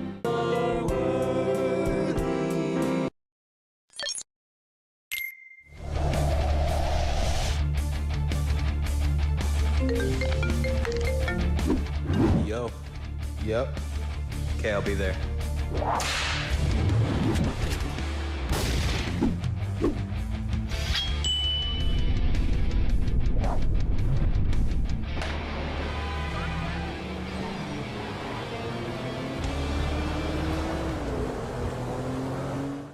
Every year, dozens of Canadians are killed or seriously injured because they take risks around railway tracks. Talk to your loved ones about rail safety. Visit stoptracktragedies.ca.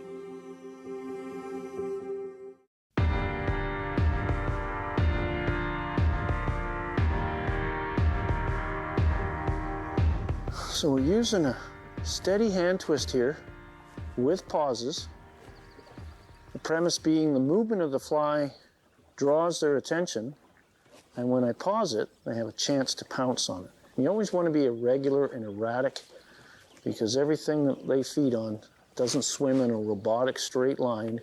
They stop, they start, they take rests, they change direction. So you want to make sure you do the same with your retrieves. Oh, I got tapped. There we go, fish on. On the thin mint variation again. Just a generic suggestive fly. In the fall, your hatches of the season are pretty well done. It's a nice warm day. We could see some boatman or backswimmer migration flights, but for the most part, they're in here in the shallows feeding on whatever they can. So suggestive flies, oh, he's gone. But suggestive flies that represent leeches, scuds, dragonfly nymphs, immature damselfly nymphs, those kind of things are probably going to work. These fish are voracious in here, and they're going to feed.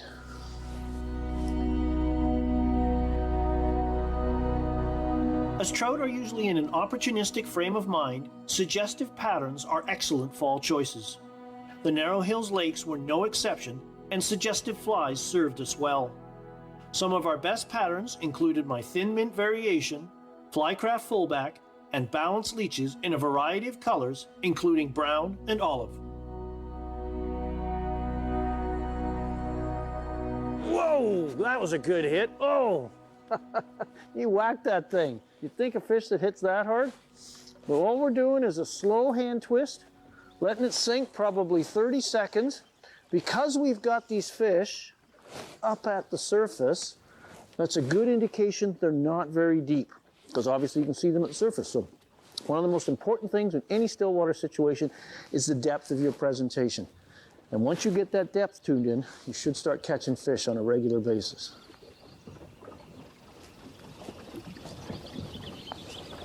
There we go, fish on, fish on. Just felt them there, and when you're fishing sinking lines, keep retrieving. Don't do the dry fly hook set, because the line itself will muffle your set. Whereas if you just keep retrieving, that fish is going to turn and take the fly into his mouth. This one's got it right in his snout. Looks like another nice little plump rainbow. If I could get coordinated and net him here. Another plump little Saskatchewan Narrow Hills rainbow.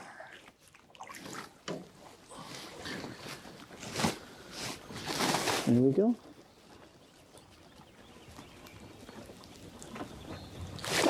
He goes. You know, one of the frustrations of casting and retrieving is line management, because as you bring the line back, it tends to wrap around your feet, around your boat seat, around everything where you don't want it to go. Well, you've got your landing net right here. Your landing net makes a great stripping apron. You just gotta place it where the line can be, and just literally drop the line into that net. And your line will be nicely gathered, and your frustration level will be non-existent. So remember to use your landing net as a stripping basket or a stripping apron to keep your line under control. Whoa, that was a good hit. Stripping them in, just the slow hand twist. Match your retrieve to the water temperatures and the fish activity. So we got a little bit of both here. Oh, it's a little bigger one.